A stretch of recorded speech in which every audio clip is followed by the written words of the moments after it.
Welcome to this chilling collection of true scary stories for sleep, accompanied by gentle rain sounds and a black screen to immerse you in the darkness. If you're seeking true scary stories that will send shivers down your spine while the soothing patter of rain lulls you into uneasy dreams, you've come to the right place. Picture this. You're lying in bed, the world outside hushed except for the steady drizzle, and suddenly, a whisper from the shadows reveals horrors that actually happened, true scary stories from real people across the globe. These aren't just tales. They're based on eyewitness accounts that have haunted survivors for years. Perfect for those late-night sessions where you crave scary stories for sleep but might regret it when the lights go out. Stick around till the end, because these true scary stories build to bone-chilling climaxes that will make you question every creak in your home. If these true scary stories grip you, hit that subscribe button. Now turn on notifications so you never miss an upload of scary stories for sleep with gentle rain sounds and black screen. And drop a comment below. Tell me, where are you listening from tonight? What country? And are you following me for more? Your support helps these true scary stories reach more insomniacs like you. Now let's dive into the darkness with our first true scary story. This first true scary story takes place in France. It was a crisp autumn evening in Paris, the city of lights, where romance hangs in the air like the scent of fresh croissants from corner bakeries. But for one young couple, Joseph and Amelia, what started as a dream vacation turned into a nightmare that would forever change how they saw the world. Joseph, a software engineer from New York, had saved up for months to surprise Amelia with this trip. They arrived wide-eyed, strolling hand-in-hand along the Seine, snapping photos under the Eiffel Tower and indulging in late-night dinners at quaint bistros.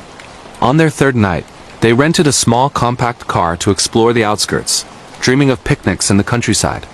Little did they know, the streets of Paris after dark held dangers they couldn't have imagined.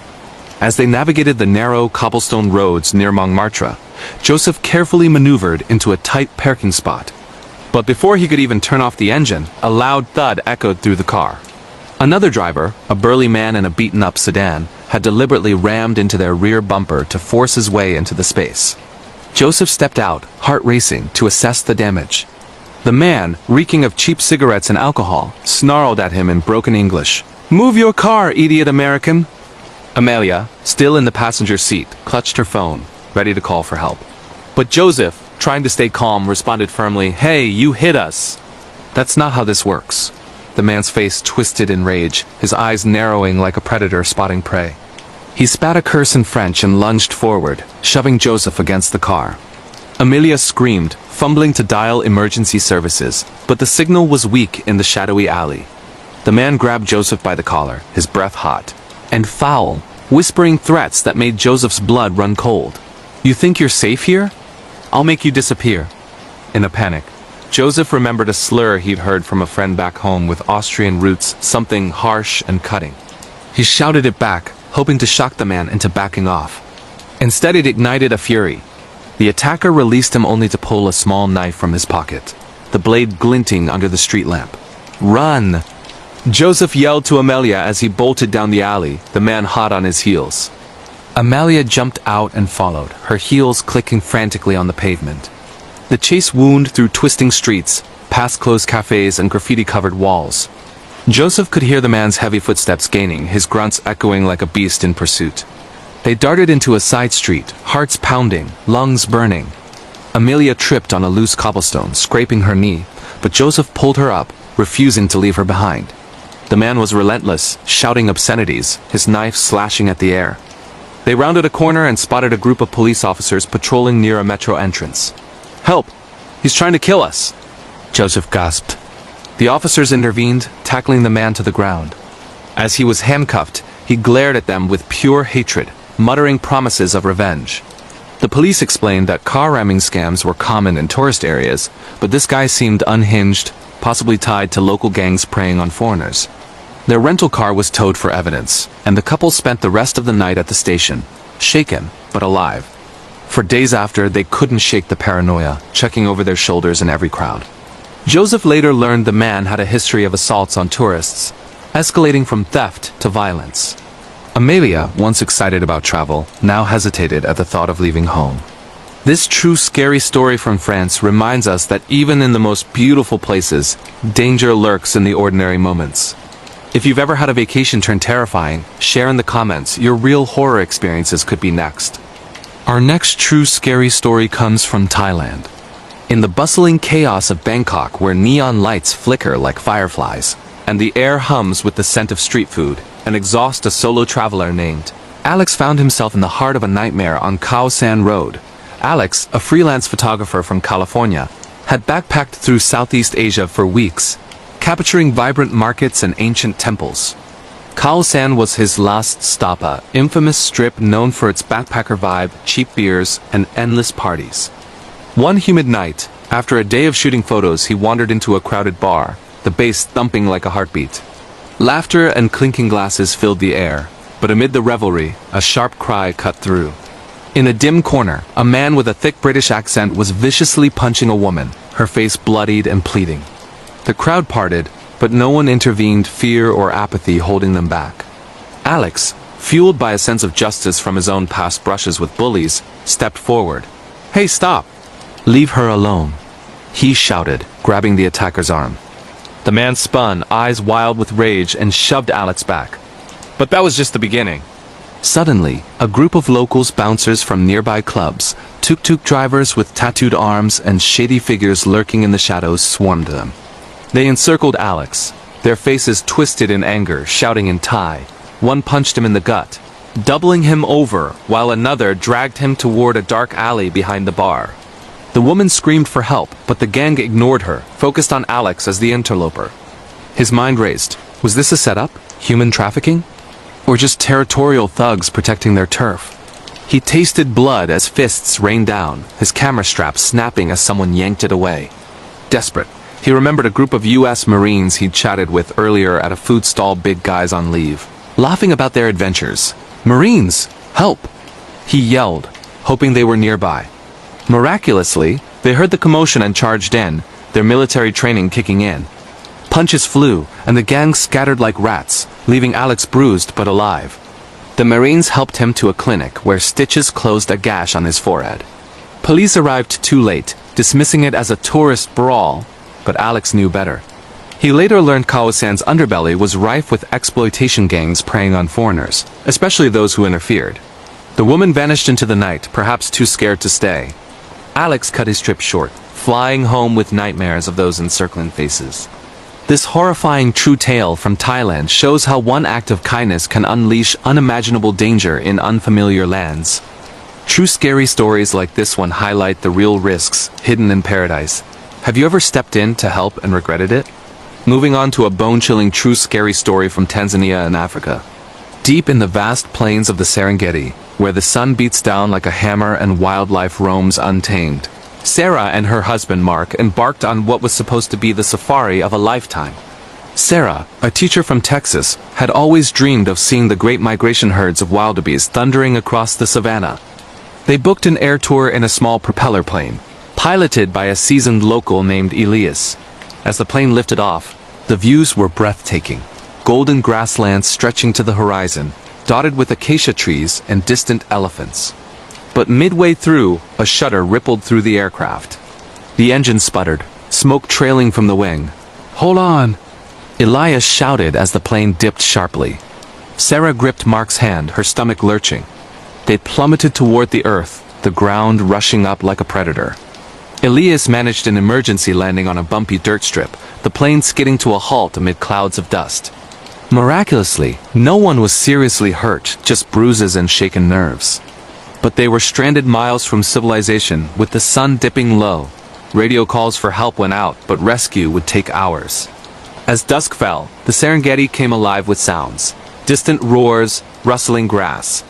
Then the laughter started, not human, but the eerie cackles of hyenas. A pack emerged from the shadows, their eyes glowing like embers in the fading light. They circled the plane, sniffing the air, their spotted coats blending with the twilight. Sarah watched in horror as one bold hyena approached, its jaws powerful enough to crush bone.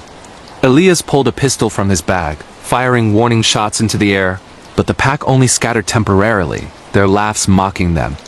The night dragged on, the temperature dropping, fear gnawing at their minds. What if the hyenas broke in? Or worse, lions joined the fray?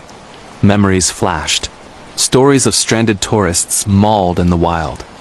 After what felt like eternity, 90 agonizing minutes, a jeep's headlights pierced the darkness. Rescue had arrived. Back in camp, Elias explained engine failures were rare but deadly in such remote areas. Sarah and Mark returned home forever changed, their photos a reminder of survival. This real horror experience from Tanzania underscores the raw terror of nature's indifference in Africa's wild heart.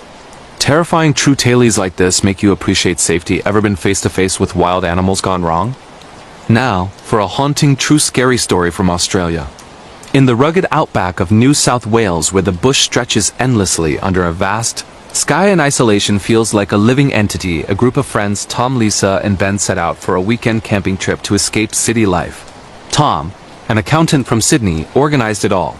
Tents, barbecues, and stargazing in a remote national park, known for its ancient rock formations and Aboriginal history.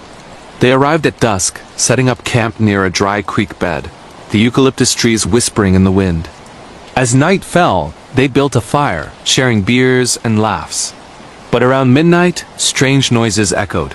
Footsteps crunching leaves, too heavy for kangaroos. Lisa joked about drop bears, but Tom felt uneasy, scanning the darkness with his flashlight. Then, a tall figure appeared at the edge of the firelight, impossibly elongated, dressed in old-fashioned clothes like a Victorian undertaker, complete with a top hat silhouetted against the stars. It moved unnaturally fast, arms swinging in exaggerated arcs, crossing the clearing in seconds. The friends froze as it stopped between two trees, assuming a crucifix pose, staring with unseen eyes that radiated malice. Ben's dog, usually calm, snarled ferociously, hackles raised. "What the hell is that?" Lisa whispered, her voice trembling. The figure didn't speak, but the air grew thick with dread, like an electric storm brewing. They scrambled into the tent, hearts hammering, peeking out as it vanished into the bush. Sleep evaded them. Whispers seemed to circle the camp, and the dog whimpered all night. At dawn, they packed up, but found footprints elongated and deep leading nowhere. Locals later whispered of the tall man, a spirit from colonial times, a vengeful miner who died in the gold rush, haunting those who disturbed sacred lands. The friends never camped again, plagued by nightmares of that pose. This horrifying real-life story from Australia proves the outback holds secrets that can turn adventure into terror. True scary stories from down under like this one chill you to the core. Anyone else encountered bush ghosts? Our final true scary story in this collection hails from Japan. In the misty foothills of Shizuoka, where Mount Fuji's shadow looms and ancient traditions linger like fog, a young English teacher named Emily experienced something that blurred the line between reality and the supernatural. Emily, fresh from college in Seattle, had moved to Japan for a year-long teaching gig at a rural high school. Her apartment overlooked a quiet street, with a balcony perfect for sipping tea and watching the rain. One stormy evening, as thunder rumbled and sheets of water poured down, she glanced out her window. Below, in the downpour, stood a man in traditional yukata robes, soaked but unmoving, staring up at her building. His face was pale, eyes fixed on her floor. No umbrella, no hurry, he just stood there, rain cascading off him like a statue come to life. Emily shivered, assuming he was a neighbor caught out, but something felt off. Why stare so intently? She waved, but he didn't react. Curiosity turned to unease. She closed the curtains, heart quickening. Peeking again minutes later, he was gone. The next night, the storm returned, and so did he. Same spot, same unblinking gaze. Emily's mind raced. Was he lost? Homeless? Or something worse? Japanese folklore flooded her thoughts. Yuri ghosts, restless spirits wandering in the rain. She confided in a colleague who laughed it off as a local eccentric. But on the third night, as lightning flashed, he was closer, at the base of her building, head tilted up directly at her window. His features sharpened, hollow cheeks, dark eyes like voids. Emily locked the doors, phoned a friend, but the line crackled with static. A knock echoed not at her door, but from the balcony. Impossible, she was on the second floor. Trembling, she approached, flashlight in hand. Outside, in the torrent, the man hovered floated inches from the glass, his mouth opening in a silent scream. She screamed too, backing away as the power flickered out. Huddled in the dark, she heard scratching at the window, like nails on wood. Dawn broke, and he vanished, leaving wet handprints on the pane. Emily moved out the next week, learning from locals that her building stood on old burial grounds, disturbed during construction. The Rain Man was said to be a samurai who drowned centuries ago, seeking shelter from the living. She returned to the US, but rainy nights still bring paranoia. This terrifying true tale from Japan weaves ancient spirits into modern life, a real horror experience that lingers. If these true scary stories have you hooked, remember to like, share, and subscribe for more horrifying real-life stories from around the world. What's your scariest encounter? Comment below. If you're ready for a true scary story that will keep you up at night, questioning every creak in your house and every shadow in the corner, then buckle up. This one comes from a remote corner of the Pacific Northwest in the United States, where the dense forests hide secrets that no one should uncover. It's based on real accounts from people who've lived through unimaginable terror, pieced together from whispers in small towns and forgotten police reports. They call it the Whispering Woods Incident, and once you hear it, you'll never look at a quiet hike the same way again. Remember, these are true horror experiences that have left survivors changed forever real-life nightmares that prove the world is full of dangers we can't explain. If this chills you to the bone, drop a like, subscribe for more bone-chilling true scary stories, and comment below. Have you ever felt like something was watching you in the woods? Where are you listening from? Let's dive in. In the misty hills of Washington's Olympic Peninsula, where the evergreens tower like silent guardians and the fog rolls in like a living thing, lies the tiny town of Quinault. Population barely scraping 500. It's the kind of place where everyone knows your name, your business, and the shortcuts through the woods that lead to hidden lakes and forgotten trails. That's where Emily Carter grew up, a no-nonsense park ranger in her mid-30s, with a love for the outdoors that bordered on obsession. She'd spend her childhood exploring those forests, mapping out deer paths and berry patches, never once feeling afraid. But that all changed one rainy autumn in 2023, when a routine patrol turned into a descent into hell. It started innocently enough. Emily was assigned to check on a group of hikers who reported strange noises near Lake Quinault. Nothing unusual in bear country, but protocol demanded a look. She geared up with her standard kit, radio, flashlight, bear spray, and a sidearm she hoped she'd never use. The trailhead was quiet that morning, the kind of quiet that presses in on you, amplified by the drip of rain on leaves. As she hiked deeper, the path narrowed, overgrown with ferns and moss that cushioned her boots. About 2 miles in, she found the first sign something was off. A backpack abandoned on the trail, its contents spilled out energy bars. A water bottle and a map with frantic scribbles circling an area labeled Old Mill Ruins. Emily radioed it in, but static was her only reply. Cell service was spotty out there, and the ranger station was dealing with a storm knocking out power lines. She pressed on, figuring the hikers had just gotten spooked and ditched their gear. The old mill was a relic from the logging days. A crumbling skeleton of rusted machinery and rotting wood beams, half swallowed by the forest. Locals avoided it, whispering about accidents from the 1920s when workers vanished without a trace, blamed on machinery malfunctions or wild animals. Emily wasn't superstitious. She chalked it up to tall tales. As she approached the ruins, the air grew thicker, heavy with the scent of damp earth and something metallic like blood. That's when she heard it, the whispering. At first, she thought it was the wind rustling through the trees, but it had a rhythm like voices murmuring just out of earshot. Low, urgent, repeating words she couldn't quite make out. Her skin prickled, but she shook it off, calling out, "This is Ranger Carter. Anyone out here?" No answer, just the whispers growing louder, seeming to come from all directions. Pushing through the underbrush, she stumbled into a clearing where the mill's foundation stood. There, in the center, was a makeshift camp, a tent slashed open, sleeping bags torn to shreds, and fresh blood smeared across the ground. Emily's heart hammered as she drew her weapon, scanning the trees. Footprints led away from the site, human-sized but distorted, like whoever made them was dragging something heavy. She followed them, the whispers now clear enough to discern fragments. "Join us. Stay. Forever." The trail led to a ravine, steep and slick with mud. At the bottom, she found one of the hikers, a young man in his 20s, pale and trembling, huddled against a rock. His eyes were wide with terror, clothes ripped, arms covered in scratches. "They're coming!" he gasped when he saw her. The whispers, They take you one by one.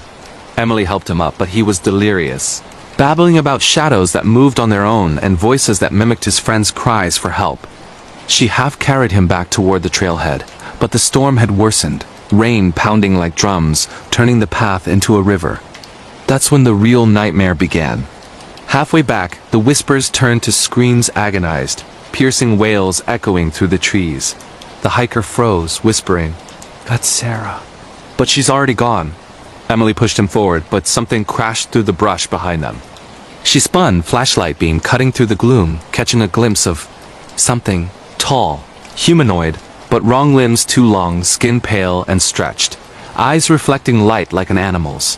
It vanished before she could react, but the pursuit had started.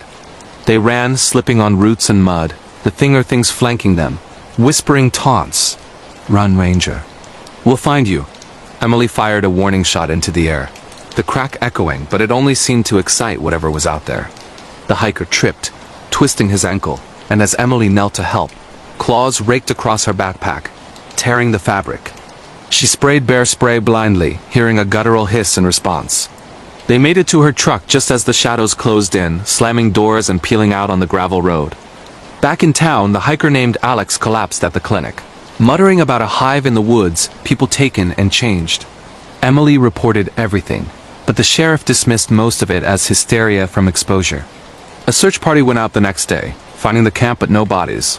Just more blood and strange carvings on tree symbols like twisted faces, etched deep into the bark. The other hikers were never found, listed as missing, presumed lost in the storm. But Emily knew better. The whispers didn't stop when she left the woods. That night, in her cabin on the edge of town, she heard them outside her windowsoft at first, then insistent. "Emily, come back. Join us." She bolted the doors, loaded her shotgun, and sat vigil until dawn. The next day, she found footprints circling her house, the same distorted ones from the trail. Scratches on the door like nails dragging across wood. Desperate, she dug into the town's history. In the local library's dusty archives, she uncovered old newspapers from the 1920s. The mill had just had accidents. Workers reported forest spirits, luring them away with voices mimicking loved ones. Dozens vanished over the years, bodies never recovered. One survivor from 1932 described pale watchers that dragged victims underground, to caves beneath the mill.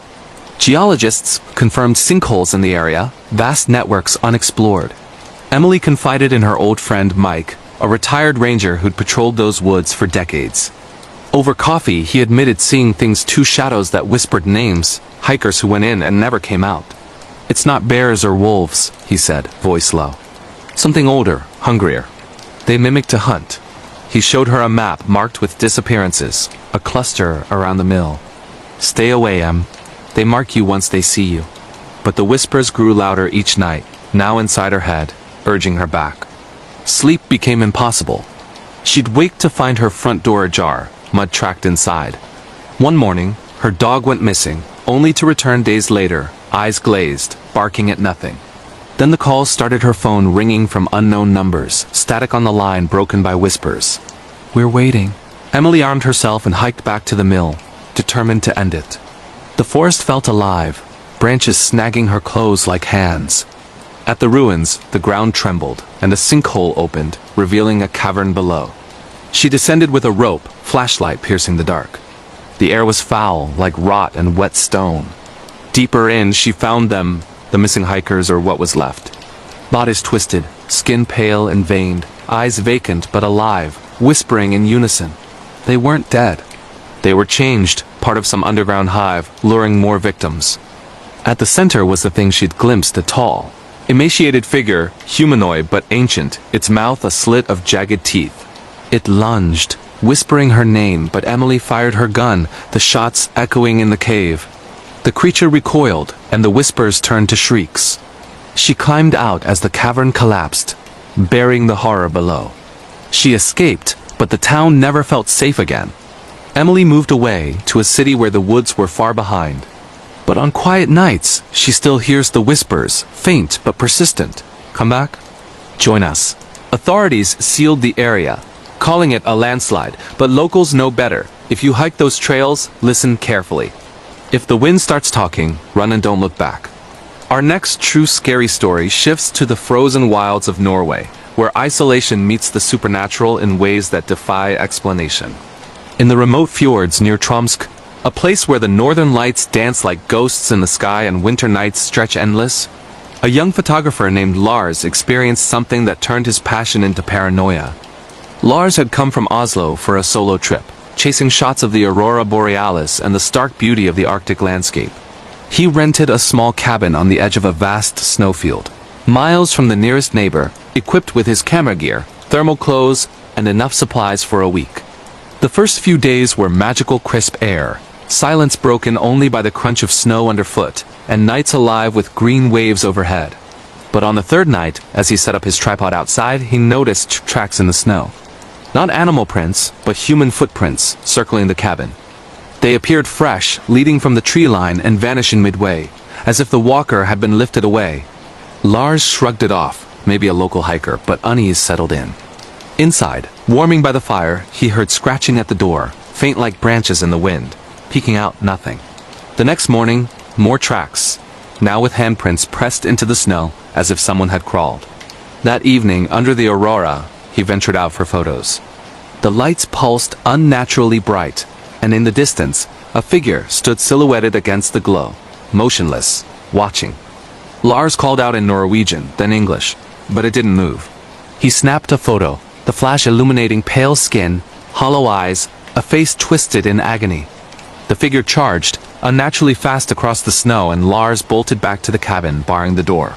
Pounding followed, rhythmic and relentless, accompanied by whispers in an old dialect. "Come in. Cold you. Come in. Cold outside." He radioed for help, but the storm interfered. All night, the pounding continued, scratches etching into the wood. At dawn, it stopped. Outside, the tracks led to the door and stopped no retreat. Lars's photos showed only blur, but he knew what he'd seen. Locals later told him of drag undead sailors from ancient shipwrecks, wandering the snow, seeking warmth by dragging the living to icy graves. Lars left Norway, but snowy nights bring back the whispers, a reminder that some cold never thaws. Shifting gears to a horrifying true tale from the outback of Australia, where the vast emptiness can drive a person mad or attract something worse. In the red dirt plains near Alice Springs, a road trip for two friends, Jack and Mia, turned into a fight for survival. They'd driven from Sydney, camping under the stars, enjoying the freedom of the open road. One night, pulled over at a rest stop, they heard laughter, giddy, childlike, echoing from the bush. Thinking it was other travelers, they called out, but the laughter grew closer, circling their tent. Peering out, they saw small figures darting between rocks, too quick to identify. Then the scratching started on the canvas, tiny nails raking lines. Jack unzipped the flap, shining a light, catching eyes, dozens of them, glowing, attached to squat, shadowy forms with elongated limbs. The creatures swarmed, chittering like hyenas, nipping at their heels as they ran to the car. Starting the engine, the things climbed the hood, faces pressed to the glass pale, wrinkled, with sharp teeth grinning.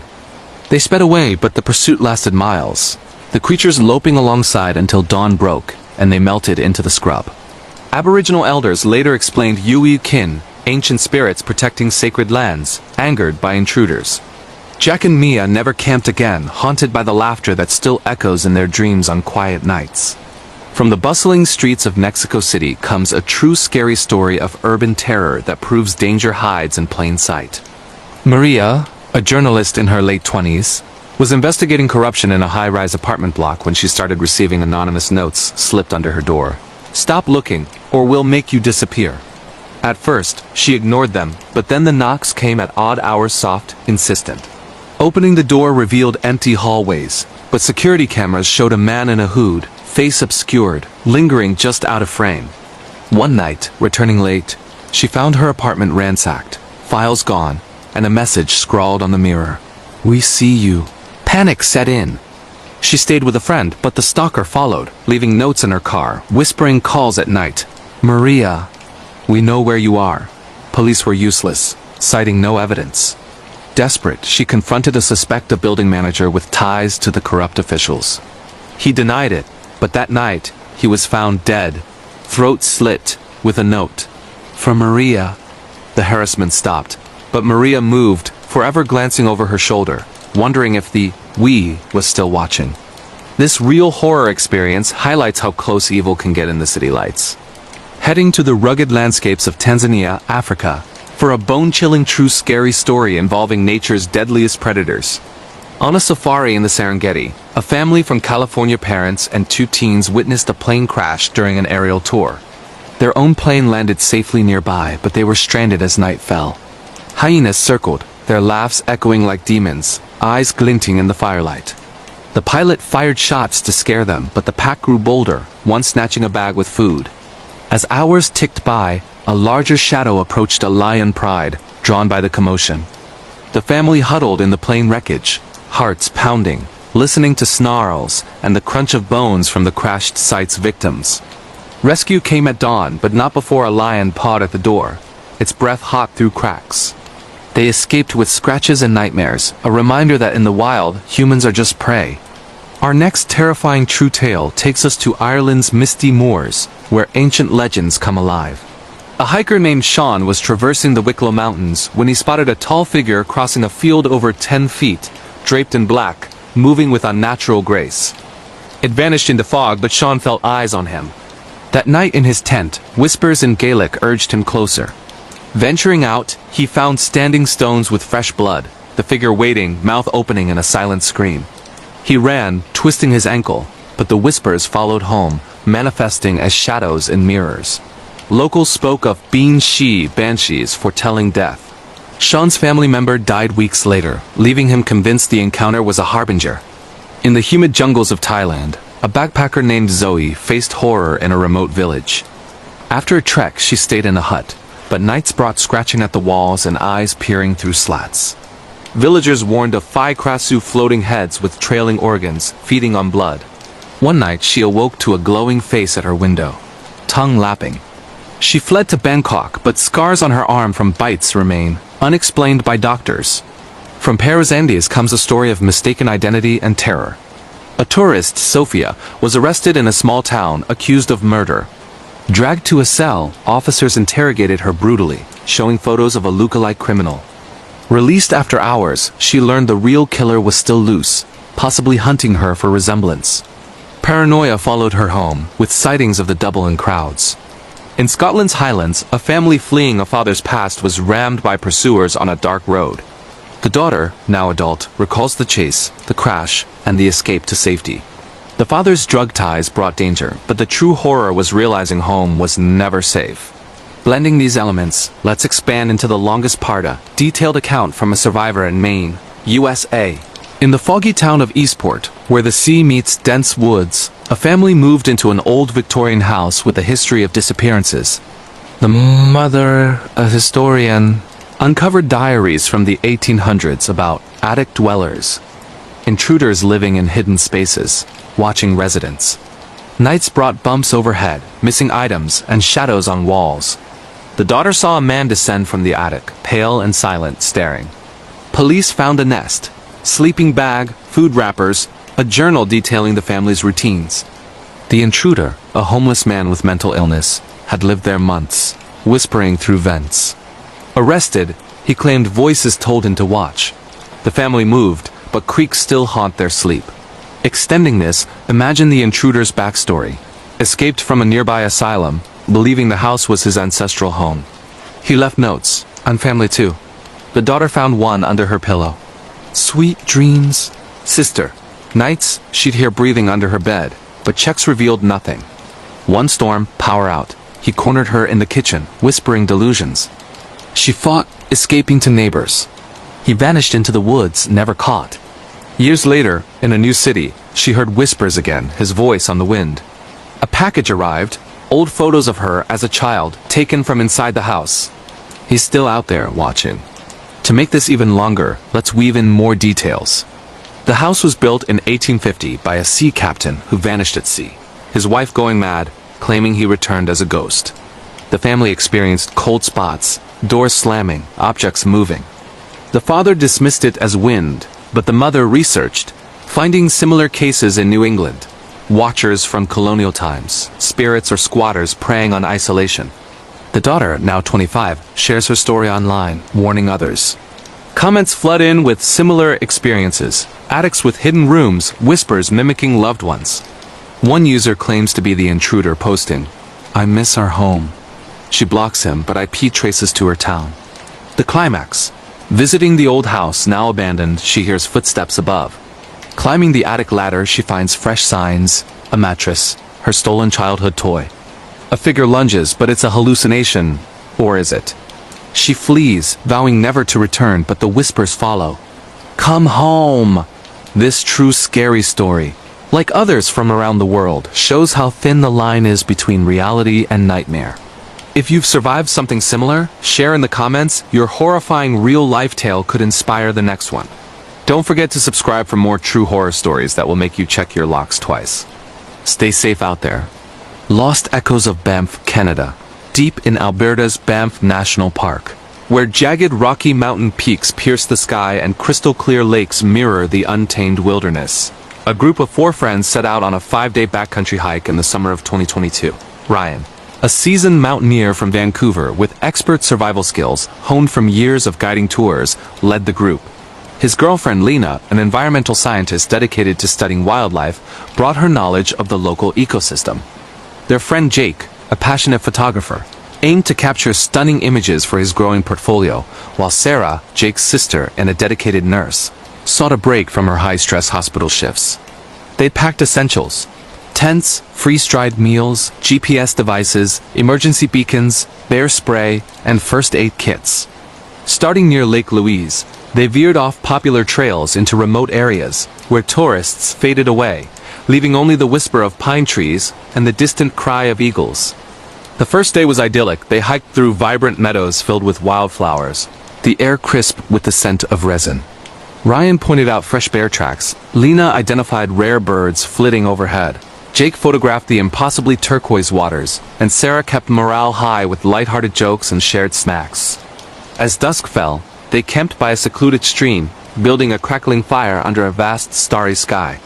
But the mountains held ancient secrets, and the stars seemed to watch with an unnatural intensity.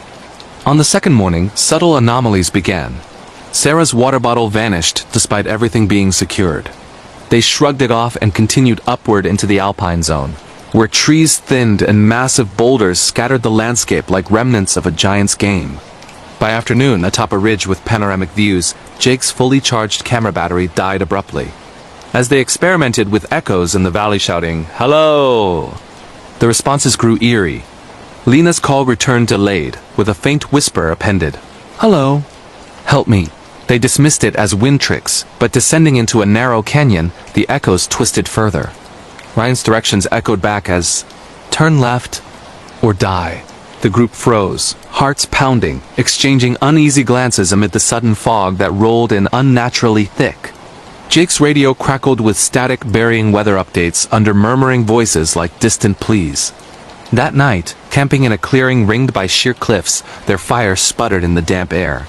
Sarah heard footsteps circling just beyond the firelight's soft, deliberate crunching on leaves. Ryan's flashlight revealed nothing, and morning showed no tracks. Sleep was restless. Jake screamed from nightmares of being buried alive, while Lena glimpsed shadows darting between tents. The third day brought relentless rain, turning trails to slick mud. Their GPS glitched, placing them miles off course despite clear markers. Then they discovered an old, torn backpack half buried under tree roots. Inside was a 1987 journal from a hiker named Elias, its yellowed pages detailing unnatural echoes calling his name, shadowy figures on ridges, and whispers of plans to take us. The final entry urged, "If you find this, run. The mountains keep what they claim." Panic brewed as they decided to abort the trip and retrace their steps.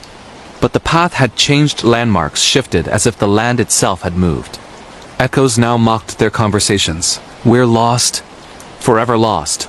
Sarah's compass spun erratically, and Jake's spare battery failed. Seeking shelter in a cave amid pounding rain, they found wall carvings, ancient indigenous symbols alongside modern scratches like Help 2005 and desperate names with dates. Huddled by a lantern, they confessed the echo's personal taunts. Ryan heard his late father's scolding voice, Lena her professional failures, Jake critiques of his worthless art, and Sarah blamed for lost patience. The cave amplified the horrors. Whispers from the depths urging, "Join us." Stay, with shadows forming elongated figures with hollow eyes. Jake fled into the night, claiming to see Elias beckoning. They dragged him back, scratched and raving about echo entities that fed on fear and trapped souls in the stone. At dawn, with their emergency beacon dead from drained batteries, they pushed downhill through persistent rain. Echoes warned of avalanches or led them in circles, aggressive and deafening. A rock slide nearly buried them after ignoring one warning. By day 4, exhaustion and hunger set in. Food supplies dwindled. Water tasted metallic, and Sarah found internal claw marks on her tent. Lena spotted distant figures mirroring their movements, learning their habits. Ryan recalled ranger legends of Wendigo echoes. Spirits of starved, isolated hikers twisted into luring entities. They burned Elias's journal to break the cycle, but that night the echoes formed a chorus, pulling Jake away with a mimic of Sarah's voice. They found only his camera, its photos revealing blurred faces lurking in every background shot. Grief drove the remaining 3 onward. Hallucinations plagued them, food turning to ash, water to blood. On day 5, they crested a hill, spotting a ranger station across a chasm spanned by a rickety bridge. Winds howled echoes of fall. Join, fraying ropes as Lena nearly plummeted. Ryan hauled her up amid mocking laughter. Bursting into the station, filthy and frantic, they recounted everything. Rangers noted over 50 similar disappearances in Banff's history, officially blamed on weather but whispered as "mountain taken." Jake was never recovered, his cries echoing in vain during searches. The survivors sought therapy, but whispers persisted in dreams. Ryan abandoned hiking, Lena changed careers, and Sarah still hears echoing blame in quiet moments. The mountains, it seems, hunger for more than just echoes. The Mirage Stalker, Arizona, USA. In the sun-scorched deserts of Arizona, along the iconic Route 66 that snakes through red rock canyons and sentinel-like cacti, college friends Mia and Tyler embarked on a weekend road trip from Phoenix to Sedona in 2019. Mia, a history major with a love for ancient sites, drove their beat-up SUV, while Tyler, an engineering student, handled navigation and playlists. They blasted music, excited for vortex hikes, stargazing, and escaping campus stress. The drive started smoothly, with postcard-perfect scenery rolling by under a relentless blue sky. But entering a remote stretch near the Navajo reservation, their radio crackled to static laced with faint, distorted Native American chants. Tyler switched it off, blaming interference from the vast emptiness. Then a mirage shimmered on the horizon.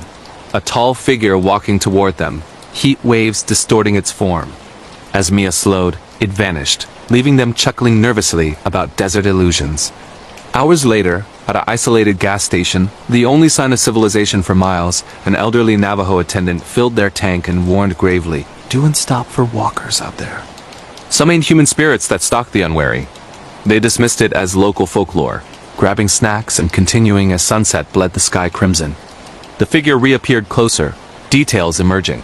Tall and cloaked, face obscured by a wide-brimmed hat, standing motionless amid the cooling sands. Night descended quickly, stars igniting overhead like distant fires. Their headlights caught reflective eyes roadside, paired with the figure's extended arm as if hitchhiking. Heart rates surging, they accelerated past, but the SUV sputtered soon after, the fuel gauge plummeting despite a recent fill-up. Pulling over under the vast, indifferent sky, they inspected the engine in vain. Gravel crunched behind them. Turning, they faced the figure 10 feet away, silent and reeking of ancient dust and decay. Its eyes were black voids, absorbing light. "Need help?" Tyler shouted, voice cracking, but it lunged with elongated, claw-like fingers. Mia screamed as they scrambled into the vehicle, peeling away. The gauge normalized mysteriously, but panic gripped them. Phone signals died, and in the rearview mirror, the figure flickered, sometimes roadside, sometimes a shadowy outline in the back seat. Raspy whispers seeped through the vents. "Stop.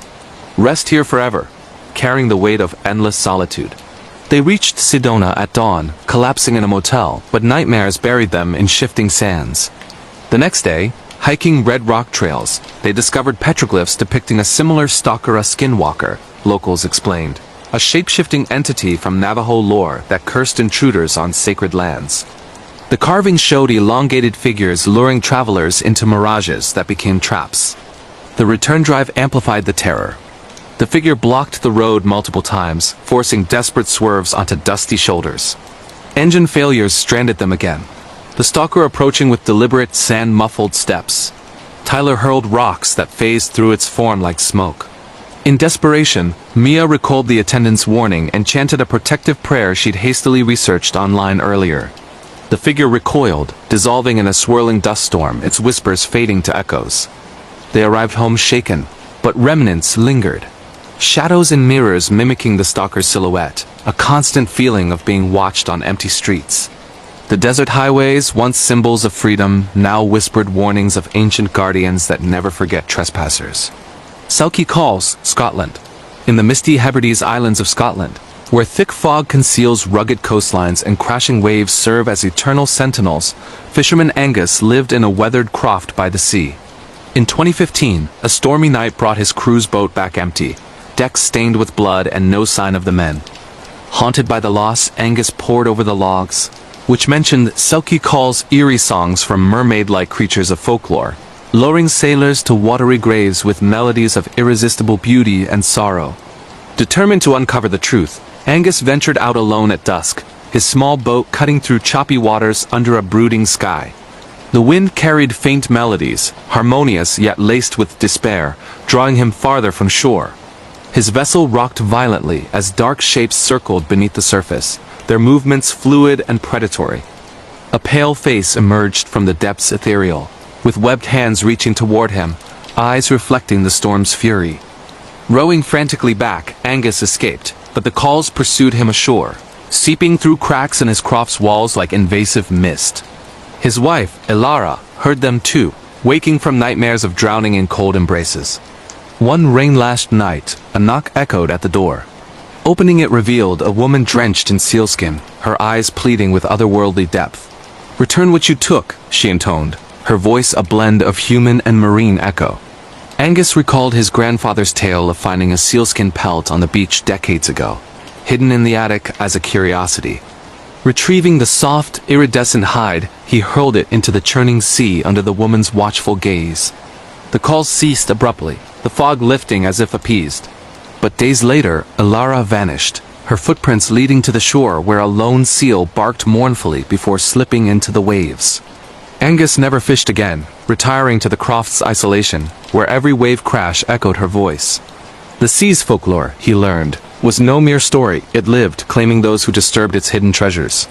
Jungle Terror, Brazil. In the dense Amazon rainforest of Brazil, where humidity clings like a shroud and biodiversity thrives amid hidden dangers, a research team ventured deep in 2021 to study elusive species. Led by Dr. Helena Silva, a biologist with years of field experience, the group included botanist Marco, zoologist Aina, and assistant researcher Paulo. They set up camp in a remote clearing, surrounded by towering trees draped in vines, the air thick with insect hums and distant animal calls. Nights were alive with howls and rustles, but one evening, an unnatural silence descended oppressive, as if the jungle held its breath. Then came the rustling. Glowing eyes pierced the foliage, circling their tents with calculated patience. Paulo vanished that night, his tent empty except for drag marks leading into the undergrowth and faint blood spatters on leaves. Searching at dawn, they found him tied to an ancient tree, his skin etched with intricate symbols resembling indigenous warnings. Babbling incoherently, he spoke of Curupira forest guardians from folklore, with backward feet to confuse trackers, punishing those who harmed the land. Hallucinations soon struck the team. Vines seemed to strangle their limbs. Insects burrowed under skin in vivid illusions, and whispers in the canopy guided predators closer. One by one, they were targeted, Marco dragged away by unseen forces, Aina succumbing to a fever induced by phantom bites. Dr. Silva, alone and terrified, recalled local rituals and burned offerings of leaves and herbs in a desperate plea. The whispers faded, eyes retreating into the green abyss. She escaped after days of navigating twisted paths, emerging scarred with unnatural vine-like tattoos that pulsed in humid air. The Amazon's terror lingers in her memories, a reminder that the jungle fights back against intruders, its guardians eternal and unforgiving. Isolation's Madness, New Zealand. In New Zealand's Fiordland National Park, where dramatic fjords carve into mist-shrouded mountains, solo kayaker Kelly embarked on a multi-day paddle in 2020. An experienced adventurer from Auckland, she sought solitude amid the pristine wilderness, packing her kayak with supplies, a tent, and emergency gear. Gliding through calm waters flanked by sheer cliffs, the scenery was breathtaking, waterfalls cascading into mirror-like fjords, birds wheeling overhead. But fog enclosed her suddenly, thick and disorienting, muffling her paddle strokes. Echoes of her movements returned delayed, warped, as if the landscape mocked her. Then voices emerged, her family's calls from distant cliffs, pleading and familiar. Drawn to investigate, she beached her kayak and explored caves along the shore, discovering scattered bones amid Maori carvings depicting Patupaiari, ethereal fairies who stole souls into their hidden realms. Nights in her tent brought pressing hands against the fabric, whispers inviting her to come inside with promises of warmth. Currents pulled her kayak back toward the caves when she tried to escape, as if the water conspired. On the shore, a figure appeared, her own mirror image, smiling with wicked intent, eyes glowing faintly in the twilight. Breaking free at dawn through sheer willpower, Kelly paddled frantically to safety, but the experience changed her. Winds now carry those calls, and solitude summons inner demons she can never fully silence. Unearthed depths, Siberia, Russia. In Siberia's frozen tundra, where endless snowfields stretch under relentless winds, a geologist team drilled for oil in 2018. Led by Dr. Viktor Kuznetsov, the group endured sub-zero temperatures in isolated camps, their equipment humming against the ice. One night, the ground trembled unnaturally, and voices rose from the drill site, guttural whispers, echoing Siberian myths of Chachuna, Yeti-like beings guarding the depths. A worker disappeared during a blizzard, found frozen at the crevasse edge, eyes wide in perpetual terror. Tracks large, humanoid led into bottomless fissures with rising whispers urging deeper. Join us. Blizzards intensified, trapping the team as equipment failed mysteriously, shadows lurking in swirling snow like predatory forms. Dr. Kuznetsov, recalling local legends, sacrificed a symbolic drill bit into the hole as an offering. The storms ceased abruptly, allowing evacuation. But survivors' dreams replay the calls, a chilling testament that some depths should remain buried, preserving ancient evils in the ice. Poachers turned prey. South Africa. In South Africa's Kruger National Park, where savannas teem with wildlife under vast African skies, safari guide Thabo pursued ivory poachers in 2014. Tracking them through thorny bushveld, he found their camp, devastated bodies mauled, but tracks blended lion prints with humanoid distortions. Locals whispered of Tokoloshi, malevolent demons raised for revenge, invisible tricksters with cackling laughs. That night, Thabo heard the giggles, felt unseen touches brushing his skin. Fleeing through the dark, he escaped the park, quitting his job forever. The laughs echo in his memories, a real horror where justice wields supernatural claws. Huldafolk Raf, Iceland. In Iceland's volcanic landscapes, where lava fields conceal hidden realms, hiker Einar disturbed a sacred rock during a 2016 trek, unaware of Huldafolk elf folk from folklore. Accidents followed. Slips on stable ground, paths vanishing in steam from geysers, whispers bubbling up urging retribution. Returning the rock to its place halted the misfortunes, but visions of ethereal beings persist in his periphery. The hidden world's wrath serves as a terrifying warning. Respect the unseen, or face its consequences. Abductions, Chile. In Chile's Atacama Desert, the driest place on Earth under star-filled skies, astronomers at a remote observatory spotted anomalous lights in 2022, dancing orbs defying physics. One night, researcher Carla vanished, waking miles away with fragmented memories of metallic probes and alien figures. Whispers seemed to emanate from the stars. We're watching. Always. The sky's secrets haunt her. A true scary story of cosmic intruders that blur the line between observation and invasion. The Bell Witch Curse, Appalachian Mountains, USA. In Tennessee's misty Appalachian hollows, where old cabins creak amid clinging fog, the Harrison family parents, Tom and Lara, daughter Lily, 12, and son Max, 10, inherited a farm in 2019, oblivious to its cursed history. The original Bells endured torments from a witch entity in the 1800s. Slaps, voices, and deaths attributed to Kate Batts, a wronged neighbor vowing eternal vengeance. Unpacking revealed cold spots in the attic, dismissed as drafts. Their dog barked at empty corners. By day 3, midnight knocks 3 sharp raps echoed through the house. Whispers seeped from walls, murmuring family secrets. Lily's school bullying, Max's fear of the dark. Week 2 brought physical attacks and visible slaps leaving red welts on skin. Research uncovered the witch's legend, prompting calls to paranormal investigators. Meters spiked in the house, EVPs capturing, "Get out! This land is mine." A seance amplified the entity. Objects flew, manifesting as a black dog with glowing red eyes. Neighbors shared Taylor's previous owners fled, one driven to suicide. A historian linked it to disturbed slave graves nearby. The family fragmented under the strain. Arguments escalated, blamed on the witch's influence. Tom saw Laura's doppelganger luring him into woods, narrowly rescued. The climax came on a full moon. Lily possessed, speaking in archaic tongues, revealing buried, cursed gold and bones. Digging them up, they burned the remains in a ritual fire, banishing the entity amid house-shaking fury. A priest's exorcism sealed the resolution, but psychological and physical scars remained. The Harrisons sold the farm, yet whispers followed to their new home, a modern echo of the Bell Witch's unrelenting curse. Aokigahara Forest, Japan. In Japan's Aokigahara Forest at Mount Fuji's base, known as the Sea of Trees for its suicide notoriety and compass-defying density, urban explorers from Tokyo entered in 2024 with cameras for a vlog.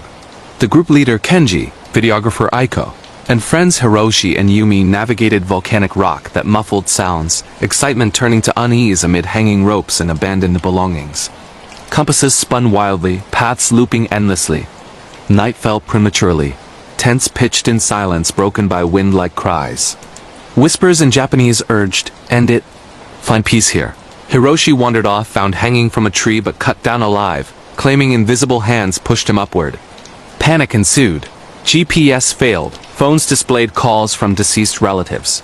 Pale Yurei ghosts with long tangled hair perched in branches, eyes hollow with despair. Food spoiled overnight. Water turned foul with rot. Days blurred into hallucinations, feasts morphing into decay, forests shifting to trap them. After a week, a helicopter spotted their flare, rescuing all but Yumi, lost forever. Survivors remained silent, haunted by urges to return, proving some places claim souls eternally. If you're hooked on true scary stories that burrow into your mind and refuse to let go, making you second-guess every dark corner and unexplained noise, then this one's for you, a massive bone-chilling true horror experience straight from the foggy moors of England. These real-life nightmares aren't made up. They're drawn from survivor accounts, old police files, and those hushed village tales that have racked up millions of views because they feel all too possible. Imagine a place where history's ghosts don't just haunt, they hunt. This epic true scary story, known as the Shadow of Blackwood Manor, unfolds in the rural countryside of Yorkshire, where ancient estates hide secrets that can drive the living mad. It's packed with terrifying details from real encounters that left people forever changed. If this grips you like it did me, hit subscribe right now for more horrifying real-life stories from around the world. And drop a comment. What's your own brush with the unexplained? Where are you listening from? Share your country. Let's dive deep into this sprawling tale of terror. In the rolling hills of North Yorkshire, England, where the wind howls like a tormented soul across vast, empty moors dotted with crumbling stone walls and sheep that scatter at the slightest shadow, stands Blackwood Manor. Built in 1687 by Lord Edmund Blackwood, a wealthy merchant rumored to have dabbled in the occult to amass his fortune. The manor has loomed over the village of Thornfield for centuries.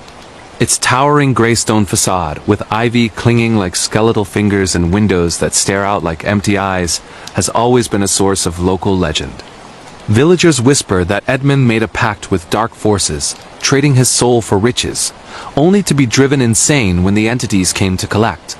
He vanished one stormy night in 1702, his body never found, but his screams reportedly echoing through the halls ever since.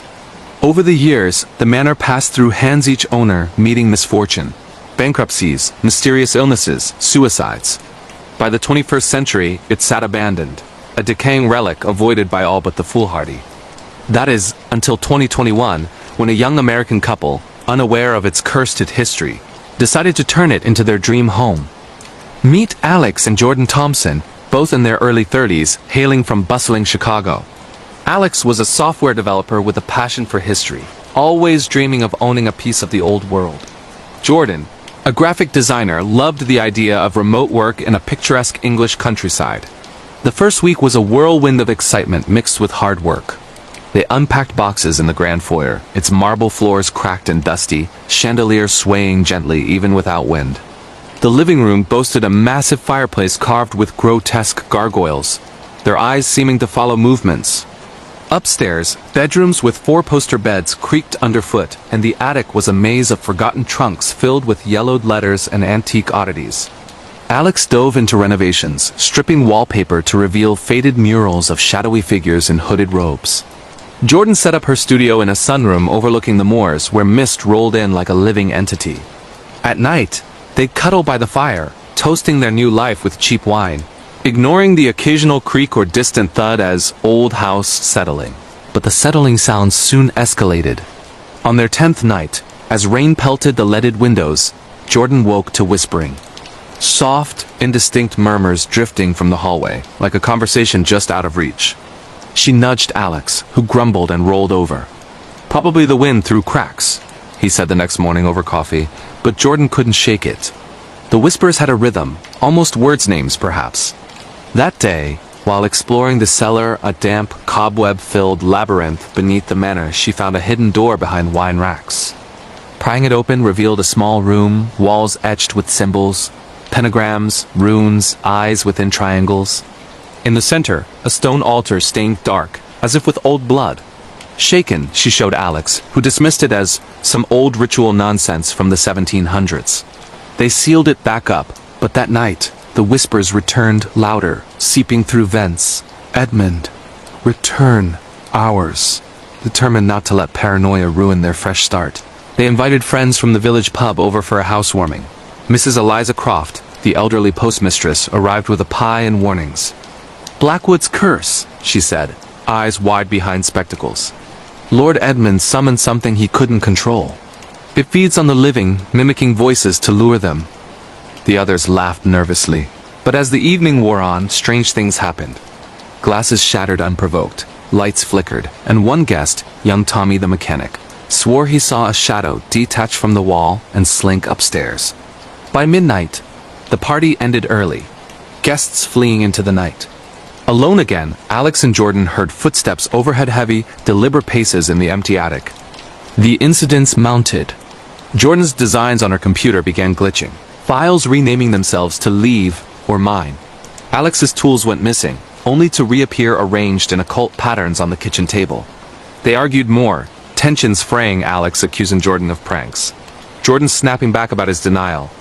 One foggy morning, while walking the moors, Jordan spotted a figure in the distance. Tall, cloaked, standing motionless amid the heather. It watched her, unmoving, until she blinked and it vanished.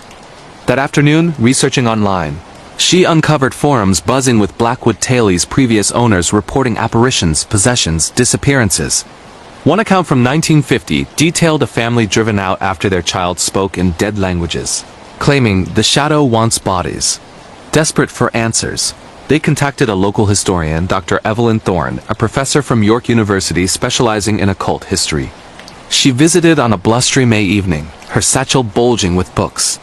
Over tea in the dim parlor, she explained, Edmund Blackwood was no mere merchant. Diaries suggest he practiced alchemy and demonology, summoning an entity called the Devourer, a shadow being that consumes souls to sustain itself. It bound itself to the manor, feeding on residents' fears. The whispers are its lure, the shadows its form. Dr. Thorne examined the cellar room, deciphering symbols as wards that had failed. You've disturbed it, she warned. It will escalate until it claims you. That night, as if provoked, the manor unleashed hell. Lights died, plunging them into darkness pierced only by flashlight beams. Whispers evolved into voices mimicking loved ones. Alex's late mother calling from the basement. Help me, son. It's cold down here. Jordan's sister, who lived in the States, laughing maniacally upstairs. They barricaded in the bedroom, hearts pounding, but scratches raked the door, wood splintering.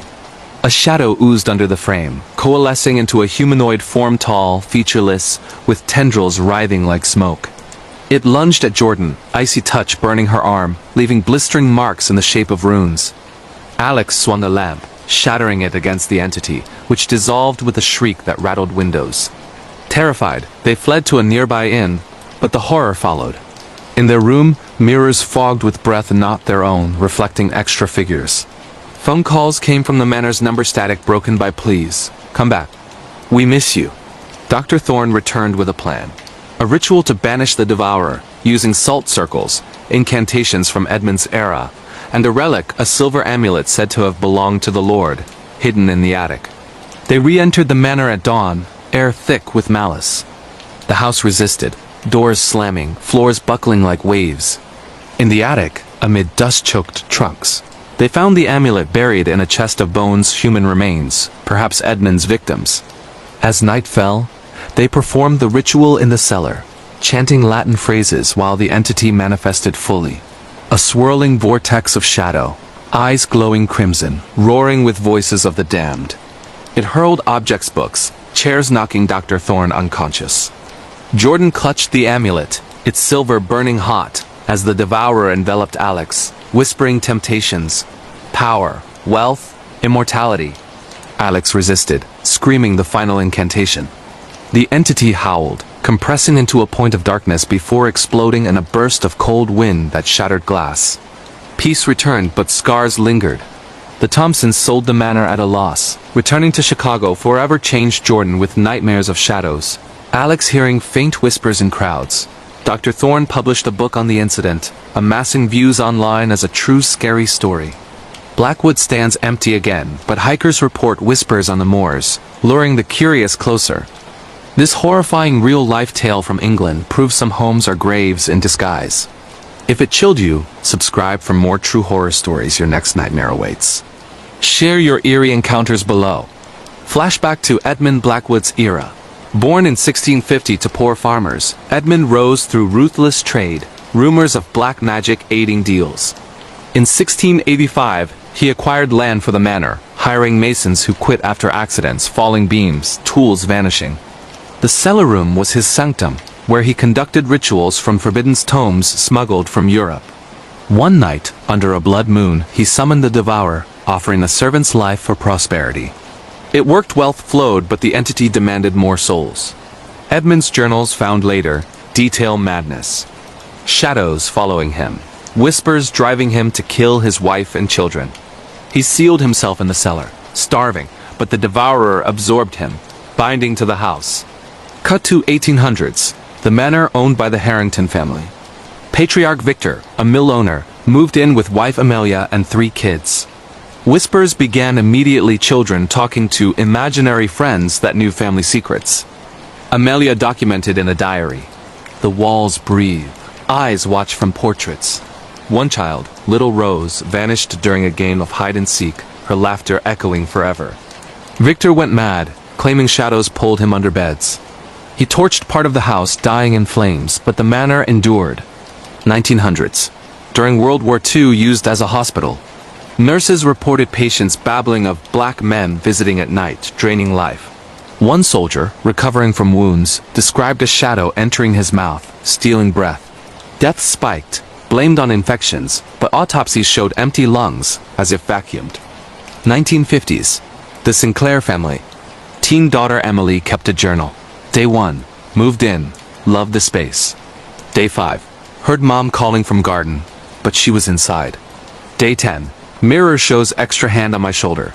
Day 15. Dad scratched by invisible claws. They fled after Emily spoke in Edmund's voice, revealing buried bodies. 1970s. Hippie commune tried squatting. Leader Jax wrote manifestos about vibrations. Whispers turned harmonious chants to screams. Members disappeared one by one, last seen following shadows into moors. Police found ritual circles, blood, but no bodies. 1990s. Tech entrepreneur bought it for a retreat. Installed cameras, footage showed orbs, figures forming. He sold after his partner jumped from the roof, whispering it calls. Now back to Thompson's in detail. Arrival day. Unloading truck. Alex trips on threshold, joking, bad omen. Jordan finds old doll in foyer, eyes following her. First dinner. Candles blow out simultaneously. Night 1. Dreams of drowning in darkness. Week 2. Renovating kitchen, uncover boarded windows showing Moore's figure spotted. Alex researches, finds eBay listing for amulet, but ignores. Jordan befriends villager Sam, who shares Grand's tale. My nan cleaned there in 30s. Saw Lord's ghost begging for release. Month 1. Subplot with contractor Bill, who quits after tools attack him hammer flying. Ain't natural, he says. They hire another, but same. Escalation. Jordan pregnant. Twist. Whispers target baby, give us the child. Miscarriage fears. Alex sees doppelganger in garden, mimicking movements. Village festival. Locals shun them. One old man slips note. Burn it down. Dr. Thorne's visit expanded. She brings artifacts, holy water, herbs. Tests house, EMF spikes, cold spots. Shares own encounter as student touched by shadow, left scar. Ritual prep. Gathering ingredients, salt from Dead Sea, herbs from moors. Entity interferes. Car accident en route, whispers in radio. Ritual night, hour by hour. 8 p.m. Circle drawn. 9 p.m. Chants begin, house shakes. 10 p.m. Apparitions of past victims appear, pleading. 11 p.m. Devourer manifests, revealing forms Ednan's twisted face. Midnight. Climax, amulet glows, entity implodes. Aftermath. Thompson's in therapy, Jordan writes blog amassing views. Manor bought by developer, but construction halts, workers vanish. Epilogue. 2025. New owners report, whispers anew. Cycle continues. True horror story from the United States. The kidnapping that unleashed a lifetime of creepy stalkers, missing persons mysteries, and paranormal nightmares in the deep woods of Montana. In the rugged backcountry of Montana, where the Bitterroot Mountains rise like jagged sentinels against the endless sky, Emily Harper thought she had found peace. It was 2024, and at 28 years old, she had left the bustling streets of Seattle behind for a fresh start. Montana's vast wilderness called to her, a place of true scary stories whispered around campfires, where unsolved mysteries like missing persons in national parks lingered in the air like fog. Little did she know, her move would thrust her into a nightmare blending real-life kidnapping terror, obsessive stalkers, and supernatural hauntings that would haunt her for years. This is the chilling true account of how one abduction attempt spiraled into a web of creepy encounters with strangers, workplace horrors, and glitch-in-the-matrix distortions that defied reality. Emily arrived in Missoula in early spring, drawn by the promise of solitude after a messy breakup. She took a job as a park ranger in Bitterroot National Forest, patrolling trails where urban explorers often vanished into abandoned cabins deep in the woods. The forest was infamous for cryptid sightings, tales of skinwalkers and wendigos that locals dismissed as folklore, but rangers knew better. Her first few months were uneventful, filled with routine checks on camping sites and warnings about home invasion risks in remote areas. But one evening in June, as the sun dipped below the pines, everything changed. Emily was finishing her shift, driving her ranger truck along a winding dirt road that cut through the dense forest. The area was known for road trip horror stories, truck drivers reporting ghostly hitchhikers or weird coincidences like vehicles glitching and reappearing miles away. She spotted a broken-down SUV on the shoulder, hazards flashing weakly. A man in his 40s, dressed in flannel and jeans, waved her down, claiming his tire had blown and he needed a jump. Emily, trained in basic assistance, pulled over. "I'm just a few miles from town," she said, stepping out with her toolkit. But as she approached, the man lunged, grabbing her arm with surprising strength. "You're coming with me," he growled, his eyes wild. He dragged her toward the SUV's open trunk, where ropes and duct tape waited like props from a serial killer's lair. Panic surged through Emily. She fought back, kneeing him and screaming into the empty woods. The struggle lasted minutes, but she broke free, sprinting into the trees as he gave chase. Branches whipped her face, and the forest seemed to swallow sound. No birds, no wind, just her pounding heart. She hid behind a fallen log, hearing his footsteps crunch closer, then fade. Hours passed in terror. She waited until dawn to emerge, flagged down a passing truck driver, and reported the attempted kidnapping to the Missoula police.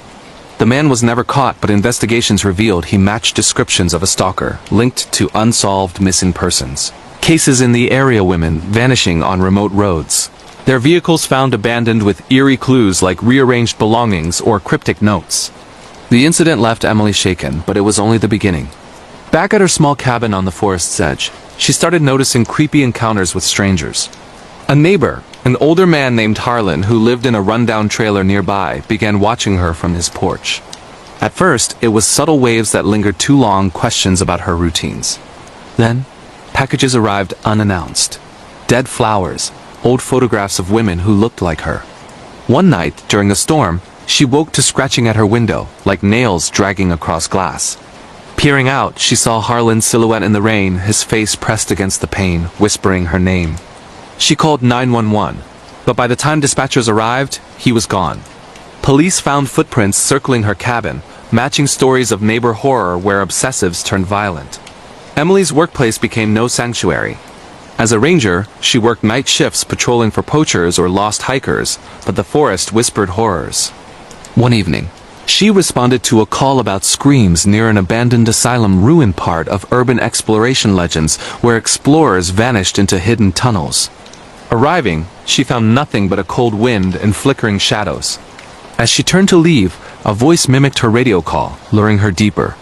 In the crumbling halls, she glimpsed a figure, a supernatural creature, tall and gaunt like a Wendigo from Native American lore, with antlers and glowing eyes. It charged, and she fled, tripping over roots, her heart racing from the glitch-like reality distortion where the path looped endlessly. She escaped, but scratches on her arm formed unexplained patterns, fueling nightmares of possession. The kidnapping's ripple effects spread. Emily researched similar cases, uncovering cold cases of missing persons in Montana. National parks hikers vanishing during camping trips in the deep woods, their tents slashed as if by cryptids. One story mirrored her own. A woman abducted on a road trip, escaping but stalked by demons in her dreams, leading to sleep paralysis where intruders invaded her home. Emily experienced this too. Nights paralyzed in bed, a shadowy stalker hovered, whispering threats from her past assailant. Coincidences piled up, weird foreshadowing like dreams of being chased before actual pursuits. Or finding Harlan's trailer filled with her photos, linking him to online conversations on the deep web about hunting dares. Her breaking point came during a solo wilderness trip to clear her head. In an abandoned cabin, she found journals detailing murders by serial killers who disguised as neighbors, complete with court horror stories of prison escapes. That night, a home invasion unfolded. Footsteps creaked outside, the door rattled, and a figure burst in Harlan, wielding a knife, ranting about obsessions. Emily fought back with a fire poker, escaping into the woods where paranormal forces seemed to aid her. Ghostly lights guided her path, demons possessing Harlan, causing him to convulse and flee. Police arrested him later, revealing he was linked to unsolved mysteries of babysitter horrors, alone-at-home attacks on young women. But the supernatural lingered. Back in Missoula, Emily faced glitch in the Matrix moments. Time loops during drives, where roads repeated, or weird coincidences like meeting a truck driver who claimed to have seen her ghost on the same route years before. Her house became haunted. Schools and dorm rooms from her past appeared in dreams, blending with current realities. One night, during a 911 operator shift she took for extra income, a call came in. A dispatcher heard screams from an empty line, tracing to her own address. Rushing home, she found nothing but a note. "They're coming for you." The ordeal culminated in a road trip to confront her fears, driving through Montana's haunted highways. At a hospital stop for a nurse friend on night shift, she heard stories of military war-related horror veterans haunted by possessions from battlefields. In her motel, sleep paralysis struck again. A demon possessed her reflection, foreshadowing a final stalker attack. Harlan, escaped from prison, ambushed her. But in a twist, a supernatural creature, a skinwalker from the woods, intervened, dragging him away into the darkness. Emily survived, but the horrors persisted. She moved to Europe, to a quiet village in England, hoping distance would end the curse. Yet, on a camping trip in the Lake District, the whispers returned, creepy apps on her phone daring her to explore abandoned places, leading to hidden tunnels where ghosts haunted asylums. The kidnapping had opened a portal, blending true crime with paranormal, turning her life into an unsolved mystery. If you're reading this, beware the deep woods of Montana. The stalkers and spirits wait, ready to claim their next victim. This true scary story from the United States combines kidnapping terror, creepy stalker encounters, missing persons cold cases, and supernatural hauntings in national parks.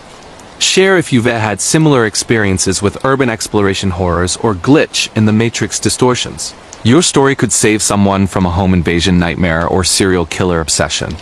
Stay safe out there. True horror story from the United Kingdom. The stalker obsession that led to a chilling home invasion, unsolved missing persons mystery, and demonic possession in the haunted asylums of rural England. In the misty moors of Yorkshire, England, where ancient stone walls snake through fog-shrouded hills like veins of forgotten history, Sarah Wilkins believed she had escaped the chaos of London for a quieter life. It was late 2024, and at 32 she had traded the city's relentless pace for a remote cottage. In the village of Harth, famous for its Brontë literary legacy, but whispered about in true scary stories, circles for its darker underbelly unsolved mysteries of missing persons vanishing into the wilderness. Creepy encounters with strangers on desolate paths, and paranormal hauntings that locals blamed on restless spirits from abandoned asylums. Sarah, a freelance journalist specializing in court and prison horror stories, thought the isolation would fuel her writing. Instead, it plunged her into a nightmare of obsessive stalkers, home invasions, glitch in the matrix reality distortions, and supernatural demons that blurred the line between true crime and the otherworldly. This is the harrowing true account of how one online conversation spiraled into a web of terror, echoing the deep web dares and weird coincidences that have terrified millions. Sarah's descent began innocently enough.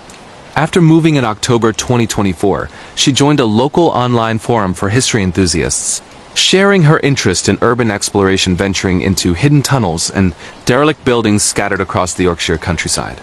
The area was riddled with abandoned places, crumbling Victorian asylums where patients once screamed through the night, forgotten military bunkers from World War II echoing with war-related horror tales, and overgrown hospitals where nurse night shift stories spoke of ghostly apparitions wandering empty wards. One evening, while browsing, she stumbled into a private chat with a user named Shadow Watcher. Their conversation started light recommendations for safe, urbex sites but quickly turned eerie. He knew details about her recent move, her articles on serial killers like the Yorkshire Ripper, even her favorite coffee shop in London. "I've been watching you for years," he typed one night, followed by a dare. "Explore the old High Roads Asylum alone at midnight. Prove you're not afraid." At first, Sarah dismissed it as a prank, but weird coincidences piled up. She'd dream of being chased through dark corridors, waking in sleep paralysis with a shadowy figure at her bed's foot, whispering her name in a voice that matched Shadow Watcher's audio clips he'd sent. These nightmare experiences mirrored internet horror tales from the deep web, where users dared each other to summon entities through forbidden apps. One morning she found her front door ajar, footprints leading inside mud from the moors, as if an intruder had rifled through her notes on cold cases. No valuables missing, just pages rearranged with cryptic annotations. "You're next." She reported it to the local police, but the dispatcher on the 911 equivalent line 999 in the UK sounded skeptical, noting similar calls from hikers reporting glitch-like distortions in the moors, where paths looped endlessly or time skipped forward hours. The stalking intensified. Sarah's workplace, a small co-working space in nearby Keighley, became a site of scary experiences. As she researched murders and serial killers for her next piece focusing on prison horror stories of inmates claiming demonic possessions, colleagues whispered about a man lurking outside, matching Shadow Watcher's self-description. Tall, hooded, with a limp from an old injury. One afternoon, during a video call, her screen glitched, freezing on a frame of her own face, morphing into something monstrous, eyes black like in possession tales. She fled home, only to encounter a stranger on the bus, a truck driver on a road trip layover, who struck up conversation, mentioning exact details from her forum chats. "Be careful with those dares," he warned, his eyes flickering unnaturally. Was it coincidence or foreshadowing? That night, her phone buzzed with anonymous texts. Links to dark websites hosting videos of home invasions, edited with her face superimposed on victims. Desperate for answers, Sarah delved deeper into the forum's underbelly, uncovering threads about online conversations turning deadly. Users shared personal encounters. One described a stalker obsessing over their routines, leading to abductions in broad daylight. Another recounted missing persons cases where victims, vanished after accepting internet dares to explore haunted locations. Sarah's own investigation led her to Hyroids Asylum, a sprawling ruin on the outskirts of Menston, closed since the 2000s but legendary for supernatural creatures, sightings, skinwalkers, mimicking lost loved ones, wendigos howling in the windswept grounds. Locals avoided it, citing real paranormal encounters. Ghosts of former patients haunting the dorm rooms. Demons possessing explorers who lingered too long. Against better judgment, she accepted the dare, arming herself with a flashlight and recorder for her article. The night of November 15, 2024, was moonless, the asylum's silhouette rising like a skeletal giant against the starless sky. Sarah parked her car on a hidden lane, the same used by urban explorers in creepy YouTube videos she'd watched for research. As she approached the rusted gates, a chill wind carried whispers, indistinct voices echoing from the empty windows. Inside, the air was thick with dust and decay, corridors stretching into darkness like hidden tunnels burrowing into the earth. She explored the old wards, flashlight beam catching faded graffiti, warnings like "they watch from the shadows." Footsteps echoed behind her, not hers. Turning, she glimpsed a figure. Shadow Watcher, or something mimicking him. Skin pale and stretched, eyes glowing like cryptids from wilderness horror lore. Panic set in as reality distorted a glitch in the matrix. Doors she passed slammed shut behind her, paths she'd mapped looping back to the same blood-stained operating theater. Weird coincidences assaulted her, finding a locket with her photo inside, dated from her childhood, foreshadowing a connection she couldn't fathom. The stalker revealed himself, lunging from the shadows with ropes, ranting about obsessions born from her articles exposing his past, a court horror story where he'd been acquitted of a neighbor's chef's murder, only to descend into prison-like isolation. "You wrote about me," he snarled. "Now you'll join the missing." Sarah fought, smashing a broken bottle against his arm. But as he advanced, something supernatural intervened. A demonic entity, manifested as a twisted Wendigo-like creature with antlers and elongated limbs, burst from the walls. It possessed him momentarily, his body convulsing, eyes rolling back before dragging him deeper into the asylum's bowels. Sarah escaped, stumbling into the night, but the horrors followed. Back home, sleep paralysis episodes worsened nightmares of the asylum's ghosts invading her cottage, home invasion scenarios where intruders mimicked her deceased parents' voices. One dawn, she awoke to claw marks on her ceiling, as if supernatural creatures had clawed through from another realm. Police raids on the asylum found no trace of Shadow Watcher, only his abandoned gear and journals detailing plans for abductions linking him to unsolved missing persons cases across Europe. Women lured via online dares vanishing in haunted houses or deep woods. Investigations uncovered his ties to a dark web network trading in creepy apps that summoned demons, blending true crime with paranormal. The ripple effects spread. Sarah's road trip to London for safety turned nightmarish. Breakdowns on desolate highways, truck drivers reporting sightings of her double hitchhiking ahead. Glitch distortions where her GPS looped routes. At a hospital stopover, a nurse on night shift shared stories of possessions in the ward's patients ranting about Wendigos from military war horrors. Veterans haunted by entities from battlefields. In her hotel, a 999 call came through her phone unsolicited. A dispatcher voice, distorted, warning of impending invasion. Rushing back, she found her cottage ransacked. A note in blood-red ink. The possession begins. Climax hit during a camping trip in the North York Moors National Park. Seeking solace in nature but stumbling into wilderness horror. An abandoned cabin, reminiscent of asylum ruins, housed relics of cryptid encounters. Skins and bones arranged in rituals. That night, under a storm, the stalker returned, escaped, or resurrected, ambushing her tent. But the supernatural peaked. Ghosts from the asylum manifested, hauntings blending with demons, possessing the air itself. Reality glitched. Time reversed, showing foreshadowing visions of her abduction. In a fierce struggle, Sarah invoked a protective chant from her research, banishing the entity as police, alerted by a weird coincidence of a passing hiker, arrived. Shadow Watcher was captured, revealing in court his serial killer inspirations obsessions fueled by prison stories of possessed inmates. Yet, the paranormal lingered. Sarah relocated to France, but in Paris's catacombs, another urban exploration hotspot, the whispers echoed. Creepy strangers mimicking English accents. Dares via apps leading to hidden tunnels. The obsession had opened a portal, turning her life into an unsolved mystery of blended true crime and supernatural terror. If you've braved Yorkshire's haunted schools or faced online horrors, heed this. The deep web's dares and moors spirits wait, ready to claim souls in endless night. This bone-chilling true horror story from the United Kingdom weaves stalker obsessions, home invasion terrors, missing persons cold cases, and demonic possessions in abandoned asylums. Dive into more creepy encounters with strangers, workplace scary experiences, and glitch in the matrix distortions if you dare your next road trip could turn into a nightmare of supernatural creatures and serial killer shadows. Stay vigilant in the shadows. True horror story from France. The missing persons cold case that exposed a serial killer's online dares. Paranormal hauntings and cryptid encounters in the abandoned tunnels of Paris. Deep beneath the glittering lights of Paris, France, where the same river winds like a serpent through centuries of secrets, Julien Moreau thought he had uncovered the story of a lifetime.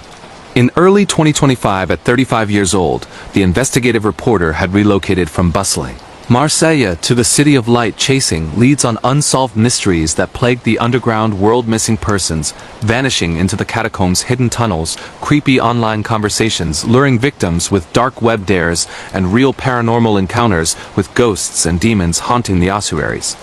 Paris's underbelly was a hotbed for urban exploration horrors. Abandoned asylums on the outskirts, forgotten military bunkers from wartime, and labyrinthine passages where cryptids like skinwalkers were said to lurk, mimicking voices to trap the unwary.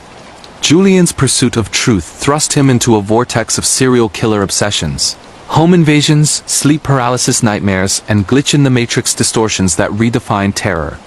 This is the gripping true narrative of how one cold case unraveled a tapestry of dread, captivating audiences with its blend of true crime and supernatural chills. Julien's ordeal ignited with a tip from a 112 dispatch of France's emergency line equivalent to 911.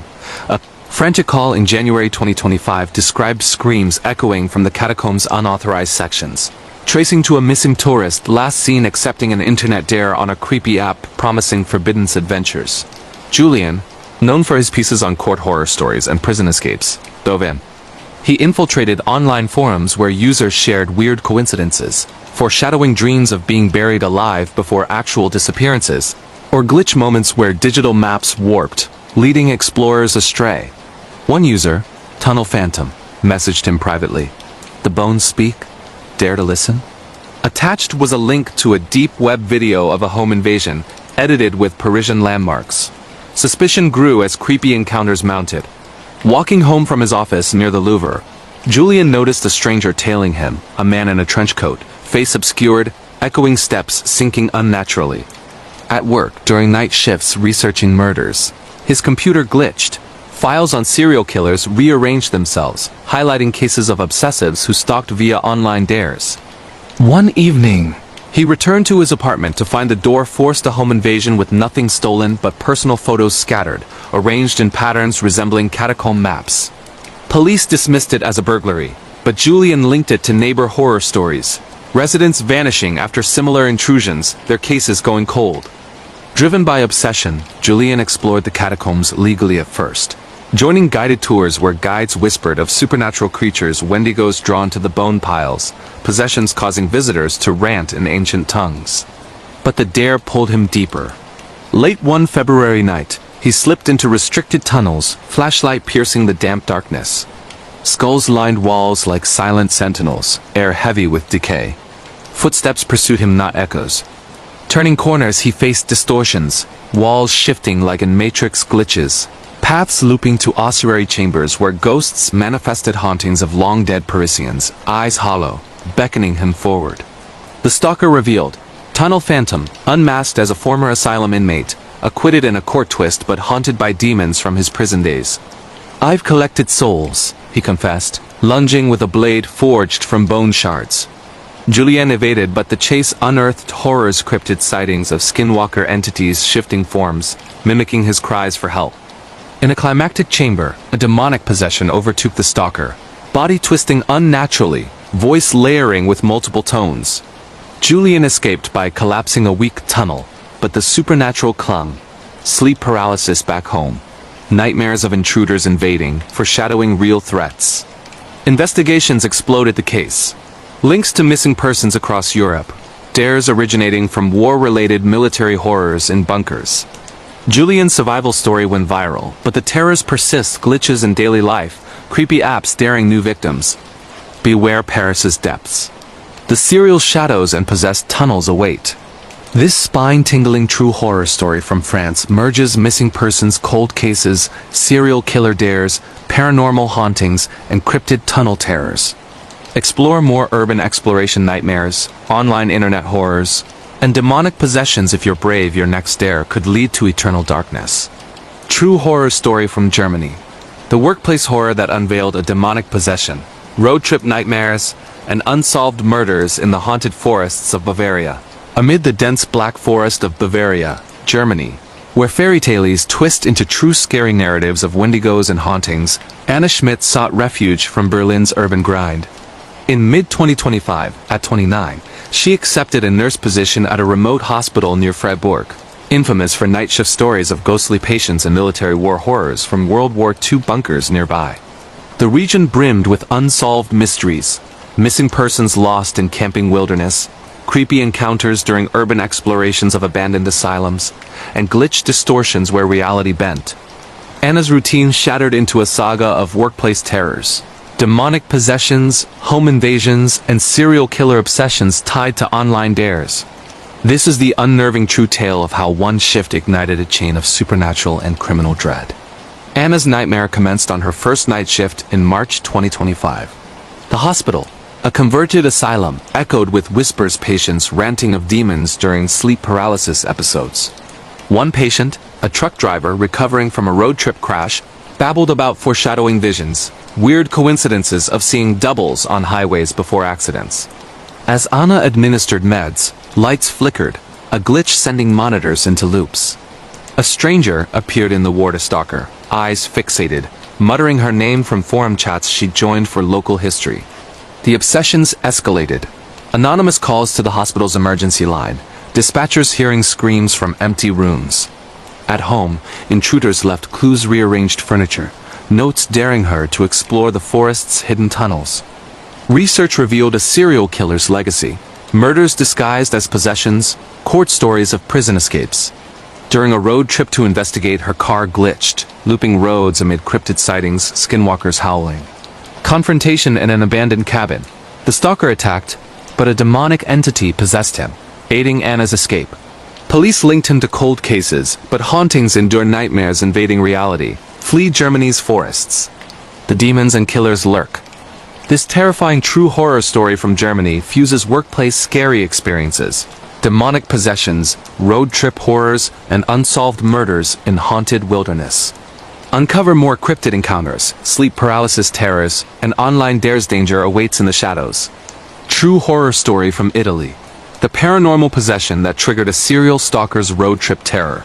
Unsolved missing persons cases and cryptid hauntings in the abandoned villages of the Apennine Mountains. In the shadowed valleys of the Apennine Mountains in central Italy, where ancient ruins whisper secrets of forgotten civilizations and dense forests hide paths untouched by modern feet, Marco Rossi sought inspiration for his photography career.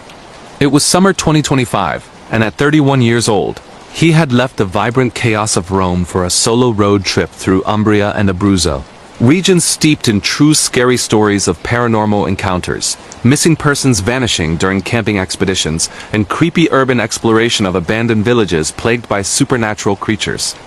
The Apennines were notorious for glitch in the matrix. Experiences hikers reporting time loops on winding trails or weird coincidences, like finding personal items from their past in derelict cabins. Marco, armed with his camera and a tent, aimed to capture the eerie beauty of these haunted locations for a series on workplace scary experiences and remote jobs like his freelance gigs. Little did he know, his journey would entangle him in a nightmare of demonic possessions, obsessive stalkers, home invasions, and serial killer obsessions drawn from online conversations on the deep web, turning his adventure into an unsolved mystery that still baffles authorities. Marco's horror began on a sun-drenched afternoon in July 2025 as he drove his rented SUV along the Serpentine SS80 highway, a route infamous for truck driver horror tales of ghostly hitchhikers and sudden vehicle glitches where engines stalled amid foreshadowing fog. He stopped at a roadside cafe in the village of Norcha, known for its earthquake-ravaged buildings now serving as urban exploration hotspots. While sipping espresso, his phone buzzed with a notification from a photography forum. He'd joined weeks earlier a message from Apennine Shadow praising his recent posts and daring him to explore the ghost town of Bassana Vecchia, an abandoned settlement higher in the mountains. The conversation turned personal quickly. The user knew Marco's Rome address, his recent breakup, even details from his military service years ago, blending war-related horror whispers of possessed soldiers from Italy's World War II bunkers. Dismissing it as a troll, Marco continued his drive, but creepy encounters with strangers mounted. At a gas station near Perugia, a disheveled man approached, muttering in broken Italian about watching from the shadows, his eyes fixated like those in stalker obsession stories. That night, camping in a wilderness clearing overlooking the Gran Sasso National Park, a hotbed for cryptid sightings of Wendigos and skinwalkers drawn to the isolation, Marco experienced his first sleep paralysis episode. Paralyzed in his tent, he saw a shadowy figure hovering, its form twisting unnaturally, whispering dares from the forum. Nightmares flooded in, visions of home invasions back in Rome, intruders rifling through his apartment, leaving notes foreshadowing his disappearance. The stalking escalated the next day. Marco's GPS glitched repeatedly, looping him back to the same abandoned cabin he'd photographed earlier, a ramshackle structure rumored to be haunted by demons from ancient possessions. Inside, he found fresh footprints and a journal scrawled with online horror tales. Deep web dares challenging explorers to summon entities in hidden tunnels beneath the mountains. As he delved deeper, a voice echoed from the darkness. Apennine Shadow. Revealed as a former prison inmate obsessed with Marco's photos, acquitted in a court horror story involving murders disguised as paranormal accidents. "You've captured my soul," the stalker rasped, emerging with a knife, his body jerking as if possessed. Marco fled into the woods, but reality distorted in a glitch in the Matrix frenzy. Paths repeated endlessly, trees shifting positions, weird coincidences like hearing his own voice calling from ahead. The pursuit led to an urban exploration nightmare in a nearby abandoned asylum, its corridors echoing with ghosts of past patients' hauntings blending with supernatural creatures lurking in the gloom. The stalker caught up in a derelict ward, ranting about obsessions born from dark web apps that connected him to Marco's online presence. In the struggle, a demonic possession overtook the man, his eyes blackened, voice layering with guttural tones, body contorting as if a Wendigo had inhabited him. Marco smashed a loose brick against his assailant, escaping as the entity howled, dragging the stalker deeper into the shadows. Breathless, Marco reached a main road, flagging down a truck driver who shared his own road trip horror. Sightings of missing persons ghosts on these highways, linking to cold cases of abductions during camping trips. Police in L'Aquila investigated, uncovering the stalker's ties to unsolved mysteries, women and men vanishing after accepting internet dares to explore haunted schools and dorm rooms in the Apennines, their belongings found rearranged in glitch-like patterns. The man's prison records revealed war-related traumas from family stories of World War II, fueling his demonic delusions. Yet, the terrors didn't end. Back in Rome for recovery, Marco faced workplace scary experiences at a temporary hospital job as a night shift. Assistant nurses whispering of possessions in the wards, patients ranting about cryptids invading dreams. One evening, a 112 dispatcher call, Italy's emergency line, came through his phone unsolicited, screams from an empty line, tracing to his apartment. Rushing home, he interrupted a home invasion. The stalker, escaped or perhaps never truly captured, waiting with ropes. But supernatural forces intervened again. A ghostly apparition from the asylum manifested, haunting the intruder into convulsions, allowing Marco's escape. The climax unfolded during a return road trip to confront the source, a midnight dare in the Apennines' deepest woods. In an abandoned cabin, Marco found relics of serial killers, journals detailing murders inspired by online conversations, court transcripts of prison horror where inmates claimed possessions. The stalker ambushed, but in a fierce battle amid thunderstorm, a cryptid entity, a skinwalker mimicking Marco's form, emerged from the trees, confusing and ultimately subduing the assailant. Police arrived, alerted by a weird coincidence of a passing hiker's report, arresting the man and linking him to multiple missing persons cases across Europe. Marco survived, but the paranormal echoes persist. Relocating to Milan, he still experiences sleep paralysis, nightmares of neighbor horror where obsessives lurk in adjacent apartments. On a recent urban exploration in Lombardy's hidden tunnels, whispers dare him anew via creepy apps. The possession had cracked open a veil, merging true crime with supernatural, leaving his life an unsolved enigma. Travelers beware the Apennines' haunted villages. Stalkers and demons prowl, ready to ensnare the unwary in eternal dread. This gripping true horror story from Italy intertwines paranormal possessions, serial stalker road trip terrors, unsolved missing persons mysteries, and cryptid hauntings in abandoned mountain villages. Delve deeper into creepy online dares, glitch in the matrix distortions, and home invasion nightmares if you dare your next camping wilderness adventure could summon shadows from the deep web as abyss. Stay alert in the unknown. True horror story from Spain. The unsolved mystery of the missing babysitter that unleashed demonic hauntings, creepy neighbor encounters, and serial killer obsessions in the haunted Costa Brava coastline. Along the rugged cliffs of Spain's Costa Brava and Catalonia, where turquoise waves crash against ancient coves, and pine-scented forests conceal forgotten paths, Elena Vargas thought she had found the perfect summer escape. In August 2025 at 27 years old, she arrived from Madrid to house-sit and babysit for a wealthy family in a secluded villa near Lloret de Mar region, riddled with true scary stories of missing persons during road trips, paranormal encounters, and abandoned asylums and urban exploration horrors in hidden coastal tunnels. The area was infamous for glitch in the matrix phenomena. Tourists reporting time skips on beach walks or weird coincidences like deja vu visions foreshadowing dangers.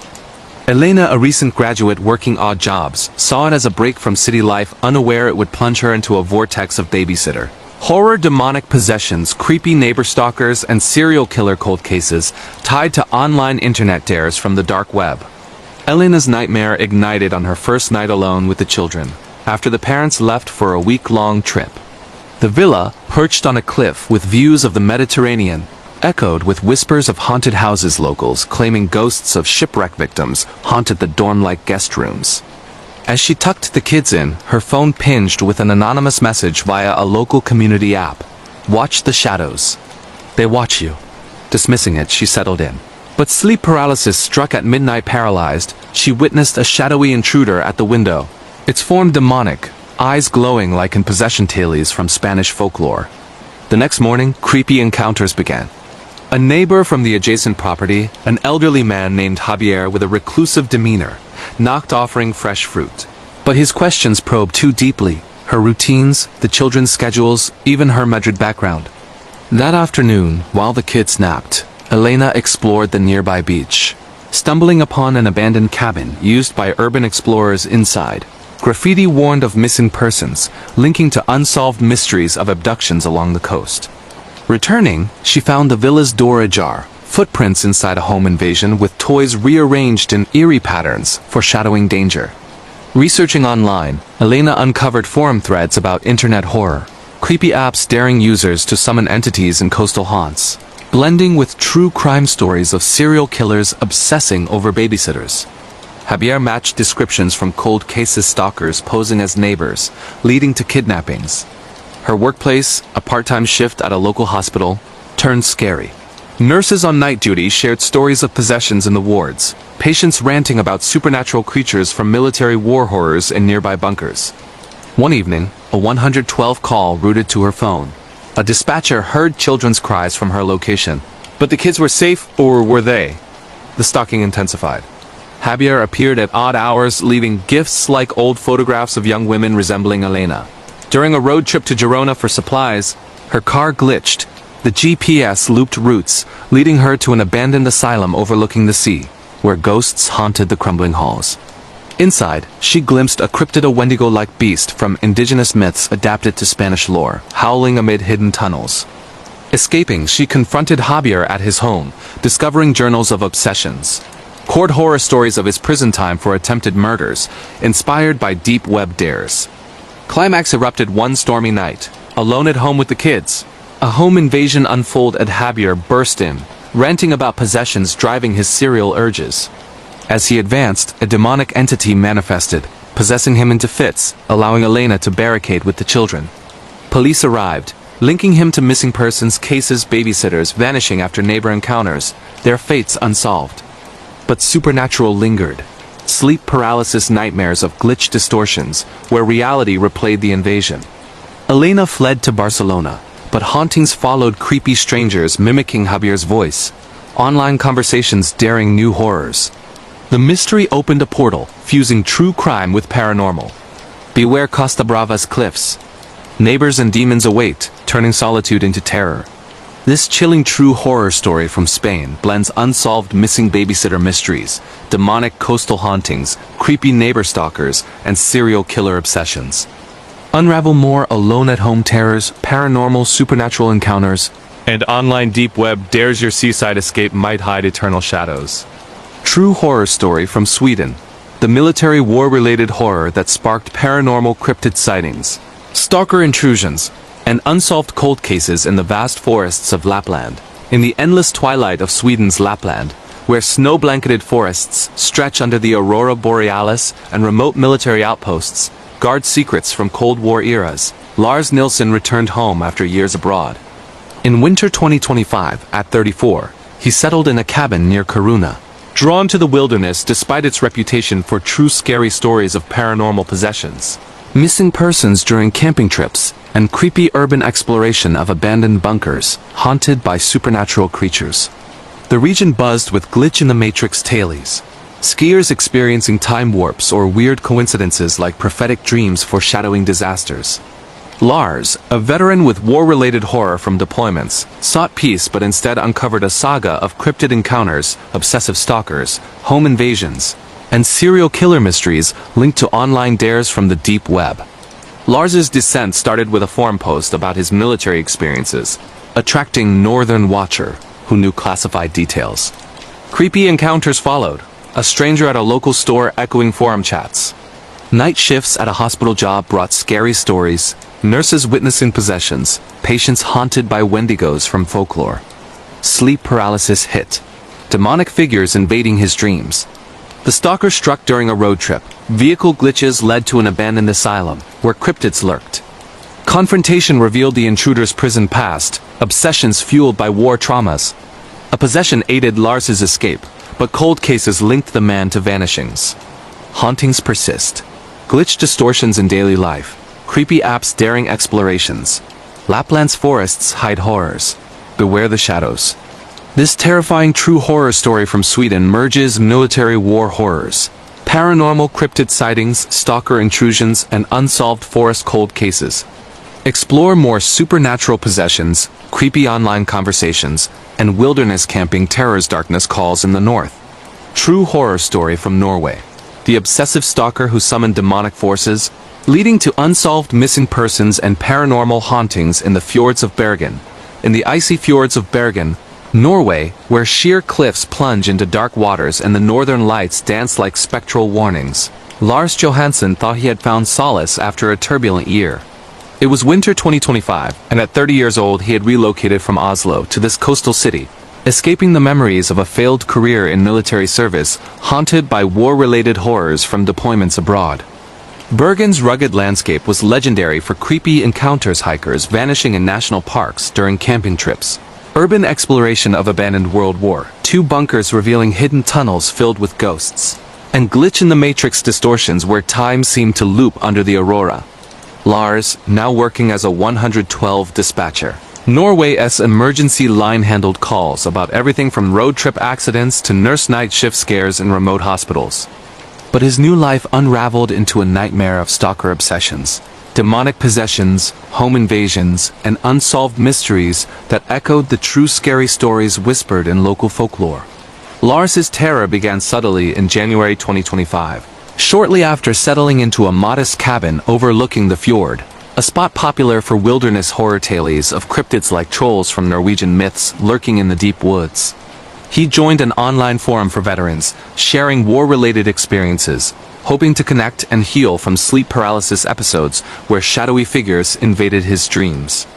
One user, Fjord Phantom, messaged him privately, knowing intimate details, his Oslo address, a classified mission gone wrong, even the name of a comrade lost in battle. "I've been watching your path," the message read, followed by a dare.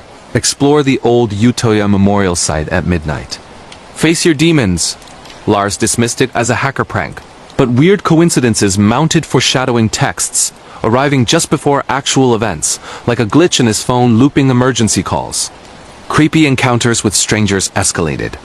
Walking Bergen's cobbled streets, Lars noticed a hooded figure tailing him, steps echoing unnaturally like in neighbor horror stories. At work, during night shifts fielding 112 calls about screams in empty fjord cabins, his computer glitched. Files on serial killers rearranged, highlighting cold cases of missing persons lured via online conversations. One stormy evening, he returned home to find his door forced a home invasion with photos of himself scattered, arranged in patterns mimicking ancient runes from folklore. Police in Bergen investigated, linking it to urban legends of possessions and abandoned asylums, but found no leads. Obsessed with uncovering the truth, Lars delved into the forum's dark side, discovering threads about deep web dares summoning supernatural creatures Wendigos, adapted from global lore to Norway's trolls, haunting explorers in hidden tunnels. The dare pulled him to Utoya Island, site of the infamous 2011 attacks, now a somber memorial, but whispered about in true crime circles for residual hauntings. Late one February night, under the northern lights, Lars ferried across, flashlight cutting through fog. Footsteps pursued, not echoes. In the ruins, reality distorted. Paths looped in matrix glitches. Weird coincidences like hearing his own voice from ahead, foreshadowing danger. The stalker emerged. Fjord Phantom, unmasked as a former soldier discharged for prison horror involving court-acquitted murders, eyes wild with obsession. "Your stories called to me," he snarled, lunging with ropes inspired by abduction tales. Lars fought back, but as the assailant advanced, a demonic entity manifested, a troll-like cryptid with glowing eyes and twisted limbs, possessing the stalker, body convulsing in unnatural ways. Lars escaped by scrambling to the ferry, but the supernatural clung. Back home, sleep paralysis worsened, nightmares of intruders blending with paranormal hauntings. Investigations blew open the case, links to missing persons across Scandinavia, dares from war trauma networks blending true crime with possessions. Lars's road trip to Oslo for safety turned nightmarish truck breakdowns on haunted highways, drivers sharing stories of ghostly hitchhikers. At a hospital stop, a nurse on night shift recounted possessions in wards, patients ranting about skinwalkers from military bunkers. In his hotel, a 112 call routed unsolicited, distorted screams tracing to his cabin. Rushing back, he interrupted another invasion. The stalker escaped, waiting with a knife. The climax struck during a wilderness camping trip in Hardangervidda National Park, seeking escape but stumbling into cryptid territory. An abandoned cabin held journals of serial obsessions, court transcripts of prison escapes fueled by demonic pacts. The stalker ambushed under blizzard, but supernatural forces peaked. Ghosts from Utoya manifested, hauntings possessing the air, reality glitching to replay the attack. In the chaos, a Wendigo entity dragged the assailant into the fjord's depths. Police linked him to cold cases, hikers vanishing after online dares, bodies never found. Lars survived, relocating to Trondheim, but terrors linger. Glitch distortions in daily life, creepy apps daring new explorations. The obsession opened a rift, merging true crime with paranormal. Beware Bergen's fjords. Stalkers and demons await, turning peace into eternal nightmare. This spine-chilling true horror story from Norway fuses obsessive stalker pursuits, demonic possessions, unsolved missing persons mysteries, and paranormal hauntings in fjord wilderness. Uncover more creepy encounters with strangers, road trip horrors, and cryptid sightings if you dare your next camping adventure could summon shadows from Norway's dark folklore. True horror story from Netherlands. The creepy online dare that unleashed a serial killer's home invasion, paranormal ghosts, and missing persons enigma in the canals of Amsterdam. Amid the winding canals and historic bridges of Amsterdam, Netherlands, where tulip fields give way to misty moors and ancient windmills creak like omens, Sophia van der Meer sought a fresh chapter. In spring 2025 at 29, she had moved from Rotterdam to this vibrant city, leaving behind a stressful job in healthcare haunted by nurse night shift stories of possessions in old wards. Amsterdam's underbelly was rife with unsolved mysteries. Missing persons vanishing during urban exploration of hidden tunnels. Creepy encounters in abandoned asylums, and glitch in the matrix moments where reality warped on foggy bike paths. Sophia, now a freelance writer on court horror stories, delved into prison escapes for her blog. But her curiosity led to a vortex of online internet horror, serial killer obsessions, home invasions, and supernatural white women ghosts from Dutch folklore, turning her life into a cold case that still baffles investigators. Sophia's ordeal sparked in April 2025, as she explored a local app for history buffs, sharing her interest in paranormal encounters. The Netherlands moors were legendary for widow-weaven white women spirits haunting the north, luring wanderers to doom. One chat with Moor Watcher turned eerie. He knew her routines, her articles on murders, even a childhood trauma. "Dare you explore the old sanatorium in Drenthe alone?" He typed, attaching a deep web link to videos of possessions.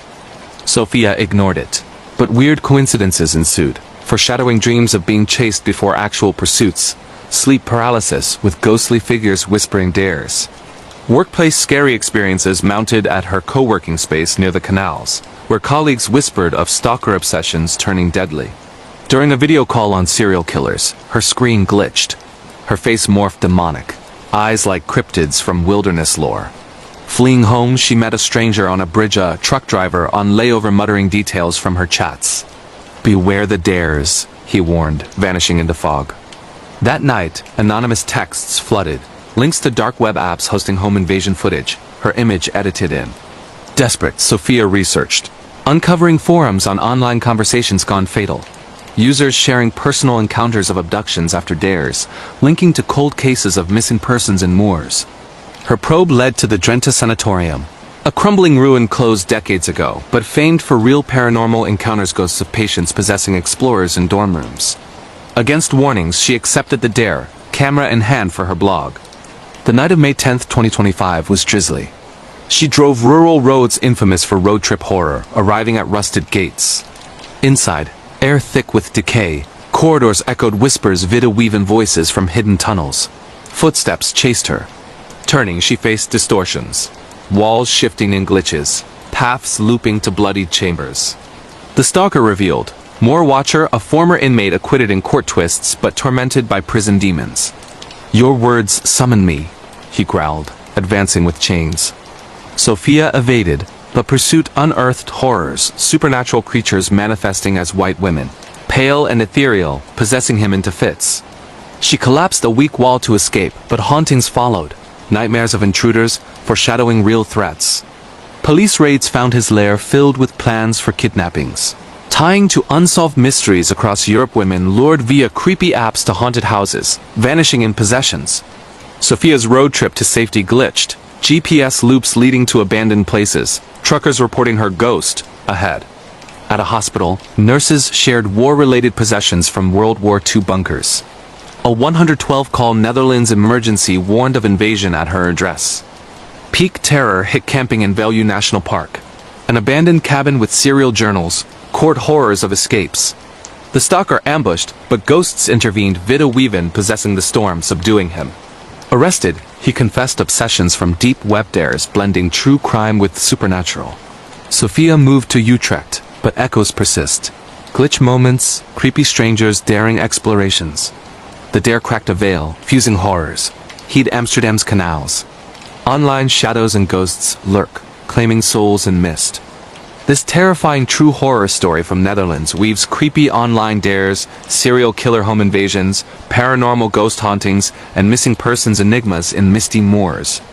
Dive into more urban exploration terrors, sleep paralysis nightmares, and cryptid encounters. Your next dare might lead to Dutch darkness. True horror story from Portugal. The missing persons cold case tied to a demonic serial stalker, paranormal cryptids, and haunted asylums in the cliffs of Lisbon. Along the dramatic cliffs and ancient alleys of Lisbon, Portugal, where the Tagus River meets the Atlantic in a symphony of waves and whispers, Miguel Santos believed he had reclaimed his peace. In summer 2025, at 33, he had returned from abroad to the sun-kissed capital, fleeing military war-related horrors that plagued his dreams. Lisbon's hidden underbelly pulsed with unsolved mysteries. Missing persons during road trips to cursed villages, creepy urban exploration of abandoned asylums in the Algarve, and glitched distortions where time skipped in foggy catacombs. Miguel, taking a job as a 112 dispatcher, Handled calls about everything from hospital night shifts to truck driver sightings of supernatural creatures. But a chance online encounter spiraled into a saga of serial stalker obsessions. Demonic possessions, home invasions, and cryptid hauntings inspired by Portuguese folklore, leaving his life an enigma of blended true crime and paranormal dread. Miguel's nightmare ignited in July 2025, browsing a forum for history enthusiasts amid Lisbon's haunted landmarks like the Aqueduto das Águas Livres, infamous for a 19th-century serial killer's murders. A user, Cliff Phantom, dared him to explore the cursed Vila dos Pobres, an abandoned village in the Algarve, shrouded in legends of treasures guarded by demons. Conversations turned personal. Details of his service, a lost comrade, even his address. "I've watched from the shadows," it read. Miguel brushed it off, but weird coincidences piled foreshadowing texts before events. Sleep paralysis with shadowy intruders mimicking voices from his past. Creepy encounters escalated. A neighbor in his Alfama apartment, an old man with piercing eyes, probed his routines unnaturally. At work, glitchy calls looped screams from empty lines, linking to cold cases. One evening, home invasion struck. Door ajar, belongings rearranged with notes daring the village. Police tied it to neighbor horror tales, but no culprit. Driven, Miguel delved deep web threads on internet horror, dares summoning entities in hidden tunnels, blending with true crime of abductions. He ventured to Vila dos Pobres, ruins cursed since earthquakes, haunted by ghosts and cryptids like adapted Wendigos. Midnight arrival brought whispers. Footsteps pursued. Reality glitched. Paths repeated, coincidences like finding his photo in ruins. The stalker unmasked. Cliff Phantom, ex-prisoner from court horrors, obsessed via Miguel's posts. "You called the curse," he attacked. Struggle ensued, but demonic possession overtook, body twisting, eyes black. Miguel fled as a cryptid entity dragged him away. Investigations uncovered links to missing persons lured by dares to haunted spots. Miguel's road trip turned horrific. Breakdowns amid sightings, hospital stories of possessions. Climax in catacombs, stalker ambush, but ghosts banished him. Miguel relocated, but hauntings endure. Glitches, dares via apps. Beware Lisbon's cliffs. Stalkers and demons prowl. This bone-chilling true horror story from Portugal merges missing persons cold cases, demonic serial stalkers, paranormal cryptid hauntings, and haunted asylum terrors. Explore more online deep web dares, home invasion nightmares, and glitch in the matrix distortions. Portugal's shadows await. True horror story from Denmark.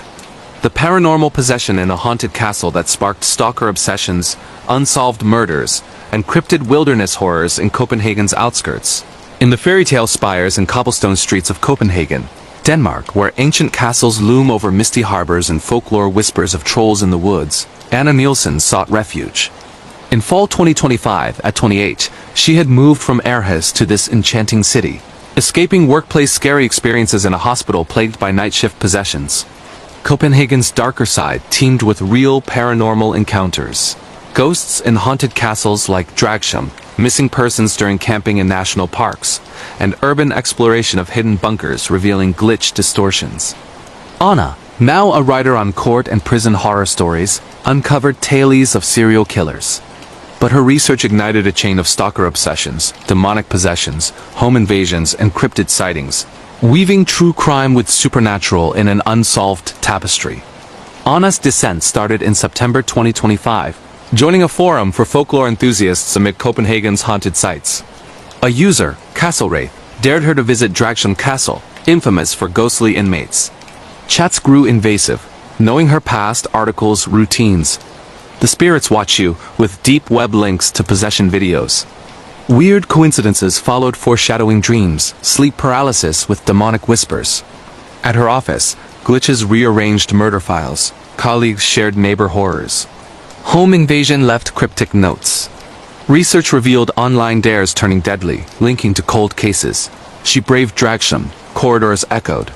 Paths looped in glitches. Stalker attacked, but possession intervened, body convulsing as ghosts dragged him. Police tied to vanishings. Hauntings persisted. Road trips with cryptid sightings, 112 calls warning invasions. Climax camping, ambush subdued by entities. Anna fled, but terrors linger. Denmark's castles hide horrors. This gripping true horror story from Denmark blends paranormal castle possessions, stalker obsessions, unsolved murders, and cryptid wilderness terrors. Delve into more creepy online conversations, glitch realities, and haunted house nightmares. Denmark's folklore awakens. True horror story from Ireland. The skinwalker that followed her home after a camping trip in the Wicklow Mountains, leading to demonic possessions, stalker obsessions, and an unsolved missing persons chain across the Emerald Isle, in the Emerald Hills and mist-choked valleys of the Wicklow Mountains. Just south of Dublin, Ireland, where ancient Celtic ruins stand like silent witnesses, and the wind carries whispers older than Christianity itself. Aoife Murphy thought a solo camping weekend would heal her. It was October 2025, and at 26 years old, the Dublin-based graphic designer had been drowning in workplace burnout and creepy online messages that had followed her for months. Ireland's national parks were famous for more than beauty. They were infamous for missing persons cases that never closed, for hikers who vanished on marked trails, for urban explorers who entered abandoned asylums in the mountains, and were never seen again. Locals spoke in hushed tones about skinwalkers that had crossed the Atlantic, shapeshifters that wore the faces of the lost and lured new victims into the fog. Aoife laughed it off as folklore, until the thing that wore her ex-boyfriend's face followed her home and refused to leave. It started on the Friday night she pitched her tent beside Loch Dan, a black mirror of water surrounded by pines that locals avoided after dark. She had joined an Irish hiking Discord weeks earlier, posting photos of her gear. One user, Wicklow Wanderer, flooded her DMs with compliments that turned unsettling.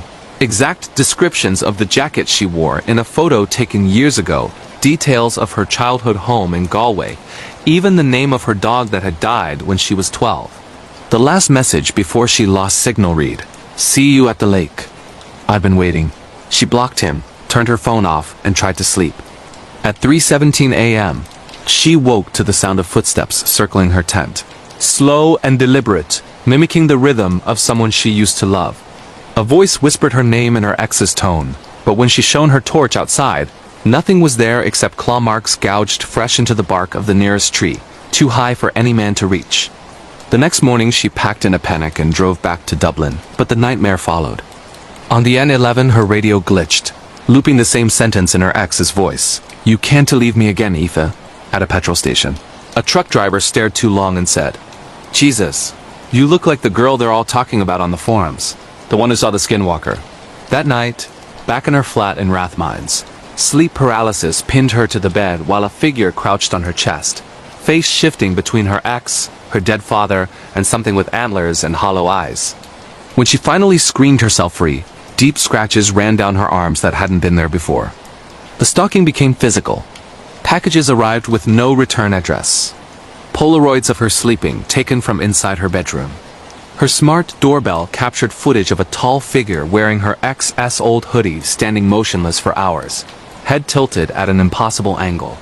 Neighbors reported seeing someone trying her door handle at 4 a.m., but Gardaí found no fingerprints, no footprints in the rain-soaked garden, nothing.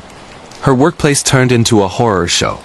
Colleagues whispered that a man had been asking about her shifts, describing him matched the figure on the doorbell cam. During one late design meeting, every screen in the office glitched to the same image. Aoife's tent by Loch Dan, taken from inside while she slept. Desperate, she drove to Galway to stay with her mother, but the 4-hour road trip became a descent into madness. Her GPS rerouted her onto abandoned back roads that shouldn't exist. Twice she passed the same ruined famine cottage, even though she never turned around.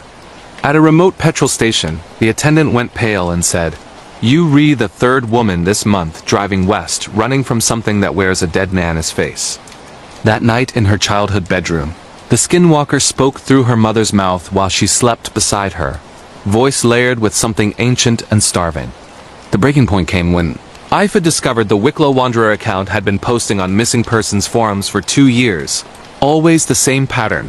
Befriending young women planning solo hikes, daring them to remote lakes or ring forts, then posting last-seen photos taken from impossible angles. 6 women were gone. Aoife was meant to be number 7. Instead, she fought back.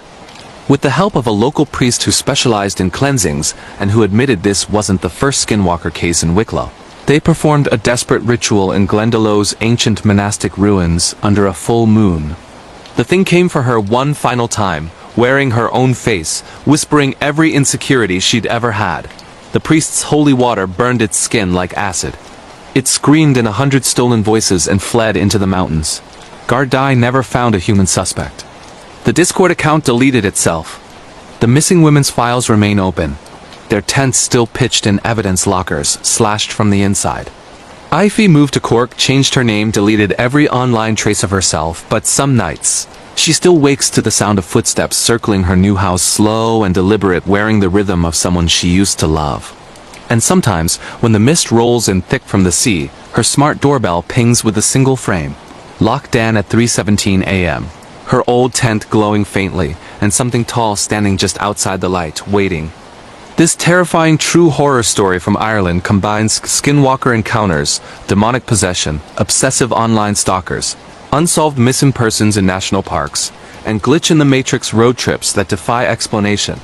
If you're planning a solo hike in the Wicklow Mountains, delete your location tags, turn off your Strava, and never, ever answer a DM from someone who already knows your dead dog's name. The mountains remember. And they're still hungry. True horror story from Belgium. The abandoned asylum that birthed a real demon, leading to workplace possession horror, serial stalker nightmares, and cold cases in the Ardennes forest. Deep in the fog-shrouded Ardennes forest of southern Belgium, where World War II bunkers rot beneath layers of moss and the screams of long-dead soldiers still echo in hidden tunnels, Camille Dubois took the job that would destroy her sanity. It was November 2025, and at 31, the psychiatric nurse from Brussels accepted a lucrative night shift position at a private facility, built directly on the ruins of the infamous Transin Asylum, an institution shut down in the 1980s after patients began speaking in languages no one had taught them, and staff committed suicide in ritualistic patterns.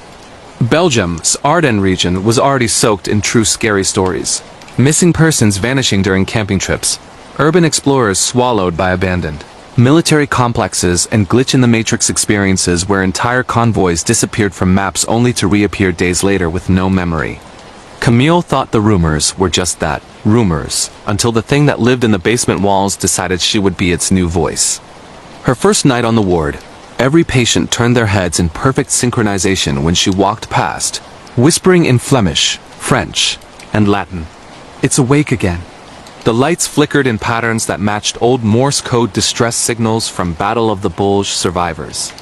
At 3:33 a.m., the intercom system, unplugged for decades, crackled to life with a child's voice begging to be let out of the sub-basement that officially didn't exist. Security footage later showed Camille walking toward the forbidden stairwell in a trance, pupils dilated black, speaking fluently in a dialect of Walloon that died out in the 1700s. The possession spread like a virus. Colleagues began sleepwalking to the basement, returning with bruises in the shape of child-sized handprints. One orderly was found at dawn, nailed to the chapel door with surgical staples, still alive, muttering that the children want their playroom back. Camille's phone started receiving messages from her own number, photos taken from inside her locked apartment while she was at work, her sleeping body surrounded by tiny barefoot prints in ash.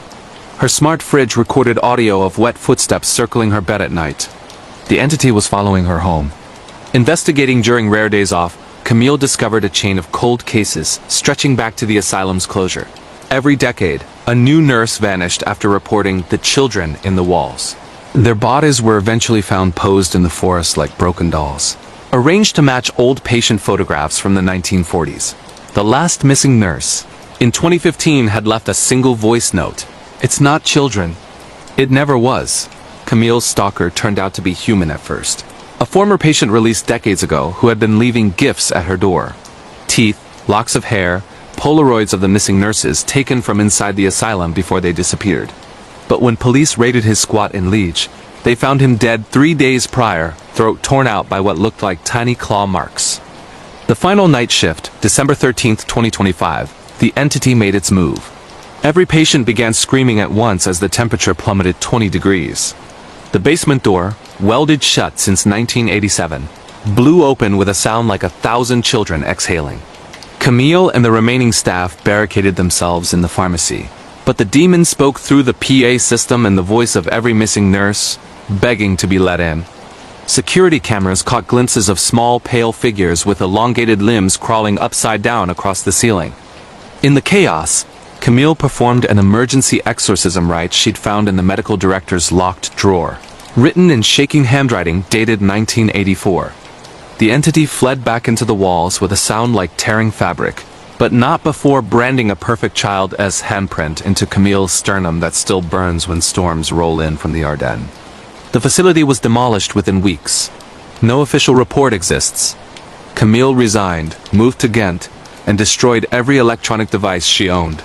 But some nights, when the fog is thick enough to swallow streetlights, her new colleagues say she starts speaking in those dead languages again. Eyes rolled white, warning that the children have learned how to follow the power lines now, and they're looking for new playmates in every hospital basement from Brussels to Bruges. This horrifying true story from Belgium merges real demonic possession, workplace horror in abandoned asylums, serial stalker cold cases, and supernatural creatures born from wartime trauma in the Ardennes. If you ever take a night shift job in a Belgian psychiatric ward built before 1990, check the basement blueprints. Some doors were welded shut for a reason. And whatever you do, never answer when the children ask to play. They don't let go. True horror story from Switzerland. The Alpine stalker, whose obsessive calls led to a terrifying abduction, demonic hauntings, and an unsolved missing persons mystery in the snowy peaks of the Swiss Alps. Nestled in the breathtaking yet isolating peaks of the Swiss Alps, where snow-capped mountains tower like silent guardians and remote chalets dot the landscape like forgotten outposts, Lena Vogel believed she had discovered her perfect retreat. It was January 2025, and at 29 years old, she had escaped the fast-paced life of Zurich for a seasonal job as a ski instructor in the village of Zermatt. A place renowned for its pristine slopes but quietly infamous for true scary stories of missing persons vanishing during wilderness excursions. Creepy urban exploration of abandoned World War II bunkers hidden in the cliffs. And glitch-in-the-matrix distortions where avalanches seem to rewind time for unsuspecting hikers. The Alps were a breeding ground for paranormal encounters, ghosts of climbers haunting dormant cable cars, supernatural creatures like alpine wendigos lurking in the deep woods, and demonic possessions whispered about in local folklore tied to ancient rituals. Lena, seeking solace after a string of bad relationships, thought the crisp air and solitude would heal her. Instead, it drew her into a vortex of stalker obsessions, eerie phone calls, home invasions, and an unsolved abduction that blended true crime horrors with supernatural terrors, leaving investigators baffled and her fate shrouded in eternal mystery. Lena's nightmare unfolded gradually, starting with anonymous phone calls that pierced the quiet of her rented chalet. The first came late one evening as she sipped hot chocolate by the fire, her phone ringing from an unknown number. A distorted voice, deep and mechanical, whispered, "I've been watching you glide down those slopes, Lena. You're mine now." Shaken, she hung up, assuming it was a prank from a tourist. But the calls escalated, daily intrusions revealing intimate details. The color of her ski suit, the route she took on her morning patrols, even the songs she hummed alone in the shower. These weren't random. The caller knew her routines with chilling precision, echoing stalker obsession tales from online forums she'd browsed out of curiosity. She reported it to the local police in Zermatt. But the dispatcher on the 117 emergency line Switzerland, S equivalent to 911, noted similar complaints. From hikers experiencing weird coincidences, like foreshadowing messages before actual dangers on the trails. The stalking turned physical. During her workplace shifts at the ski resort, creepy encounters with strangers mounted a hooded figure lingering at the base of the Matterhorn lift, staring unblinkingly as she instructed classes. Colleagues shared scary experiences. Night shifts where equipment glitched inexplicably, replaying radio static with whispers mimicking lost skiers' cries. One afternoon, after a lesson, Lena returned to her chalet to find the door slightly ajar, a home invasion with nothing stolen, but her personal journal flipped, open to pages about her past heartbreaks underlined in red ink with notes like, "I know your pain." Panic set in. She installed cameras, but footage showed only shadows distorting like glitches in the Matrix. Figures appearing and vanishing without crossing thresholds. Desperate for answers, Lena delved into local online conversations via a Swiss hiking app, uncovering threads about internet horror. Deep web dares challenging users to summon alpine entities in hidden tunnels beneath the mountains. blending with true crime stories of serial killers obsessing over isolated women. One user, Alpine Echo, messaged her directly, daring her to explore an abandoned asylum ruin near Gornograt, a site infamous for real paranormal encounters, demons possessing explorers, ghosts haunting the crumbling dorm rooms. The messages mirrored her caller's voice patterns, fueling sleep paralysis episodes where a demonic shadow hovered over her bed, whispering threats in a layered tone. The abduction struck on a foggy February evening in 2025. After escorting an injured student to a remote clinic, a hospital outpost known for nurse night shift stories of possessions in the wards, Lena headed to her car in the dimly lit parking area. Witnesses later reported seeing her vehicle speed away erratically, as if driven by an unseen force. Hours passed. Her SUV was discovered ablaze in a secluded ravine, interior scorched, with no sign of her. Cryptic calls flooded her family's phones in Zurich. The same distorted voice claiming, "She's with me now, in the eternal snow." These post-abduction messages echoed unsolved mysteries, with weird coincidences like her watch found stopped at the exact time of disappearance, buried under animal bones arranged meticulously to ward off scavengers. Investigations revealed ties to cold cases. Missing persons in the Alps lured by online dares, vanishing after creepy apps summoned supernatural creatures. Police raided the asylum, finding journals of a serial stalker's obsessions court horror stories of a prison escapee from a nearby facility, haunted by war-related military demons from Swiss neutrality bunkers. During a search party's road trip through the peaks, glitches occurred, compasses spinning wildly, time loops trapping teams and repeating paths.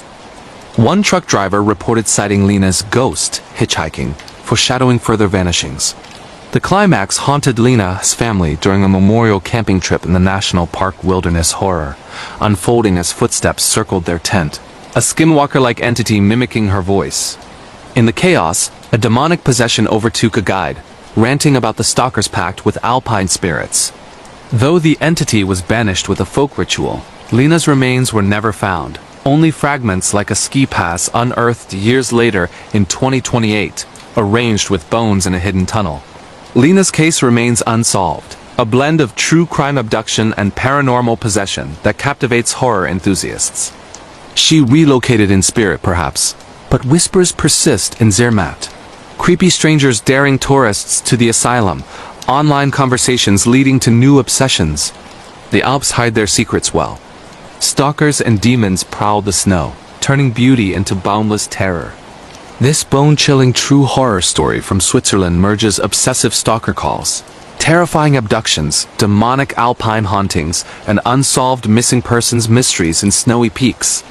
Uncover more creepy encounters with strangers, glitch in the matrix distortions, and home invasion nightmares if you dare your next ski trip could awaken shadows from the deep web's frozen abyss. Stay vigilant on the slopes. True horror story from Austria. The Vienna neighbor whose creepy messages unveiled a serial killer's possession, paranormal cryptids, and cold case abductions in the Viennese woods, in the enchanting yet shadowy forests surrounding Vienna, Austria, where the Viennese woods stretch like a green labyrinth hiding centuries of secrets. And abandoned cabins whisper tales from the Habsburg era. Karl Becker sought a quiet suburban life.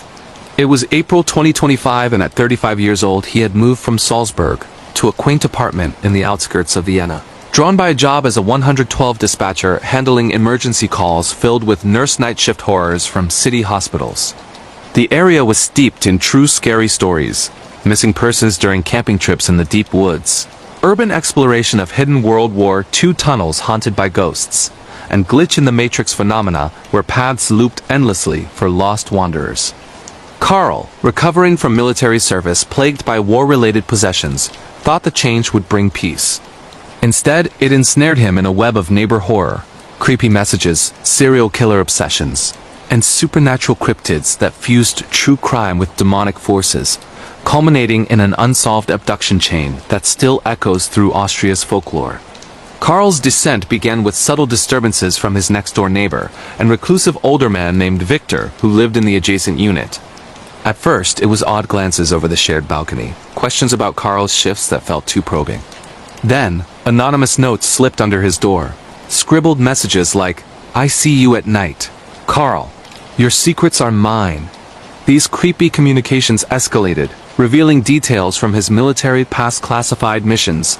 Lost comrades mirroring stalker obsession narratives from online forums he joined for veteran support. He confronted Victor, but the man denied everything with a vacant stare, his eyes flickering unnaturally like in possession tailies. Workplace scary experiences amplified the dread. As a dispatcher, Carl fielded 112 calls about screams in empty woods, linking to cold cases of abductions. One night, his system glitched, calls looping with a voice mimicking Victor's, foreshadowing dangers. Returning home, he discovered a home invasion furniture rearranged, photos of himself asleep on the couch, taken from inside. Police investigated, tying it to neighbor horror stories across Vienna, but found no evidence. Diving into internet horror, Carl uncovered deep web threads. Dares summoning cryptids in the woods, blending with true crime of serial killers haunted by demons. Victor matched descriptions from court horror stories, a prison escapee obsessed with possessions from wartime bunkers. Sleep paralysis struck Carl, nightmares of intruders, demonic shadows hovering with Victor's face. The abduction wave hit in May 2025. After a late shift, Carl vanished from his parking spot, witnesses seeing his car drive off wildly. It was found burned in the woods, with messages to his family claiming possession. Investigations linked Victor to unsolved mysteries, victims lured via creepy apps to haunted asylums, vanishing in glitches. A road trip search party encountered cryptids, Wendigo-like beasts howling amid time loops. In an abandoned cabin, journals revealed Victor's serial urges, fueled by possessions. Climax during a park camping. Victor ambushed, but demons manifested, dragging him into shadows. Carl's fate unsolved, remains hinted at in bones arranged ritually. Hauntings linger in Vienna. Glitch distortions dares via online conversations. Beware the woods. Neighbors and cryptids await. This terrifying true horror story from Austria weaves creepy neighbor messages, serial killer possessions, paranormal cryptid hauntings, and cold case abductions in forested depths. Explore more online deep web dares, sleep paralysis terrors, and urban exploration nightmares. Austria's Shadows Call. True horror story from Poland. The Warsaw ghost that triggered online stalker dares, demonic home invasions, and unsolved missing persons in the Mazovian forests. Amid the historic streets and dense forests of Mazovia around Warsaw. Poland, where ancient oaks conceal forgotten World War II bunkers and the Vistula River carries echoes of past tragedies. Olga Novak hoped for a new beginning. In June 2025, at 27, she relocated from Krakow to Warsaw for a hospital job on night shifts, haunted by stories of possessions in the wards. The region brimmed with real paranormal encounters, ghosts in haunted houses, missing persons during wilderness camping, and glitch distortions on road trips. Olga's curiosity led to a saga of online internet horror. Stalker dares, demonic invasions, and serial cold cases, blending supernatural with crime in an unsolved enigma. Olga's terror started on a local app for history buffs, where Mazovia Whisper dared her to explore a haunted asylum in the forests. Knowing personal details, creepy messages escalated, foreshadowing her routines. Sleep paralysis brought ghostly intruders. At work, glitches replayed possession calls. Home invasions left notes. Research revealed deep web dares linked to vanishings. She ventured to the asylum. Paths looped, stalker attacked, but demon possessed him. Police tied to missing persons. Hauntings followed. Climax in forests. Cryptid intervention. Olga vanished unsolved. This chilling true horror story from Poland merges online stalker dares, demonic home invasions, ghostly hauntings, and unsolved forest missing persons. Delve into more creepy apps, glitch realities, and paranormal possessions. Poland's woods hide eternal dread. True horror story from Czech Republic. The Prague cryptid sighting that unleashed serial obsessions, paranormal possessions, and cold case mysteries in the Bohemian countryside. In the fairy tale spires of Prague and the rolling Bohemian countryside, where medieval castles overlook misty valleys and abandoned mines swallow secrets. Tomasz Nowotny sought inspiration. In August 2025, at 32, he moved from Brno to Prague for urban exploration photography, unaware of the horrors. Cryptid sightings in national parks, missing persons on camping trips, and glitch phenomena in hidden tunnels. Tomas's probe into online conversations spiraled into stalker obsessions. possessions, home invasions, and unsolved murders tied to supernatural creatures. Tomas's ordeal began with forum dares to explore a haunted mine, from Bohemia's shadow knowing his life. Weird coincidences mounted, foreshadowing dreams. Creepy encounters led to invasions. In the mine, glitch loops. Stalker revealed, possessed by demon. Escape, but cold cases linked. Road trip horrors, hospital possessions. Climax camping, cryptid banishes stalker. Tomas's mystery unsolved. Beware Prague's depths. This gripping true horror story from Czech Republic fuses cryptid sightings, serial obsessions, paranormal possessions, and countryside cold cases. Uncover more online dares, home invasion terrors, and glitch distortions. Bohemia's shadows awaken. True horror story from Finland. The Wendigo that answered a deep web. Dare and followed her from the frozen lakes of Lapland to Helsinki's underground tunnels in the endless white silence of Finnish Lapland, where the aurora bleeds green across the sky, and the forests are so dense that daylight never truly reaches the ground. Emma Korhonen made the worst decision of her life. It was December 2025, and at 24 years old, the university student from Helsinki had accepted a dare from a private, Finnish horror server. Spend one night alone in an abandoned reindeer herder's cabin deep inside Urho Kekkonen National Park and live stream it for proof. The cabin had a reputation. Locals refused to speak its name. They only said that something tall and starving had been seen walking upright on the ice of Lake Inari since the Great Famine Winter of 1867. Something that wore human skin the way others wear coats. Emma laughed it off, called it Nordic creepypasta, and drove north with her phone, a drone, and a bottle of Kosken Korva for courage. By morning, the livestream had 87,000 viewers. By the next night, the viewers were watching something else entirely. The first sign was the voice. At 2:14 a.m., when the temperature outside dropped to -42, her phone speaker crackled, and a voice that sounded exactly like her dead grandmother whispered in Sami, "Don't let it wear your face, Kulta." The chat exploded. Donations poured in demanding she open the door. Against every instinct, she did. The drone feed showed nothing but snow and darkness. Then the drone simply stopped moving mid-air, frozen like a photograph, while the cabin doors slammed shut behind her. When the feed came back, the chat saw Emma standing perfectly still in the middle of the room, head tilted at an impossible angle, smiling with too many teeth. She spoke once, in a voice that was not hers. "Thank you for the invitation."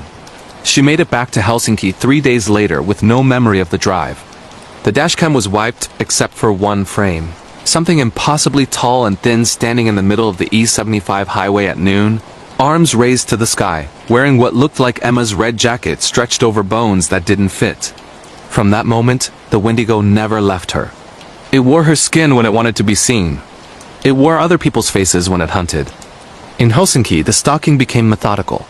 Neighbors in her campy apartment building reported seeing Emma on their balconies at 4 a.m., staring into their windows without blinking, even though she was asleep inside her locked flat. Her smart doorbell captured footage of her walking out the front door at night, barefoot in the snow, returning hours later with frostbitten feet she never remembered injuring. Her university classmates received messages from her accounts. "Come to the metro tunnels beneath Itäkeskus. I found a new way down." 3 of them accepted. None came back up. Police found their phones arranged in a perfect circle deep beneath the city, live streaming darkness to 200,000 followers who thought it was an ARG. Emma's night shifts at a downtown hospital turned into possession horror.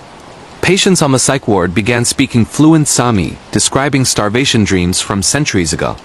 One elderly man clawed his own face off, screaming that the girl with no shadow was coming to eat his name. Security footage showed Emma walking the corridors backwards, head rotating 180 degrees, whispering coordinates to the abandoned air raid shelters under Helsinki Central Station. Nurses quit in waves. The hospital quietly closed the entire lower floor. The final confrontation happened on the longest night of the year. Emma, or what was left of her, lured the last of her followers to the deepest part of the Helsinki underworld, an unfinished Cold War bunker that was never on any map. Over 400 people followed the live stream that night. They watched her descend rusted ladders in the blackness, heard the wet sounds of something huge moving behind her.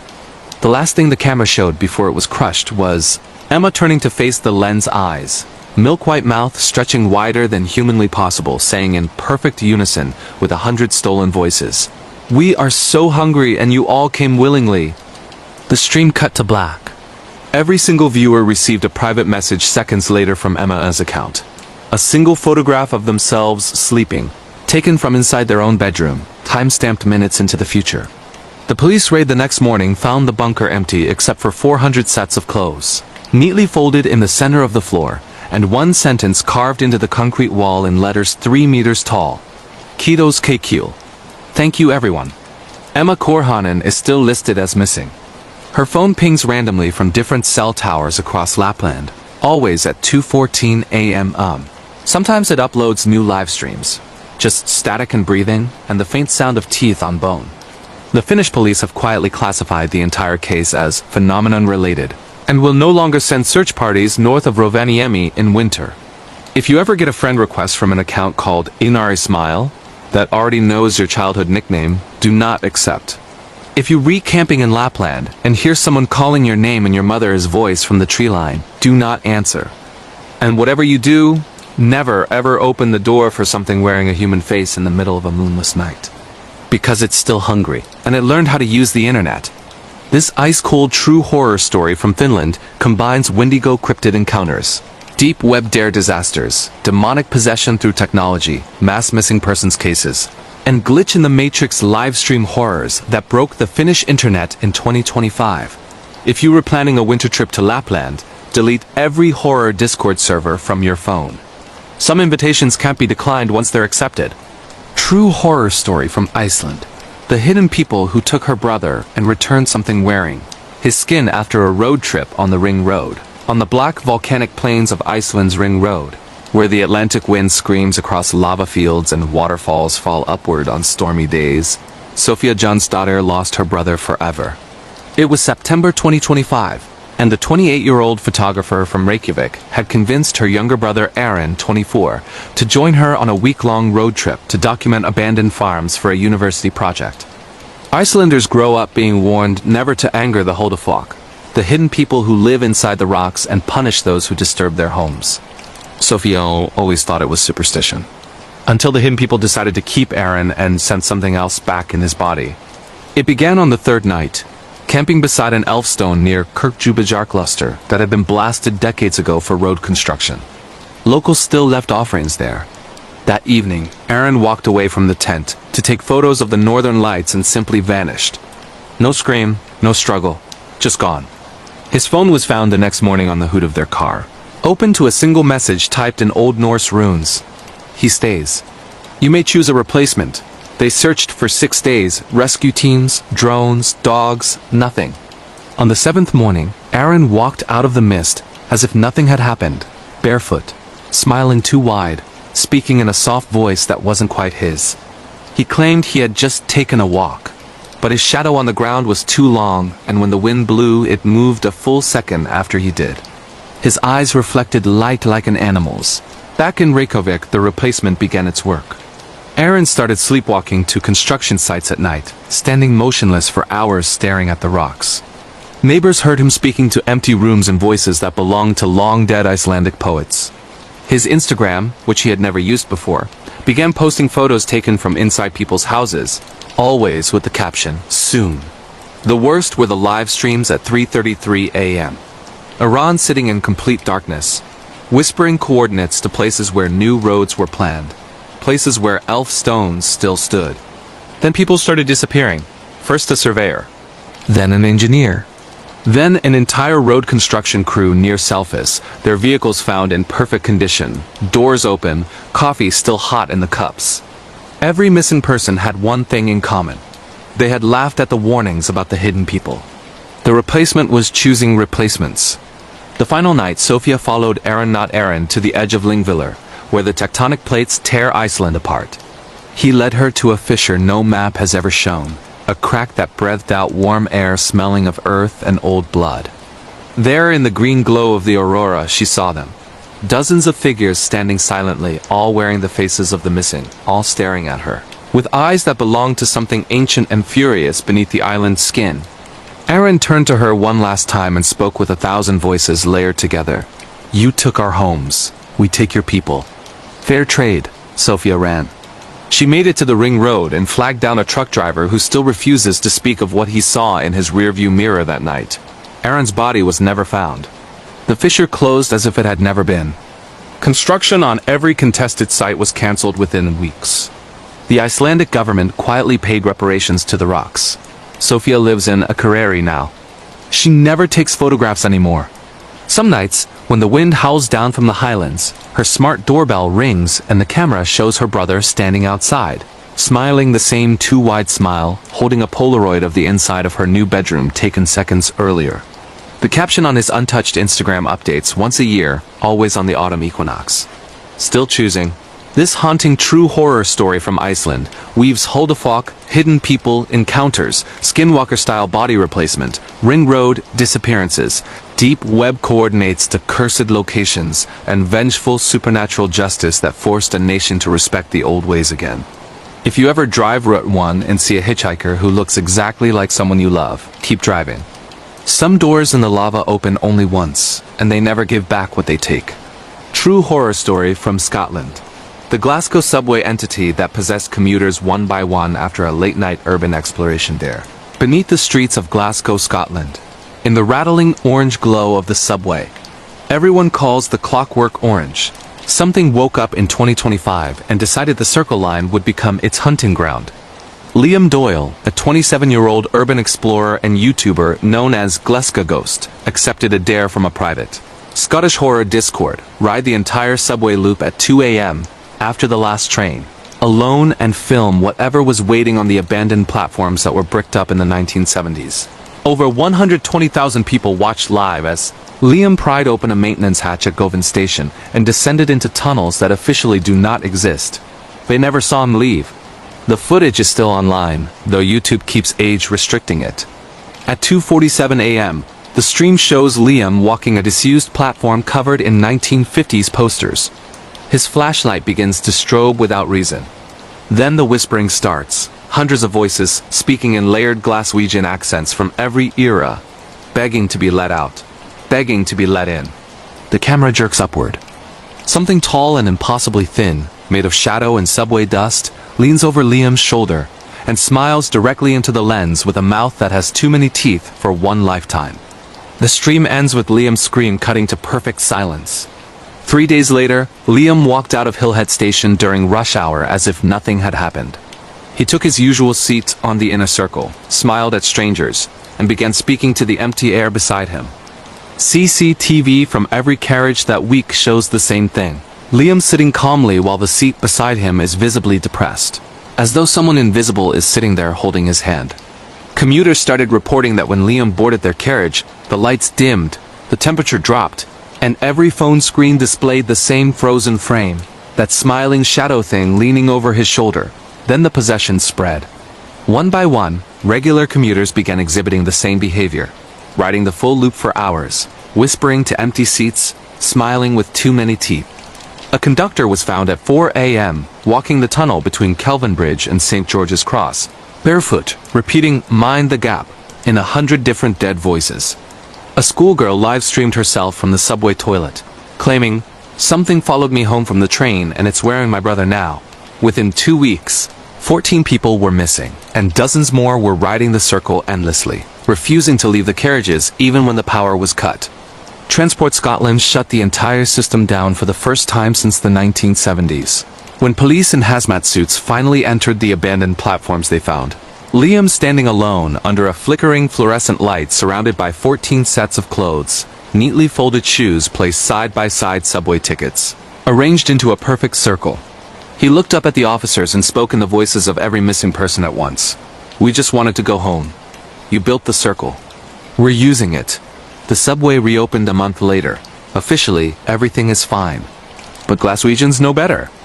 If you ride the Clockwork Orange after 11 p.m. and the carriage suddenly empties for no reason, get off at the next stop. If the lights dim and you smell damp earth and ozone, do not look at the empty seat beside you. And if a pale man with too many teeth sits down and asks, "Going my way?" In your own voice, whatever you do, do not answer. The circle never stops.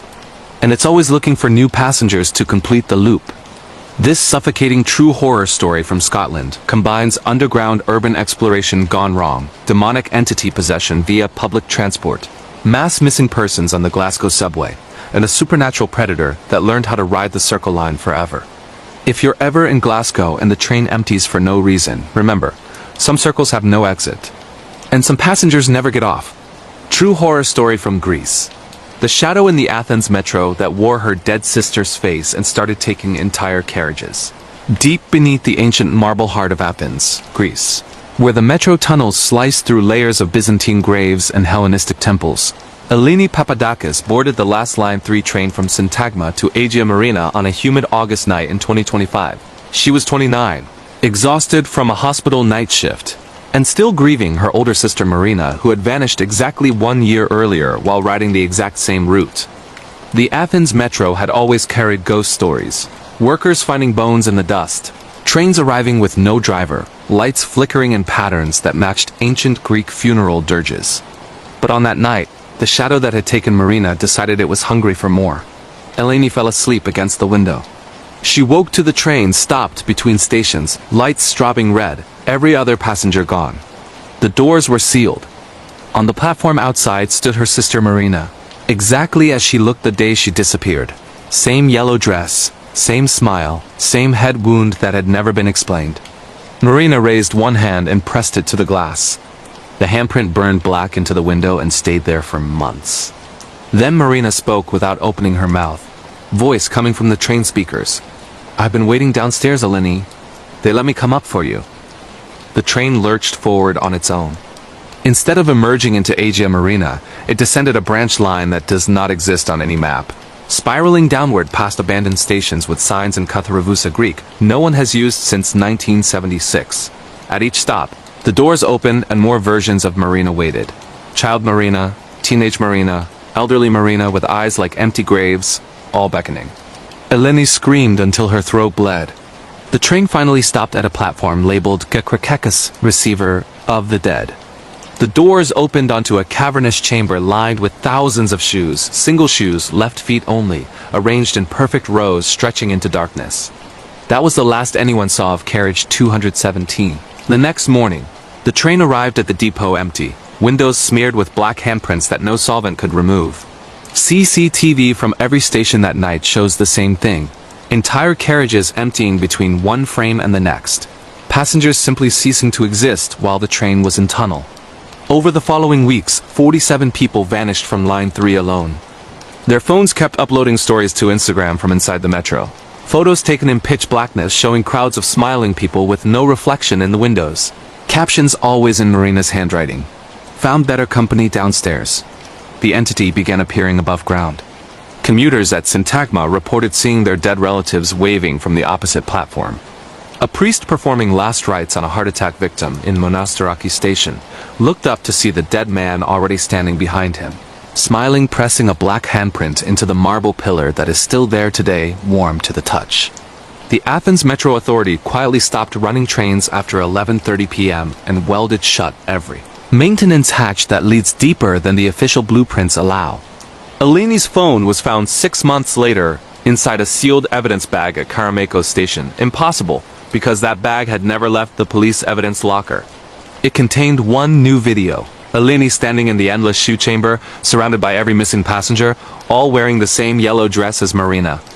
They turned to the camera in perfect unison and spoke with 1,000 layered voices. "The city was built on our graves. Rush hour is just harvest time. Line 3 still runs. The black handprints never fade. And if you re-ever on the last train from Syntagma and the lights turn red between stations, do not look at the windows. Do not answer if someone who should be dead calls your name from the next carriage. Because the dead downstairs have learned the timetable by heart and they always save a seat for family." This suffocating true horror story from Greece merges ancient necropolis entities waking beneath Athens, metro possession and mass vanishings, family skinwalker replacement, and a supernatural predator that turned the entire Line 3 into its personal underworld. Some cities are built on bones.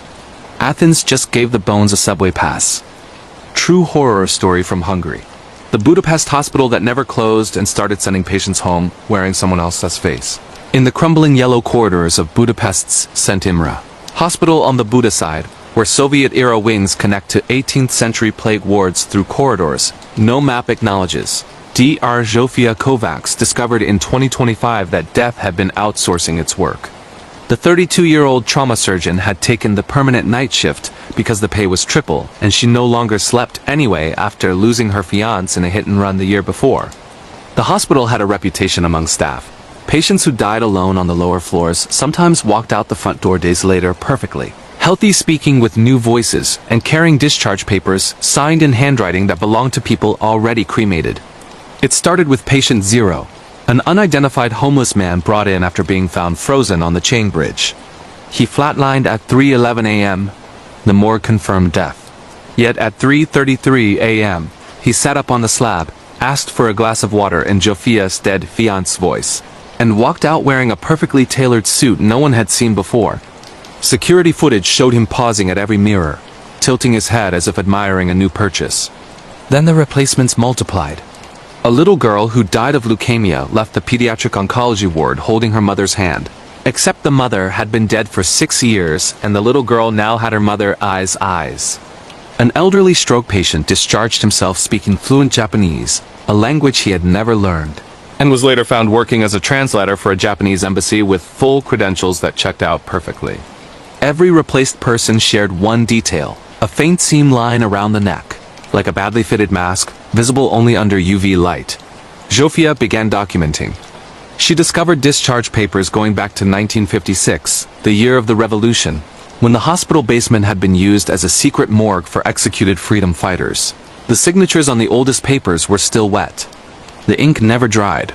The entity revealed itself on All Souls Night 2025. Every monitor in the hospital turned on at once, showing the same corridor, endless, yellow, doors opening and closing by themselves. Then the dead began arriving for their shifts. Nurses who had died in the 1980s clocked in wearing crisp new uniforms. A surgeon who committed suicide in 1994 walked into the OR and successfully performed a 6-hour heart transplant while the living team watched from the gallery, unable to move or speak. The patient woke up speaking with the dead surgeon's voice, and sued the hospital for emotional distress when told his original surgeon had been dead for 30 years. Zofia tried to quit. Security escorted her to the front gate, but every corridor looped back to the basement. She found the master list, thousands of names, some crossed out, some circled in red. Her own name was freshly written at the bottom with today's date. At 3:11 a.m. the power cut. When emergency lights came on, every bed was occupied by a perfect copy of Zofia Kovacs. 32 versions of herself, all smiling the same lifeless smile, all speaking in her dead fiance's voice. We just needed a new night shift doctor who understands grief. Welcome to the permanent team. The hospital is still open. The Hungarian Health Ministry insists everything is normal. But nurses in Budapest now refuse night shifts anywhere built before 1990. And if you wake up in a hospital bed in Hungary, speaking with someone else's voice, feeling seams around your neck that itch when you lie, do not look in the mirror. The reflection will smile and thank you for the donation. Your body was needed downstairs, and the paperwork is eternal. This skin-crawling true horror story from Hungary fuses hospital demonic replacement entities, walking dead staff, mass identity theft from the afterlife, and a medical system that literally never lets you leave. Some jobs are for life. Others are for what comes after. True horror story from Romania. The Bucharest apartment building that started eating its tenants one floor at a time. After a viral deep web curse. In the concrete jungle of Bucharest's Titan district, where identical communist-era blocks stand like grey tombstones under perpetual fog block, M8 began digesting its residents in autumn 2025 after a teenager on the 10th floor completed a Romanian deep web curse called Chemeria Case, the house's call. The ritual was simple. At 3 a.m., post a photo of your front door online with the caption, Veng e casa, I'm coming home, and tag 9 strangers. The house would choose who stayed and who became part of the walls. Andrei Popescu, 31, laughed at his little sister when she showed him the chain message. She completed it anyway. 3 hours later, she walked into her bedroom wall and disappeared as if the plaster was water. Her phone kept uploading TikToks from inside the building. Videos filmed in corridors that stretched forever. Staircases that went down when they should go up. Neighbors waving from windows that faced inward into darkness. Then the building started growing. Tenants on the lower floors woke to find an extra floor between theirs and the one above, numbered 6.5 doors sealed, lights flickering behind frosted glass. Knocking came from inside the walls in perfect rhythm with the missing girl's favorite song. The elevator began stopping at floors that had never existed, opening onto corridors lined with hundreds of front doors, each one the exact copy of a missing tenant's door, complete with their welcome mats and nameplates. When someone was brave enough to open one, they found the missing person sitting at a kitchen table eating dinner with a family that wasn't theirs, smiling vacantly, saying, "I've always lived here." Within a week, half the building was gone. Entire families stepped into the stairwell and simply ceased to exist between one landing and the next. The ones who remained began receiving lease agreements in the mail, written in their own handwriting, dated centuries in the past, demanding eternal tenancy. Refuse to sign, and your door would be bricked over from the inside while you were still in the apartment. The police raid on Halloween night found Block M8 completely empty, yet every light was on and every television played the same channel. Live footage from inside every apartment showing the missing tenants, living perfect looped lives, eating the same meal forever, waving at cameras that weren't there. The only sound was the little sister's voice whispering from every speaker, "You all home now." The building is full. They demolished M8 in December 2025. The wrecking ball swung for 3 days and never touched concrete. The building simply wasn't there anymore, yet satellite imagery still shows it standing, lights on, windows full of waving silhouettes. Google Street View cars refused to drive down that street. The drivers quit after seeing their own childhood homes in the windows. If you ever get a message from an account called Titan661, with a photo of your front door and the caption Veng e casa, delete it, move city, burn your phone, and never look back. Because in Bucharest, some buildings get hungry. And once they taste you, they rewrite reality until you've always belonged to the walls. This stomach-turning true horror story from Romania combines viral, deep web curses that physically consume buildings, sentient communist apartment blocks, mass tenant disappearances, and a living structure that rewrites time to make you its eternal resident. Some homes own you. Some homes digest you slowly, one signature at a time. True horror story from Bulgaria. The Sofia subway specter that possessed riders through viral dares, leading to mass missing persons and demonic hauntings in the underground labyrinths. In the labyrinthine tunnels beneath Sofia, Bulgaria, where Soviet-era metro lines intertwine with ancient Thracian catacombs and the air hangs heavy with the scent of damp earth and forgotten rituals. Even Petrova thought a late-night urban exploration would boost his social media following. It was October 2025, and at 25 years old, he had moved from Plovdiv to Sofia for a job as a night shift technician at the central station, a place riddled with true scary stories of paranormal encounters, ghosts of communist dissidents haunting abandoned platforms, supernatural creatures lurking in hidden tunnels, and glitch-in-the-matrix distortions where trains looped endlessly without passengers. Sofia's underground was infamous for creepy online conversations. Deep web dares challenging explorers to summon entities in the depths, blending with true crime tales of serial killers obsessing over lost souls. Even addicted to internet horror apps saw it as content gold. Instead, it unleashed a specter that possessed riders one by one, sparking mass missing persons cases, home invasions, and demonic possessions that turned the city subway into a portal of unending terror. Ivan's nightmare ignited with a viral dare circulating on Bulgarian forums, a challenge to ride the last M1 line train from Ogulya to Vitosha alone after midnight, filming every stop. The post from Subway Shade knew his handle, daring him specifically with details of his recent breakup and childhood fears. Dismissing it as a bot, he boarded with his camera rolling, the carriage empty save for flickering lights and whispers echoing from the vents. At the third stop, his phone glitched. The screen froze on a frame of his own face morphing demonic, eyes blackened like in possession lore. Weird coincidences piled foreshadowing texts arriving mid-ride, warning of dangers ahead.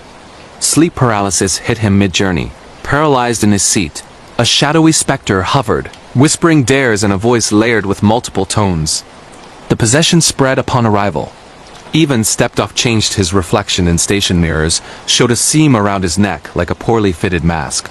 Back home in his Boyana apartment, creepy encounters mounted, neighbors knocking at odd hours, mimicking his voice to lure him out. One night, a home invasion unfolded door forced, belongings rearranged with notes daring others to the subway. At work, scary experiences intensified. Dispatchers on the 112 emergency line hearing screams from empty tunnels, linking to cold cases of missing persons vanishing mid-ride. Colleagues shared stories of possessions during night shifts. Writers ranting about cryptids from Bulgarian folklore, Wendigo-like beasts adapted to urban depths. Driven by obsession, even researched deep web threads. Online conversations turning deadly. Users sharing personal encounters of abductions after dares, foreshadowing vanishings and glitches. The Spectre revealed ties to unsolved mysteries, serial stalkers using the metro to hunt, possessed by demons from wartime bunkers hidden below. During a road trip to investigate an abandoned asylum on Sofia's outskirts, his car glitched, roads looping amid cryptid sightings, tall figures with elongated limbs howling in the fog. Climax struck during a midnight ride to confront the source. The train diverted to a phantom station, walls etched with hauntings of past victims. The Spectre manifested, subway shade, a former prisoner from court horror stories, eyes wild, body jerking in possession. "Your dare called me," it snarled, lunging. Struggle ensued, but supernatural forces intervened, a ghostly horde from the catacombs possessing the air, dragging the entity back. Even escaped, but mass vanishings followed. Entire carriages emptying in glitches, passengers found wandering possessed. Police linked it to missing persons across Europe lured by creepy apps to haunted subways. Even relocated to Varna, but terrors persist. Sleep paralysis, nightmares of invasions, online dares summoning anew. The Spectre opened a rift, merging true crime with paranormal.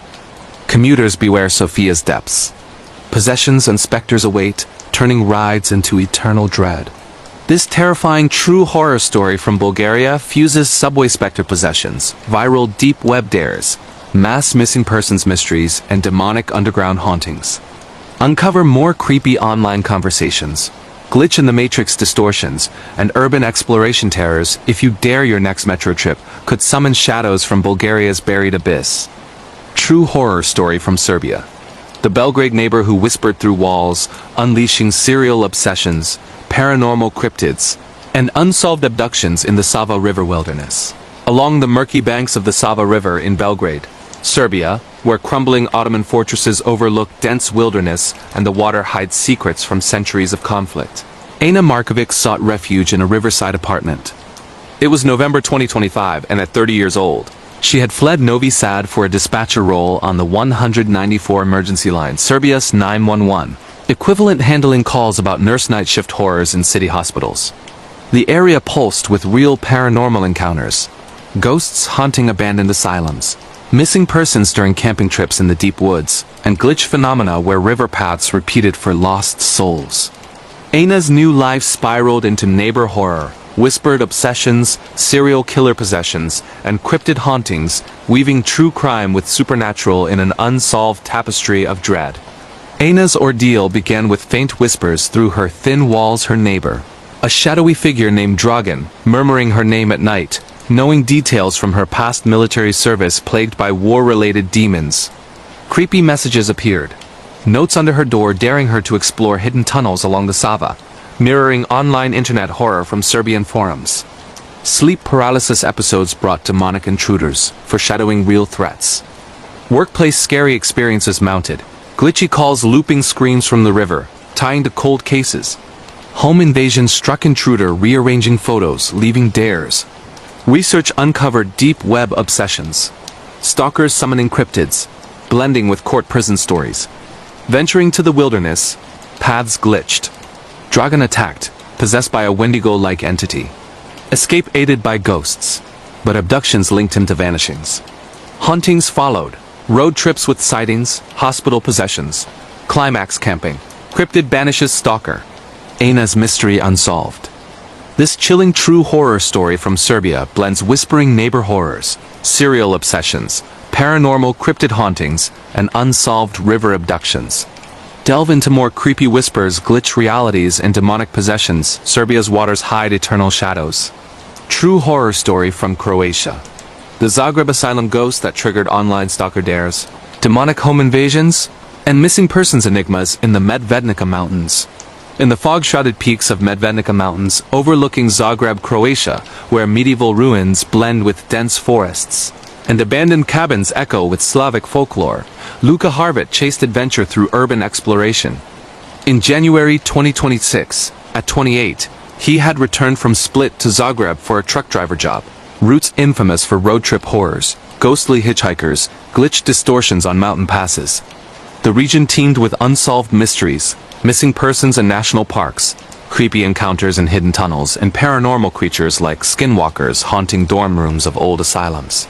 Luka's forum dives led to stalker dares, possessions, invasions, and cryptid terrors, fusing crime with supernatural.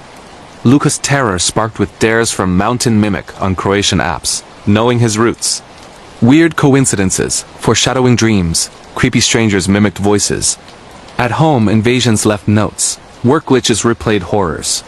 To the asylum. Loops, stalker possessed, demon intervened. Police tied to cold cases. Hauntings persist. Beware Zagreb's peaks. This gripping true horror story from Croatia merges asylum ghost dares, demonic invasions, missing persons enigmas, and mountain cryptid hauntings. Explore more online stalker terrors, glitch distortions, and paranormal possessions Croatia's shadows awaken. Terrifying true horror story from England. The Shadowed Sanctuary, real-life haunted house. Nightmare in the British countryside that will chill your bones. The arrival in the misty outskirts of a quiet English town called Eldridge, nestled among rolling hills and ancient oaks, stood a dilapidated council house on the edge of society. It was 2024, and the world was still reeling from global unrest, with refugees fleeing wars that seemed endless. Among them were Elias and Mara, a couple from a war-torn East African nation, granted asylum in the UK after a perilous journey across stormy seas.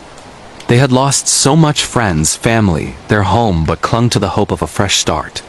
Elias, a tall man with scarred hands from years of manual labor, and Mara, with her sharp eyes that held unspoken sorrows, arrived at their assigned home under a gray sky that promised rain. The caseworker, a stern woman named Miss Hargrove, handed them the keys with a forced smile. It's not much, but it's yours for now. Follow the rules. No parties, no alterations, report any issues immediately. She glanced at the peeling paint and cracked windows, her voice trailing off. And try to settle in. Elias nodded, thanking her in broken English, while Mara clutched a small bag containing their few possessions, a faded photo of their lost daughter, Amina, who had vanished during the crossing.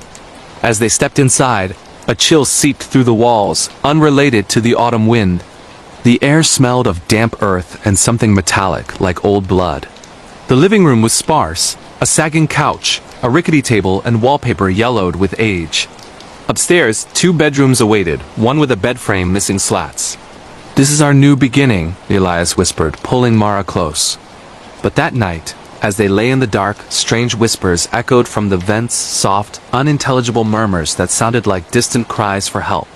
The first signs' days turned into weeks, and Eldridge proved unkind. Locals stared at the newcomers, whispering about foreigners taking our homes. Elias found odd jobs at a local warehouse, while Mara attended English classes, her mind often wandering to Amina. But the house began to reveal its secrets. It started small. Objects moved on their own, a cup sliding across the table, doors creaking open at midnight. Mara dismissed it as settling foundations, but Elias felt watched. One evening, as he fixed a leaky faucet, he saw a shadow in the mirror, a fleeting figure with hollow eyes, reaching out. He spun around, heart pounding, but the bathroom was empty. It's just stress, he told himself, but sleep evaded him. Mara experienced worse. While alone, she heard footsteps upstairs, heavy and deliberate, like someone pacing in grief. Climbing the stairs, she found the spare bedroom door ajar. Inside, the air grew thick, and a cold hand seemed to brush her arm. "Who's there?" She called, her voice trembling. Silence answered, but later that night, dreams plagued her. Visions of drowning in dark waters, hands pulling her under, and Amina's face screaming for rescue. They confided in a neighbor, an elderly man named Mr. Wilkins, who lived next door. Over tea, he leaned in, his face pale. That house has history. Back in the 80s, a family lived there, immigrants like you. They said it was cursed. The wife, she saw things, heard voices. One day, she vanished, and the husband was found babbling about ghosts from their past. Elias laughed it off, but Mara felt a knot in her stomach. The haunting intensifies as winter approached. The phenomena escalated. Lights flickered without cause, and the whispers grew louder, forming words in their native tongue. You left us. Elias began seeing apparitions, spectral figures in the corners, dripping wet, their skin pruned like drowned corpses. One night, he awoke to find Mara sleepwalking, standing at the window, murmuring, "She's here. Amina is here." Desperate, they sought help from a local priest, Father Reynolds, who visited with holy water and prayers. "Sometimes trauma manifests as spirits," he said gently. But as he blessed the house, a violent wind slammed doors and a mirror shattered, cutting his hand. "This is no ordinary haunting," he whispered before fleeing. "It's tied to your guilt." Guilt. The word hung heavy. During their escape, their boat had capsized in the Mediterranean. Amina had slipped from Mara's grasp amid the chaos. They survived, but the loss haunted them. Was the house amplifying their pain, or was something darker at play? Nights became torment. Shadows coalesced into forms refugees like them, eyes accusing. "You survived." "We didn't," they seemed to say. Elias found scratches on his arms, Mara bruises on her neck. The house fed on their sorrow, growing stronger. Uncovering the truth driven by desperation, Elias researched the house's history at the local library. Buried in old newspapers, he discovered a pattern. Every decade, newcomers, immigrants, refugees moved in and faced horrors. In 1950s, a Polish family reported drownings in dry rooms. In 1970s, Vietnamese Bo people spoke of sea ghosts. The land, it turned out, was built on an old smuggling route where ships wrecked, claiming lives of the desperate. But the core? A legend of a night witch, a spirit born from collective grief of the displaced, luring survivors to relive their traumas until they broke. Elias confronted Mara. "We have to face it. Amina is gone because of us, but we can't let this destroy us." That night, the entity manifested fully, a swirling mass of shadows, faces emerging, lost souls from seas and wars. It cornered them in the basement, where water inexplicably flooded the floor. "Join us," it hissed. The confrontation. With nowhere to run, Elias and Mara held each other, confessing their guilt aloud. "We failed you, Amina," Mara sobbed. "But we must live for you." The shadows writhed, but as they forgave themselves, the entity weakened, screams echoing as light pierced the darkness. Dawn broke, the house silent. They moved out, but the experience changed them. Now advocates for refugees, they share their story, warning of unseen horrors in safe havens. Yet in Eldridge, the house waits for its next victims. Aftermath and new beginnings. Months later, Elias and Mara relocated to a brighter flat in London, but the shadows lingered in dreams. Elias took up writing, documenting real-life ghost stories from immigrants, hoping to heal others. Mara volunteered at a support center, helping those with similar traumas.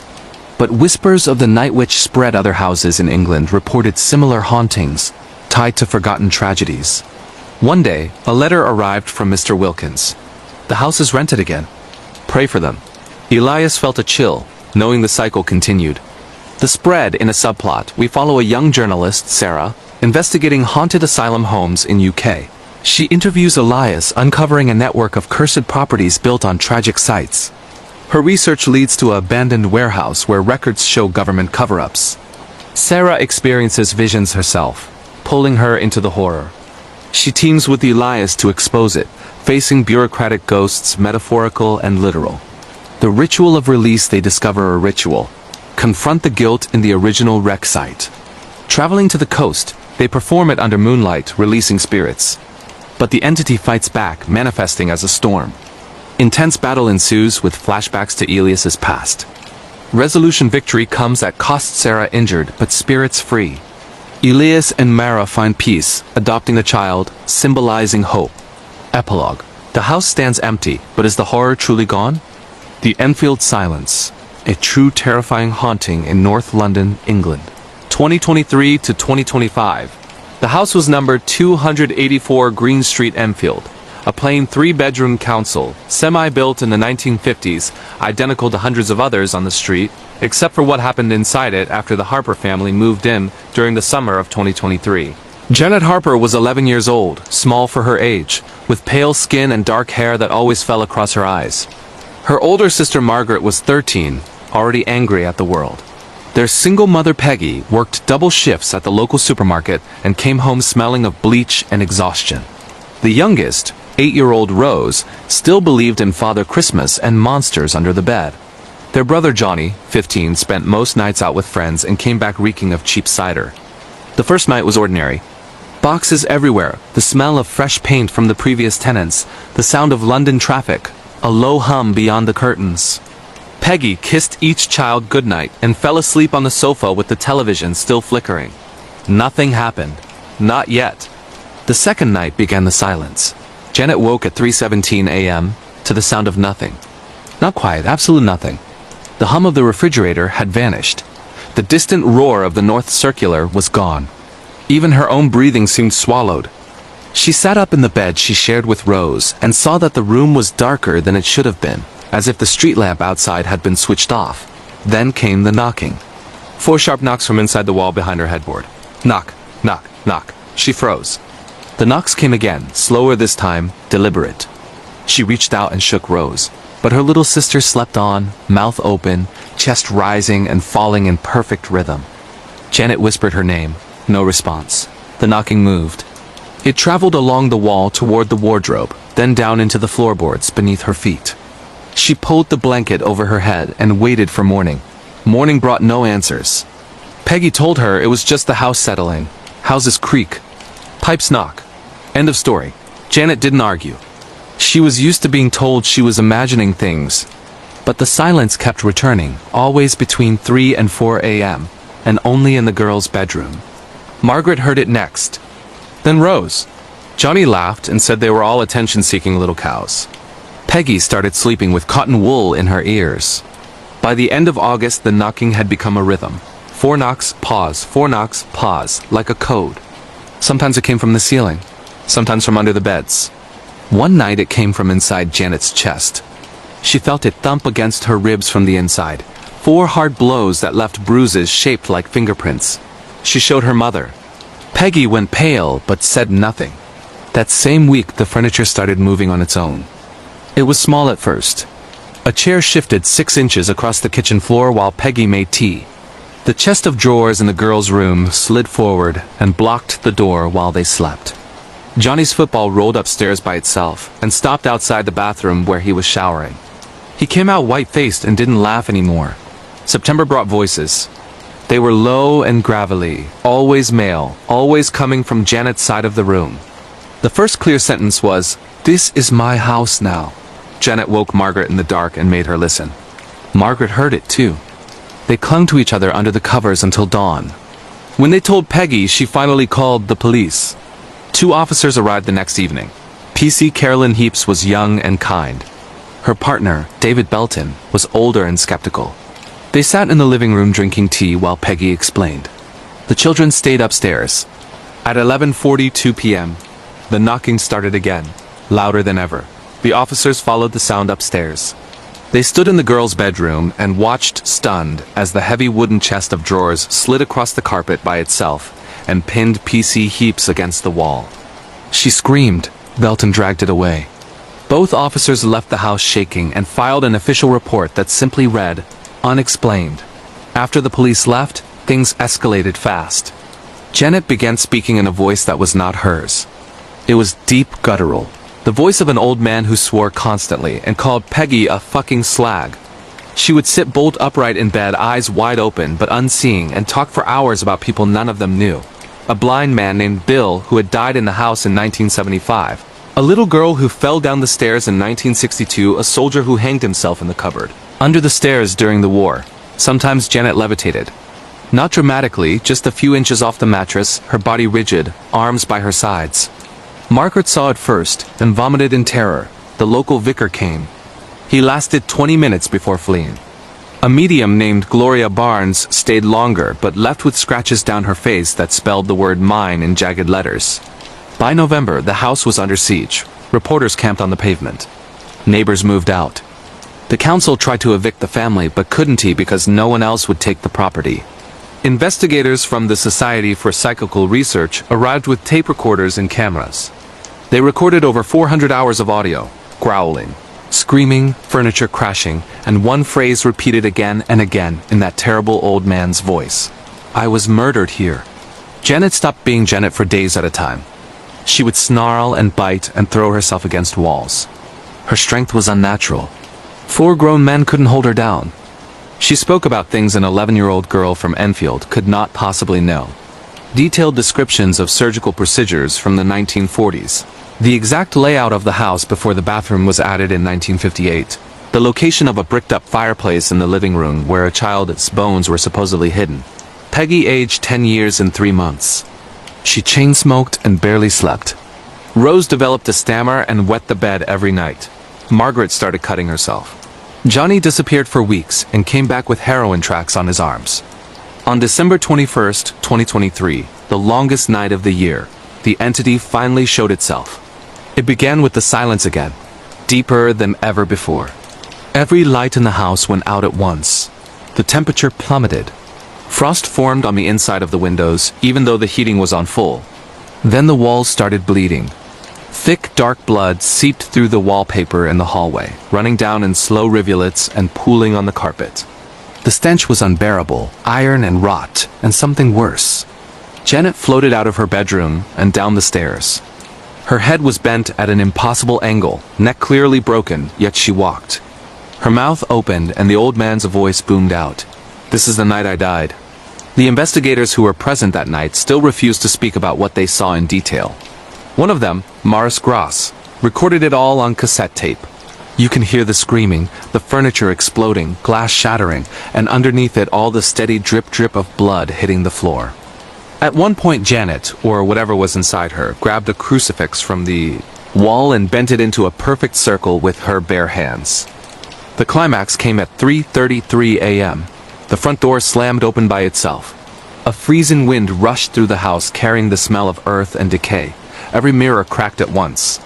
And then the entity spoke its final words through Janet's ruined throat. "I am not the only one. There are hundreds of us. We're in every council house, every tower block, every place you put the poor and the forgotten. We wait in the walls." Then Janet collapsed. The lights came back on. The blood vanished as if it had never been. The temperature returned to normal. Silence, real silence, finally fell. Janet spent 6 weeks in hospital. Doctors found no medical explanation for the bruises, the broken bones that healed overnight, the second-degree burns in the shape of handprints on her back. When she came home in February 2024, she had no memory of the previous 6 months. She was just an ordinary 11-year-old girl again who liked Taylor Swift and wanted a phone for Christmas. The family moved out in March. The council bricked up the windows and boarded the doors, but teenagers kept breaking in. They posted videos online, shadows moving, doors slamming, whispers. One boy live-streamed from the girl's bedroom and was found the next morning sitting in the corner rocking back and forth, unable to speak. He never recovered. In 2025, the house still stands empty. The bloodstains reappear every December. Neighbors say that on quiet nights you can hear knocking coming from inside the walls. 4 knocks, pause, 4 knocks, and sometimes if you press your ear to the brickwork, you can hear the old man's voice, faint but clear. "This is my house now." And the worst part? The Harper family wasn't the first. There were others before them going back 70 years. And there have been others since. Different families, same street, same silence, same knocking, same blood. The entity never leaves. It just waits for the next tenants who can't afford anywhere else. Because in the end, the real horror of Enfield isn't the demon or the possession or the levitating child. The real horror is that no one in power ever truly cared enough to tear the house down. They just seal it up, change the locks, and give the keys to the next desperate family on the housing list. And the knocking starts again. The Blackwood Mirror, a true terrifying haunting in rural Yorkshire, England, 2022 to 2025. The village of Blackwood Hollow sits at the bottom of a narrow valley in the North York Moors, cut off from the rest of the world by steep hills and a single winding road that floods every winter. Mobile signal dies the moment you pass the old stone cross at the edge of the moor. The nearest shop is 14 miles away. Most of the houses are empty now. The young left long ago and the old are dying off one by one. Only 13 people still live there in the summer of 2022, and after what happened to the Caldwell family, that number dropped to 8. It started with a mirror. Ellie Caldwell was 34, newly divorced, and desperate for a fresh start. She had inherited Blackwood Cottage from an aunt she barely remembered, a squat gray stone house built in 1782, half a mile outside the village, surrounded by twisted rowan trees and a garden that had gone wild decades ago.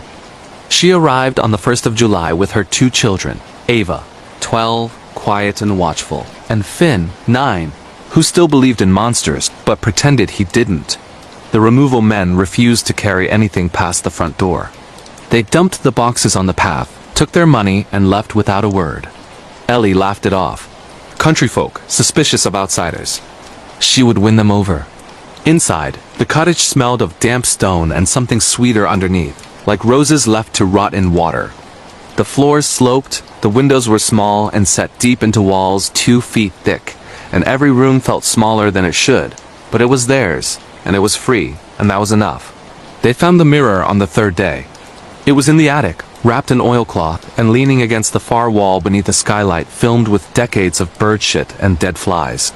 When Ellie peeled the cloth away, the glass was flawless, 7 feet tall, framed in black wood carved with roses and thorns, so lifelike they seemed to move when you weren't looking directly at them. There was no dust on the surface. Not a single fingerprint. It reflected the attic perfectly, but the reflection was wrong somehow, darker, as though the glass drank the light instead of returning it. Ava hated it instantly. "It's watching us," she said. Finn thought it was cool. He stood in front of it making faces and laughing when the reflection caught him a fraction too late. Ellie hung it in the hallway opposite the front door because it made the narrow space feel bigger. That was her first mistake. That night the house sounded different. The usual creaks and groans of old timber were joined by something else. Soft footsteps overhead when everyone was downstairs. The rustle of fabric in empty rooms. A woman humming a lullaby none of them recognized. Ellie told herself it was the wind moving through the chimney at 2:47 a.m. Ava woke screaming. She was sitting upright in bed, eyes wide, pointing at the open bedroom door. "She was in the mirror," she sobbed. She walked out of it. Ellie checked the hallway. The mirror stood silent and dark, reflecting nothing but the staircase behind her. She closed Ava's door and lay awake until dawn. The next morning, Finn asked why there was a handprint on the inside of the mirror glass. A perfect adult hand, palm pressed flat, fingers splayed. It faced outward, as though someone on the inside was trying to push through. When Ellie touched it, the print vanished. By the end of the first week, the mirror had started to change. Sometimes the reflection showed the hallway empty when all 3 of them were standing in front of it. Sometimes it showed an extra person, a woman in a long black dress with hair that covered her face, standing just behind whoever was closest. Ava refused to walk past it alone. Finn started talking to the lady in the glass. He said her name was Margaret and she was sad because her children had drowned. Ellie laughed it off until the night she saw Margaret herself. She had gone downstairs for water. The house was silent. Moonlight fell through the fanlight above the front door and lit the mirror in a cold silver glow. Ellie's reflection stood in the glass wearing the same oversized t-shirt and bare feet, but the reflection was smiling. Ellie was not. The smile widened, slow and terrible, until the mouth stretched further than any human mouth could. Then the reflection raised one hand and waved. Ellie ran upstairs and dragged the children into her bed. They slept there every night after that. August brought the smell. It started in the hallway and spread through the whole house. Roses, thick and cloying, mixed with river water and wet earth. It was strongest in front of the mirror. No amount of bleach or open windows got rid of it. Ava stopped sleeping. She sat up all night staring at the bedroom door, whispering, "She's coming again." Dark circles bloomed under her eyes. She lost weight.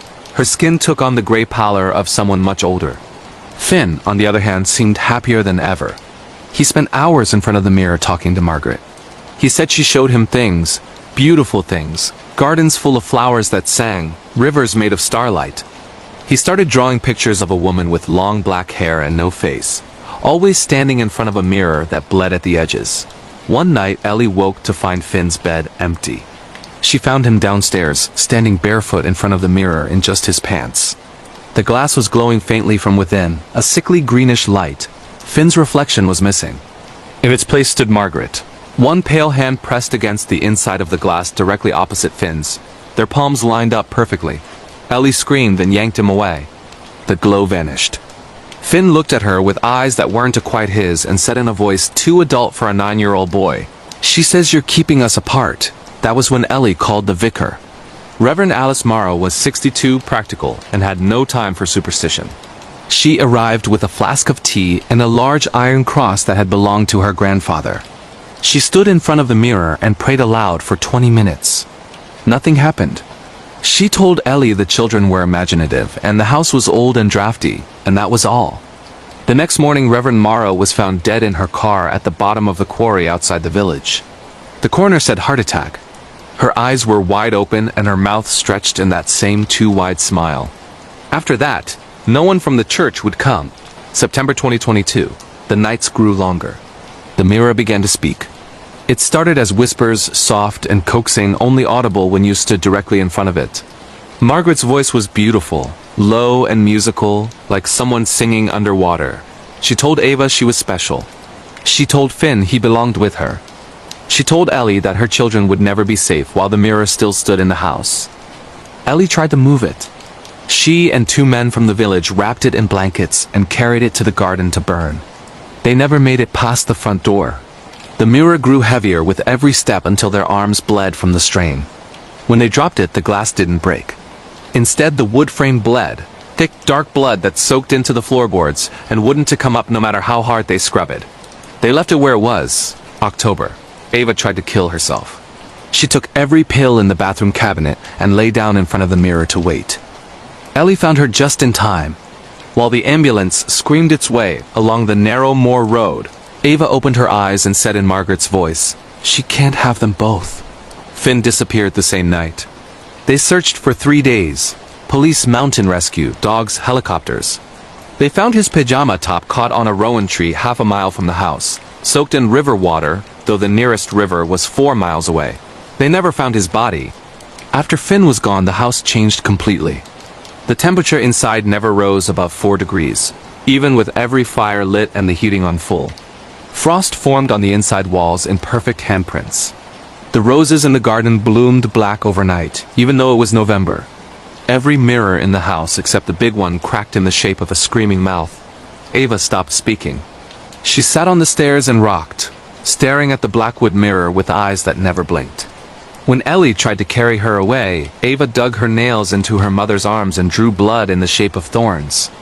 On the 21st of December 2022, the winter solstice, Ellie made her decision. She waited until Ava was asleep, drugged with the last of the sleeping pills. Then she took the axe from the woodshed and went downstairs. She swung at the mirror again and again. The blade bounced off. Sparks flew. The glass never even scratched. Blood ran from the carved roses and dripped onto her bare feet. Margaret stood in the reflection laughing, mouth open far too wide, hair floating as though she were underwater. Ellie dropped the axe and did the only thing left. She walked into the glass. There was no impact, just a cold, wet sensation, like stepping into a river in January. Then she was on the other side. The hallway behind her was empty. The cottage was silent. And Margaret was waiting. She looked exactly like the reflection. Tall, pale, dressed in black Victorian morning clothes, hair hanging in wet ropes over a face that had no eyes, only smooth skin where eyes should be. She smiled with too many teeth and held out her hand. Behind her, dozens of children stood in a perfect circle, all of them dripping wet, all of them smiling the same smile. Finn was in the front row. His eyes were black from side to side. Margaret spoke without moving her mouth. The voice came from inside Ellie's skull. "You kept them from me. Now you'll stay and keep them company forever," Ellie screamed. The sound never left the glass. On the real side of the mirror, Ava woke to find her mother gone. The hallway was empty. The mirror showed only an empty cottage, dust sheets over the furniture, cobwebs in the corners, as though no one had lived there for years. Ava walked downstairs slowly. She stood in front of the mirror and raised her hand. In the reflection, Ellie raised hers at the exact same moment, palm to palm with her daughter through the glass. Ellie's mouth moved. No sound came out, but Ava understood anyway. She smiled, the same too wide smile, and stepped forward. The mirror took her too. Blackwood Cottage has been empty ever since. Villagers avoid the lane after dark. They say on certain nights, always the solstice, always when the moon is new, you can see lights moving inside, though the electricity was cut off years ago. If you stand at the gate and look through the front window, you can see the mirror still hanging in the hallway, perfect and unbroken. And sometimes, if you watch long enough, figures appear in the glass. A woman in a nightdress, pounding silently on the inside with bloody fists. A little girl with long dark hair, smiling and waving. A small boy who presses his face to the glass and fogs it with breath that I am somebody there. They never age. They never leave.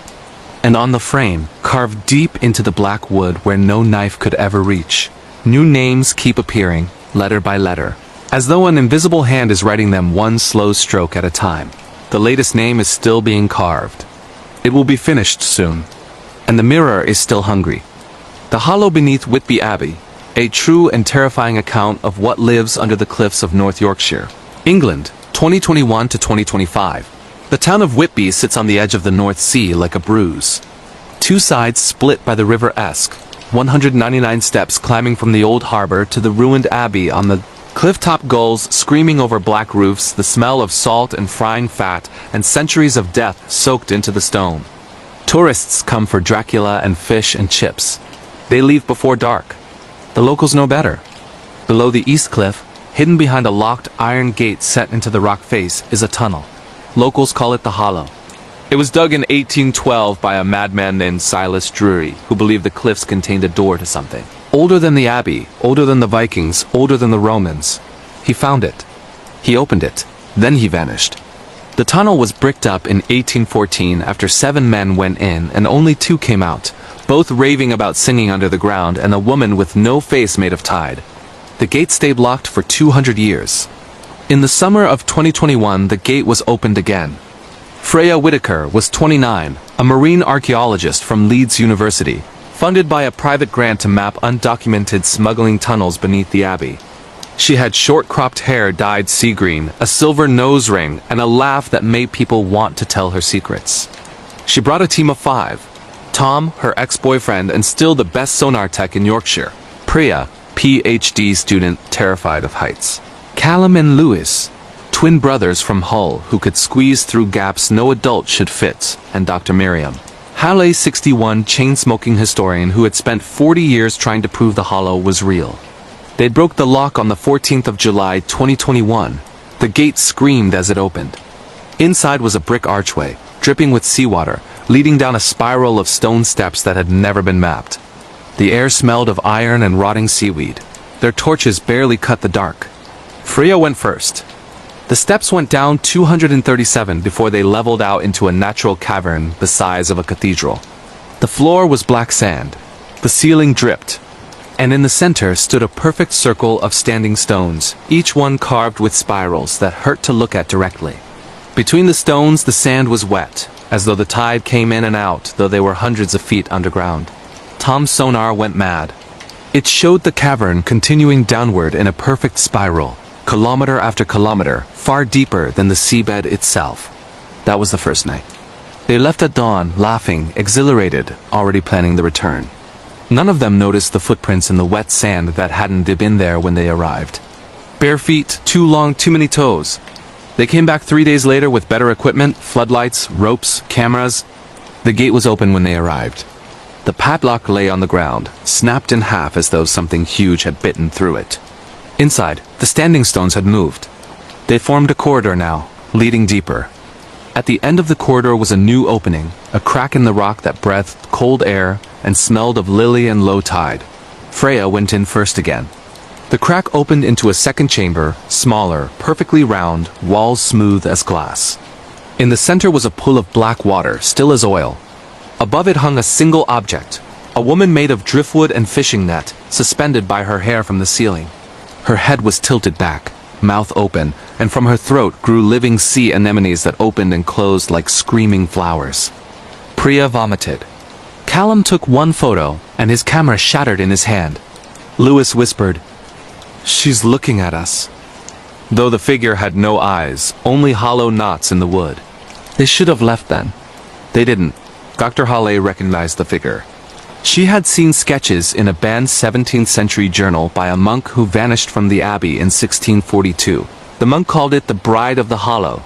He wrote that she sang men to sleep and then walked them into the water inside their dreams. That night Freya dreamed of the bride for the first time. She was standing at the end of Freya's childhood bed in Leeds, dripping on the carpet, anemones pulsing in her throat. She didn't speak, she just opened her arms. Freya woke gasping with salt water in her lungs, though she lived 30 miles from the sea. The dreams spread. Everyone on the team started having them. Always the same, the bride at the foot of the bed, arms open, singing without sound. Always waking with seawater in their mouths and sand in the sheets. By August the team was fracturing.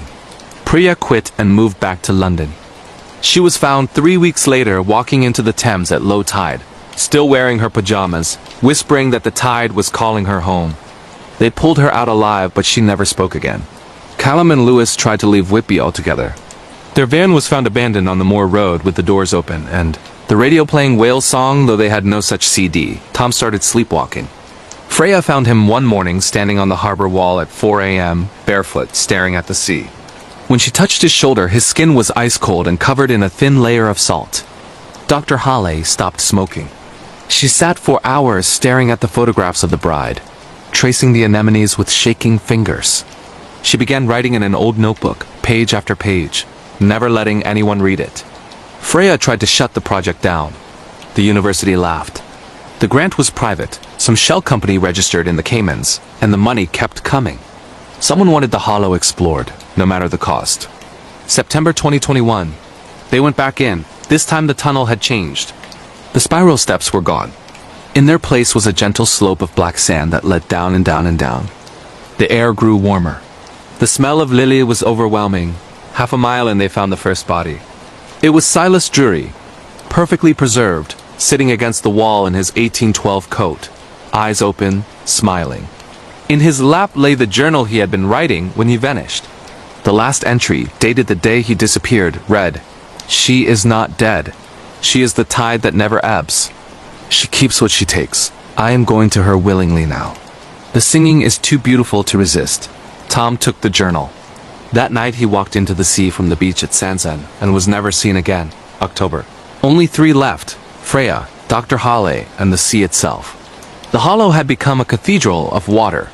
Caverns opened into caverns, each one flooded to waist height with black warm water that moved against the current.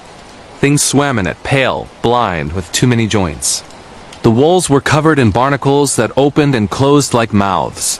They found the heart of it on All Souls' Night. A vast underground lake, its surface perfectly still, reflecting a ceiling that wasn't there.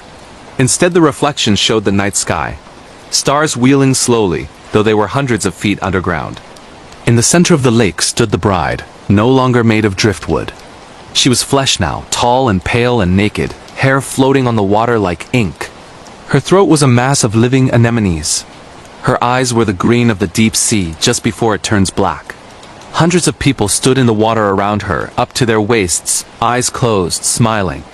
Some wore Victorian clothes. Some wore 1940s coats. Some were naked and bloated from years underwater. Freya recognized faces from missing persons posters around Whitby. Tom was there. Callum and Lewis stood side by side, holding hands like when they were children. The bride opened her arms. Dr. Halley walked forward without a word. She never looked back. The water closed over her head without a ripple. Freya ran. She ran until her lungs burned and her legs gave out. She collapsed on the black sand and screamed until her voice was gone. When she looked up, the bride was standing over her, dripping, smiling. She did not speak out loud. The voice came from inside Freya's bones.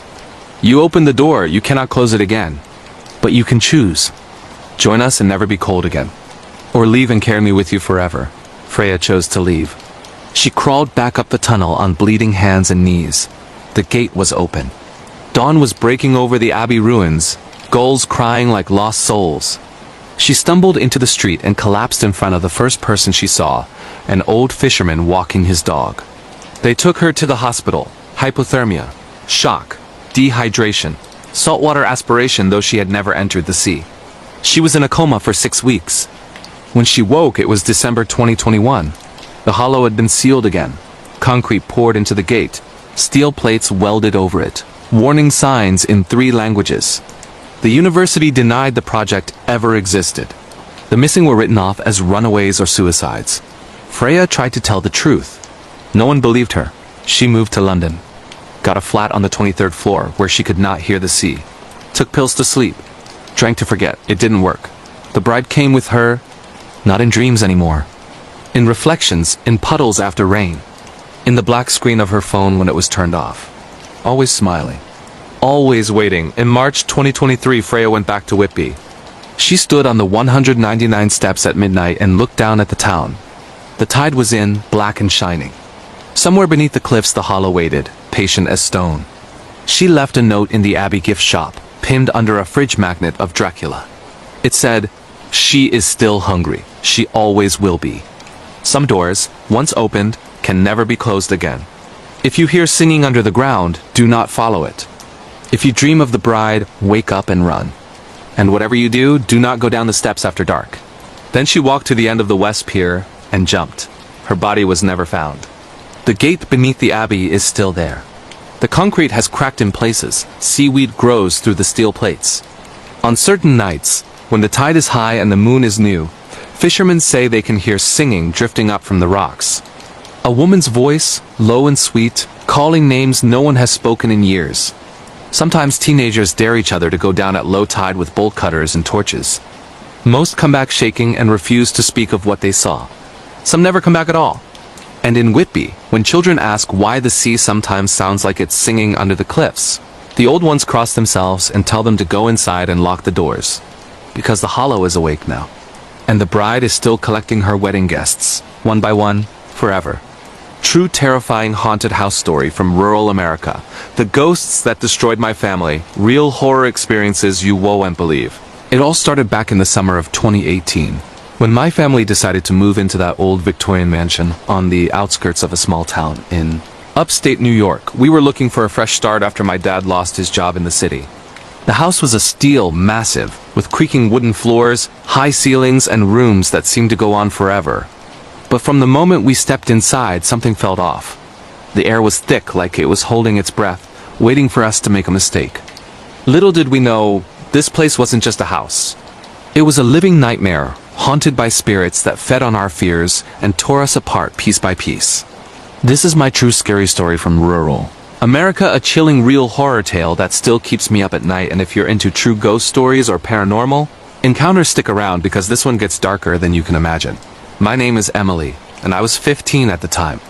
My family consisted of my parents John and Sarah, my older brother Mike, who was 18 and always skeptical about everything, my younger sister Lily, who was 10 and super sensitive to things, and our little brother Tim, just 6 years old. The house had been abandoned for years after the previous owners. A wealthy family from the 1800s met a tragic end. Rumors in town said the patriarch went mad, bricked himself into a wall to escape some demons, but we laughed it off as small-town folklore. How wrong we were. On our first night, as we unpacked boxes in the dim light of old lamps, Lily started crying.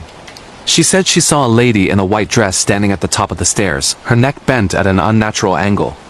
We'd brushed it off as her imagination, but that was the beginning of the true terrifying haunted house experiences that would haunt us forever.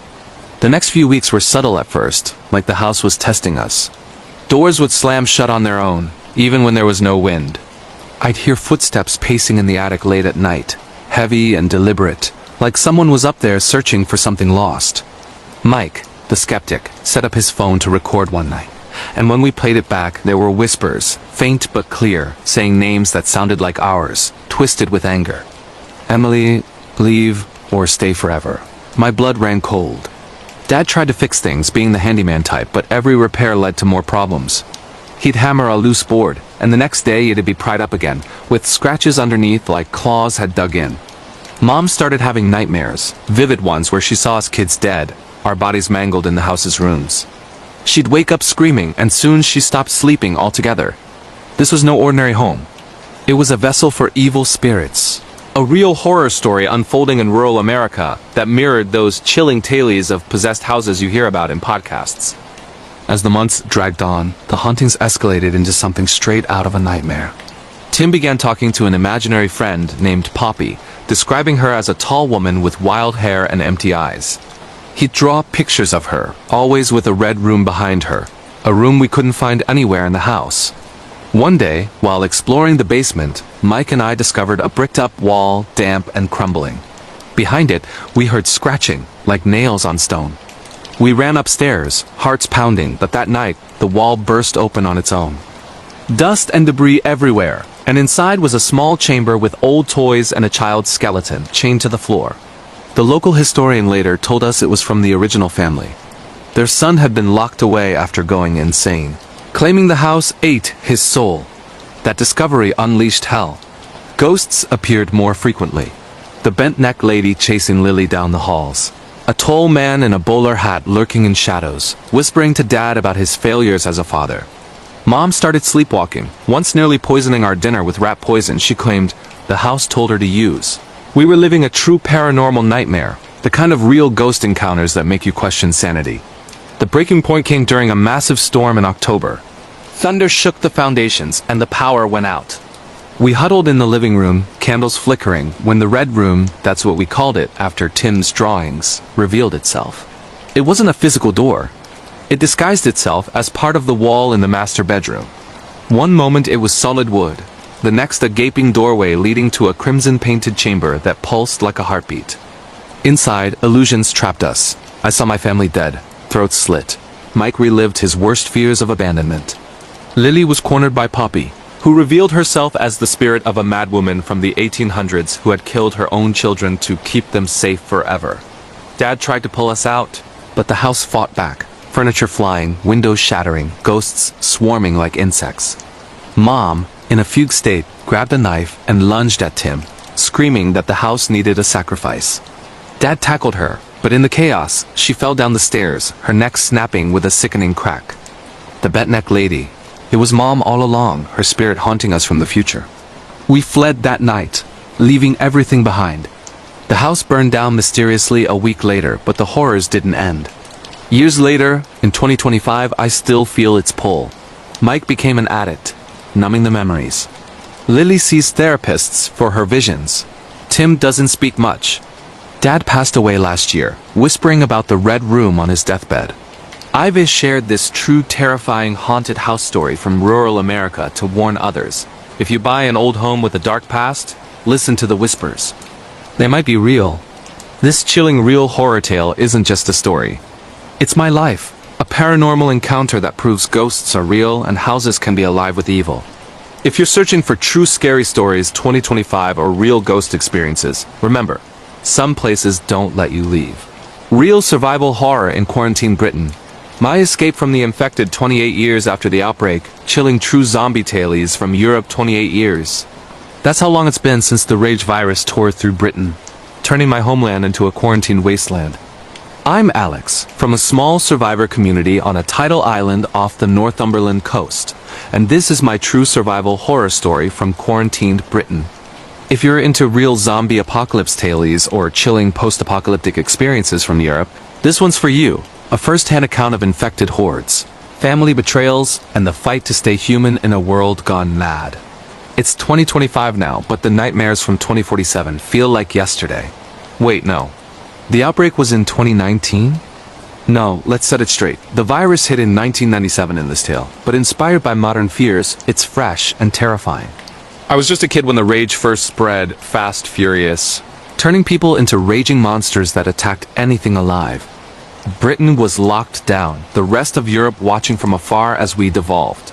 My family survived on Lindisfarne, an island connected by a causeway that floods twice a day, our natural defense. Dad was the leader, strict like a minister, always quoting the Bible about end times. Mom was sick, some wasting disease, and my little brother Spike was 12. On the cusp of his coming-of-age ritual, crossing to the mainland to hunt and prove himself. But the infected had evolved. Alphas, smarter, stronger, leading packs like wolves. This real horror story starts with Spike's hunt, a chilling true zombie encounter that changed everything. We crossed at low tide, rifles ready, hearts pounding. The mainland was overgrown ruins, abandoned cars rusted on motorways, villages reclaimed by nature. We found an infected tied to a tree branded Jimmy on its chest, snarling but weak. Then the pack came, led by an alpha, massive, eyes glowing with intelligence, coordinating the others like a general. We ran, bullets flying, but it was close. Spike killed his first, but that night in a cottage attic he saw fires inland. Signs of other survivors? Dad dismissed it as Dr. Kelson, the exiled madman who burned bodies to cleanse the land. But Spike was curious, and that's when the betrayals began. Dad had secrets. An affair with the teacher, refusing medicine for Mom because Kelson was unstable.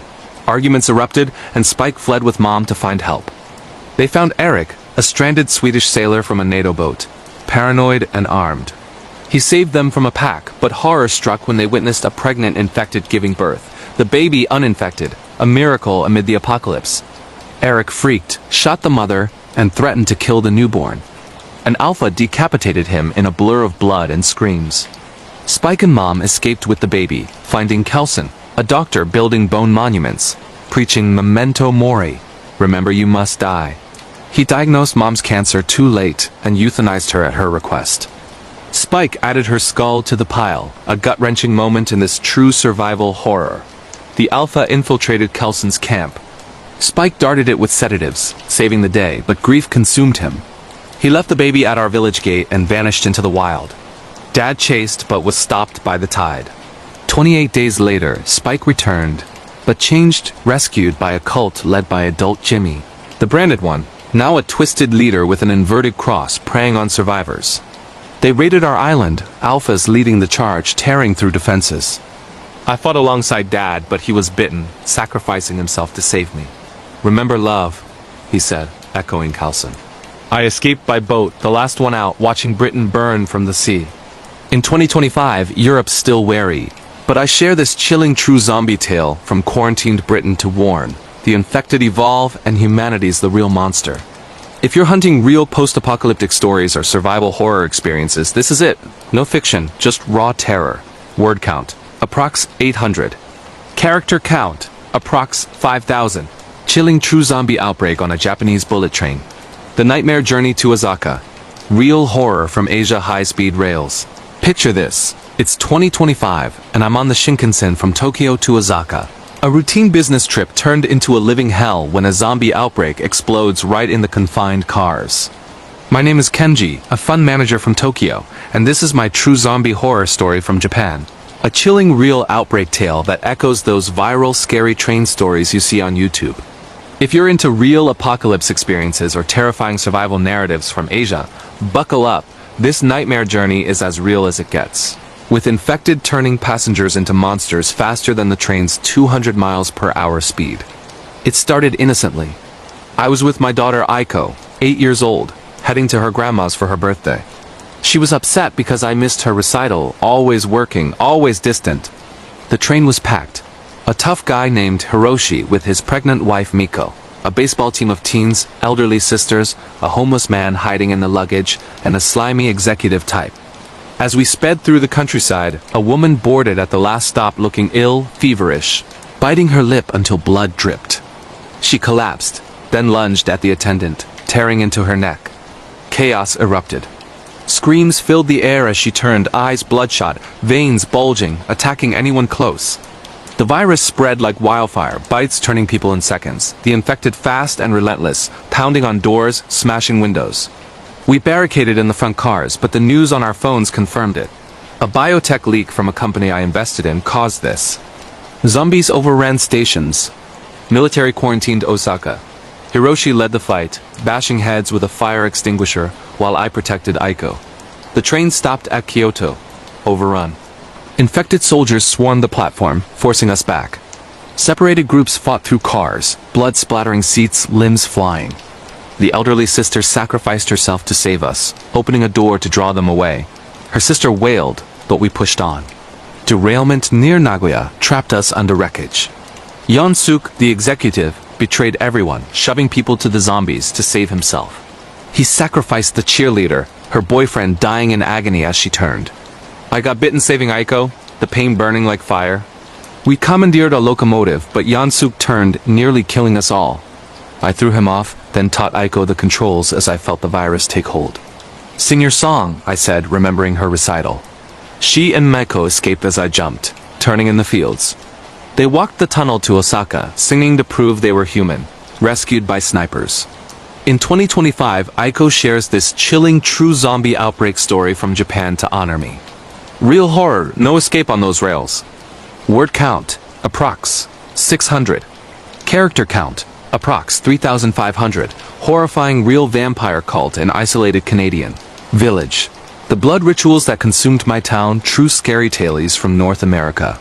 In the remote island village of Crockett Bay, off British Columbia's coast, a charismatic preacher arrived in 2024, promising miracles. Little did we know, he brought a vampire-like curse that turned our community into bloodthirsty monsters. I'm Riley, a former resident, and this is my horrifying real vampire cult story from isolated Canada, a true scary tale of religious horror that devoured everything. If you're searching for real paranormal cults or chilling blood ritual experiences from North America, this 2025 account will freeze your blood. The preacher, Father Paul, seemed holy, healing the sick, restoring youth. But it was the communion wine, laced with something dark from his pilgrimage. People changed, stronger, hungrier, eyes glowing at night. Miracles turned to nightmares. A girl walked after paralysis, but then she craved blood. The angel he spoke of was a winged beast, sucking life and granting eternal undeath. The village devout Catholics fell into frenzy, drinking the blood, turning vampiric. I returned from jail, skeptical, but saw the horror. Neighbors attacking, burning in sunlight. The climax, a midnight mass where they consumed the blood, rising as undead. Fires raged, destroying the island at dawn. Only a few escaped by boat. This true vampire horror from Canada warns of faith twisted into evil. Word count, approx. 300. Character count, approx. 1,800. True scary family curse story from France. The downfall of the wealthy dynasty, real horror from Europe. In the opulent chateau of a pharmaceutical dynasty in rural France, a family curse brought by a mysterious woman led to gruesome deaths. I'm August, the investigator, and this is the true scary family curse story from France, a real horror of greed and supernatural vengeance in Europe. In 2025, the Lefebvre siblings died one by one. Acid burns, animal maulings, falls, all tied to their opioid empire's sins. The patriarch confessed. A deal with Verna for wealth, costing their bloodline.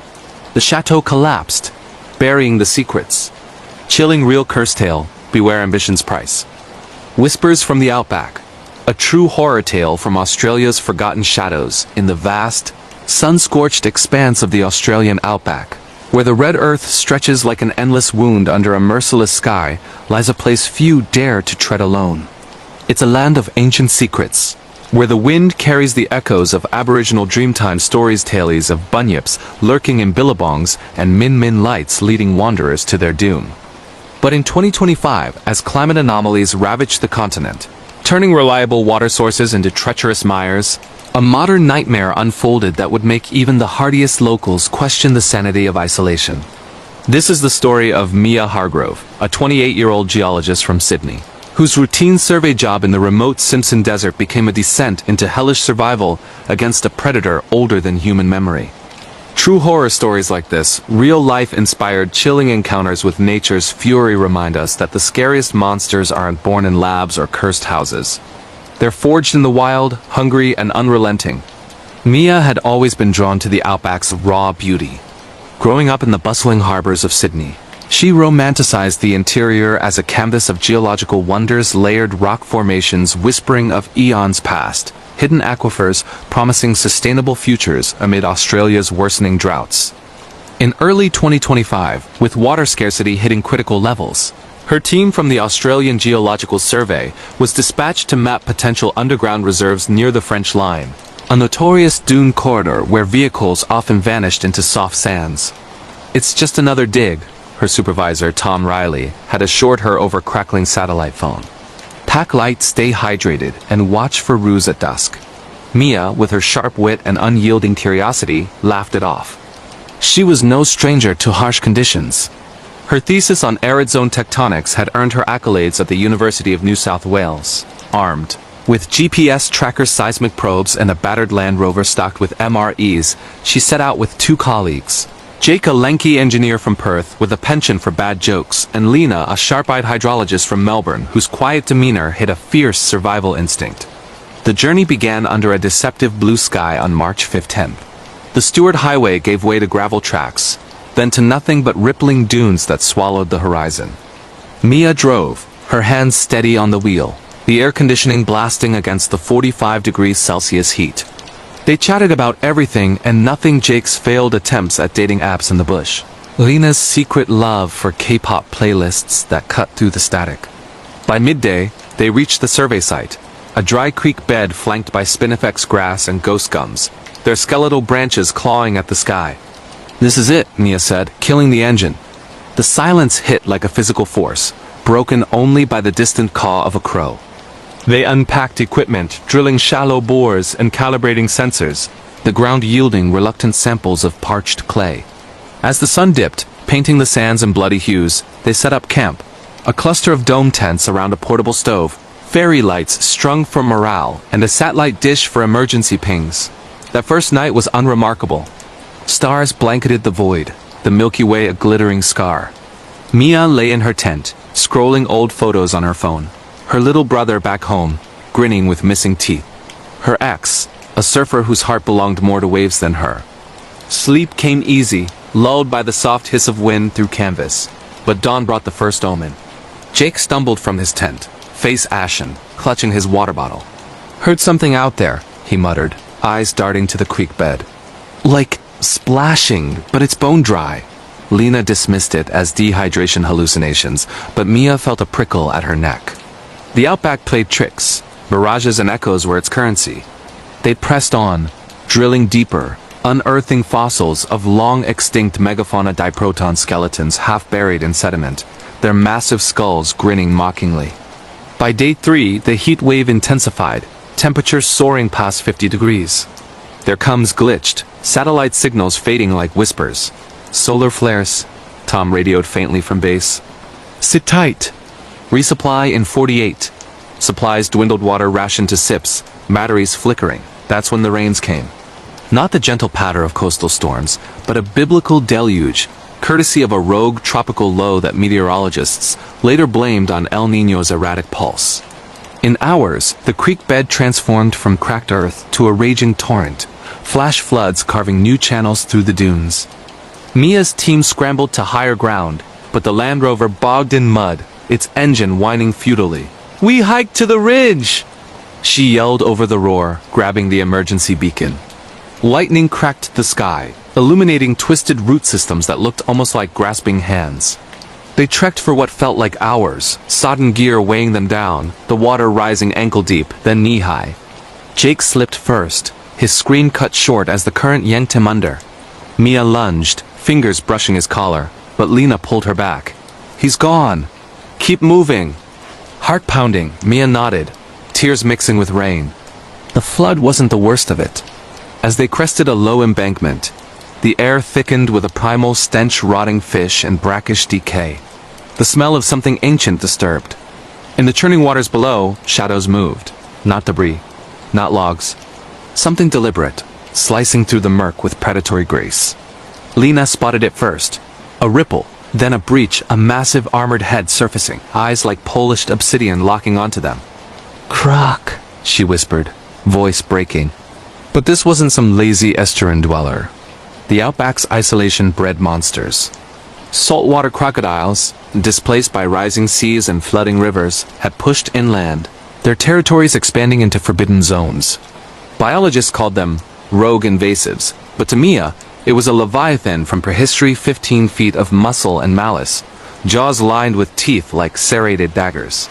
It had likely been displaced from the coastal mangroves, surviving on kangaroos and the occasional unlucky miner, its belly scarred from old battles.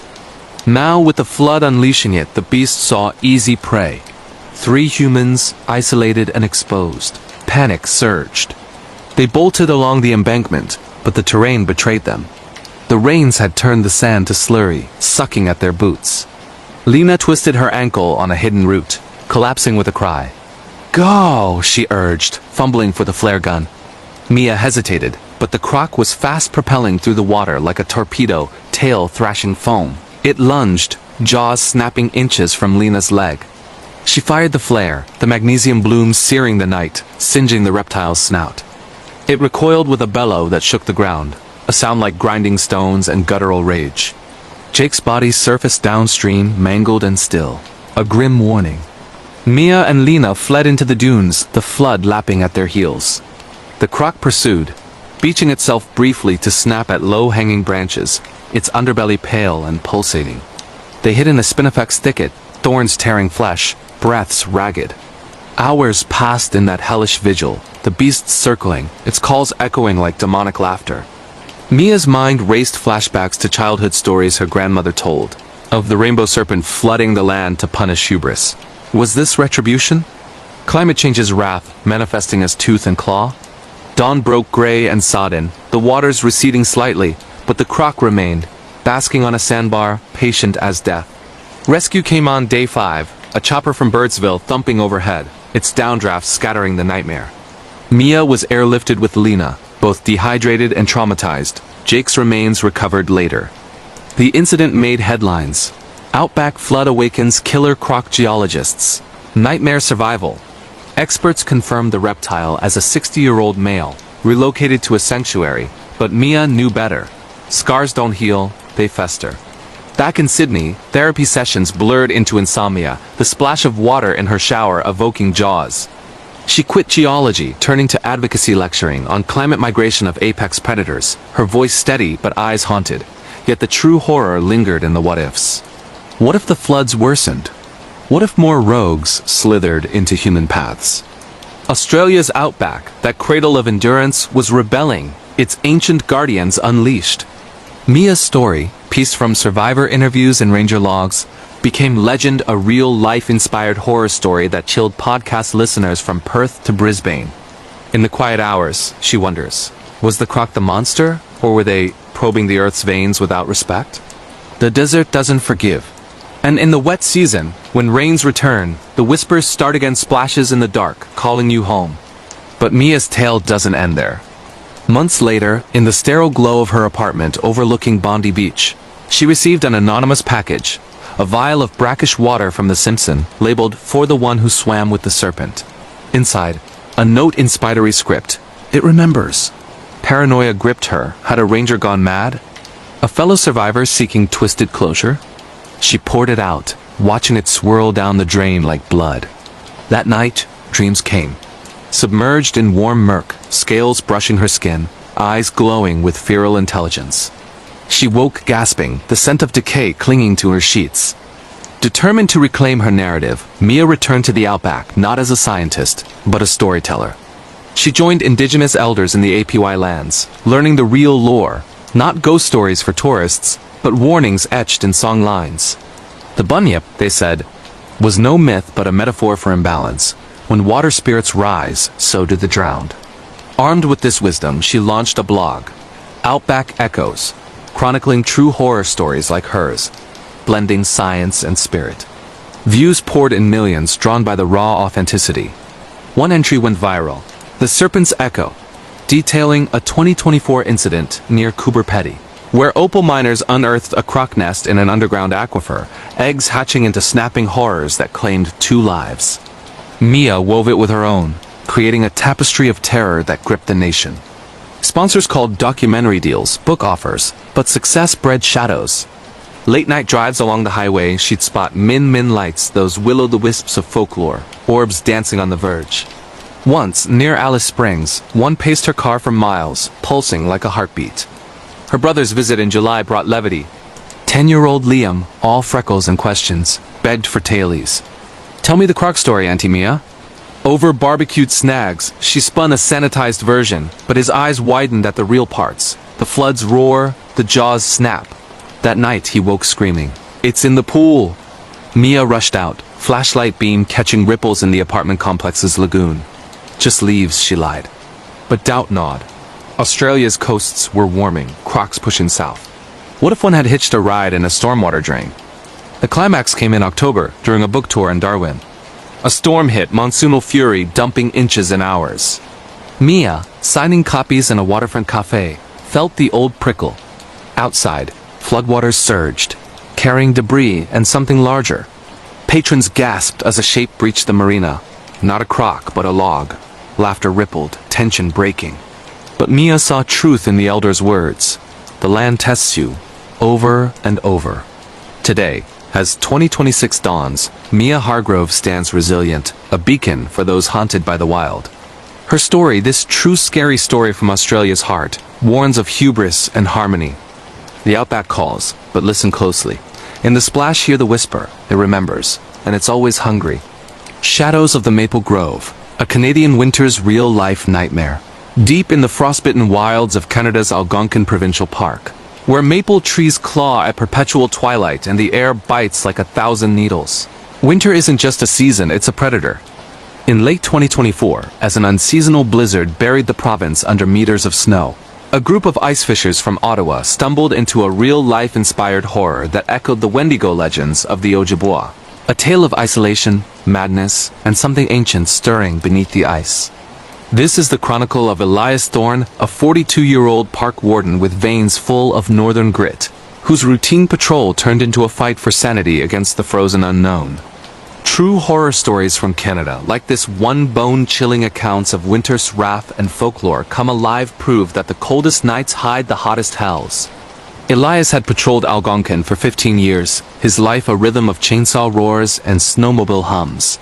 Born in a clapboard house on the park's edge, he grew up on tailies from his Cree grandmother, the Wendigo, a gaunt spirit born of greed, devouring the lost. "Never take more than you need," she'd warn, her voice crackling like fire. By 2025, climate shifts had warped the winter's thaws, followed by freak storms, lakes cracking unpredictably. Elias's beat was Lake Opiongo, a 60-kilometer mirror of ice where anglers drilled for pickerel, their augers singing hymns to the deep. The group arrived on January 12th. 4 buddies from the city, Mark, a burly mechanic with a laugh like thunder. Sophie, his wife, a teacher with a sketchbook full of winter scenes.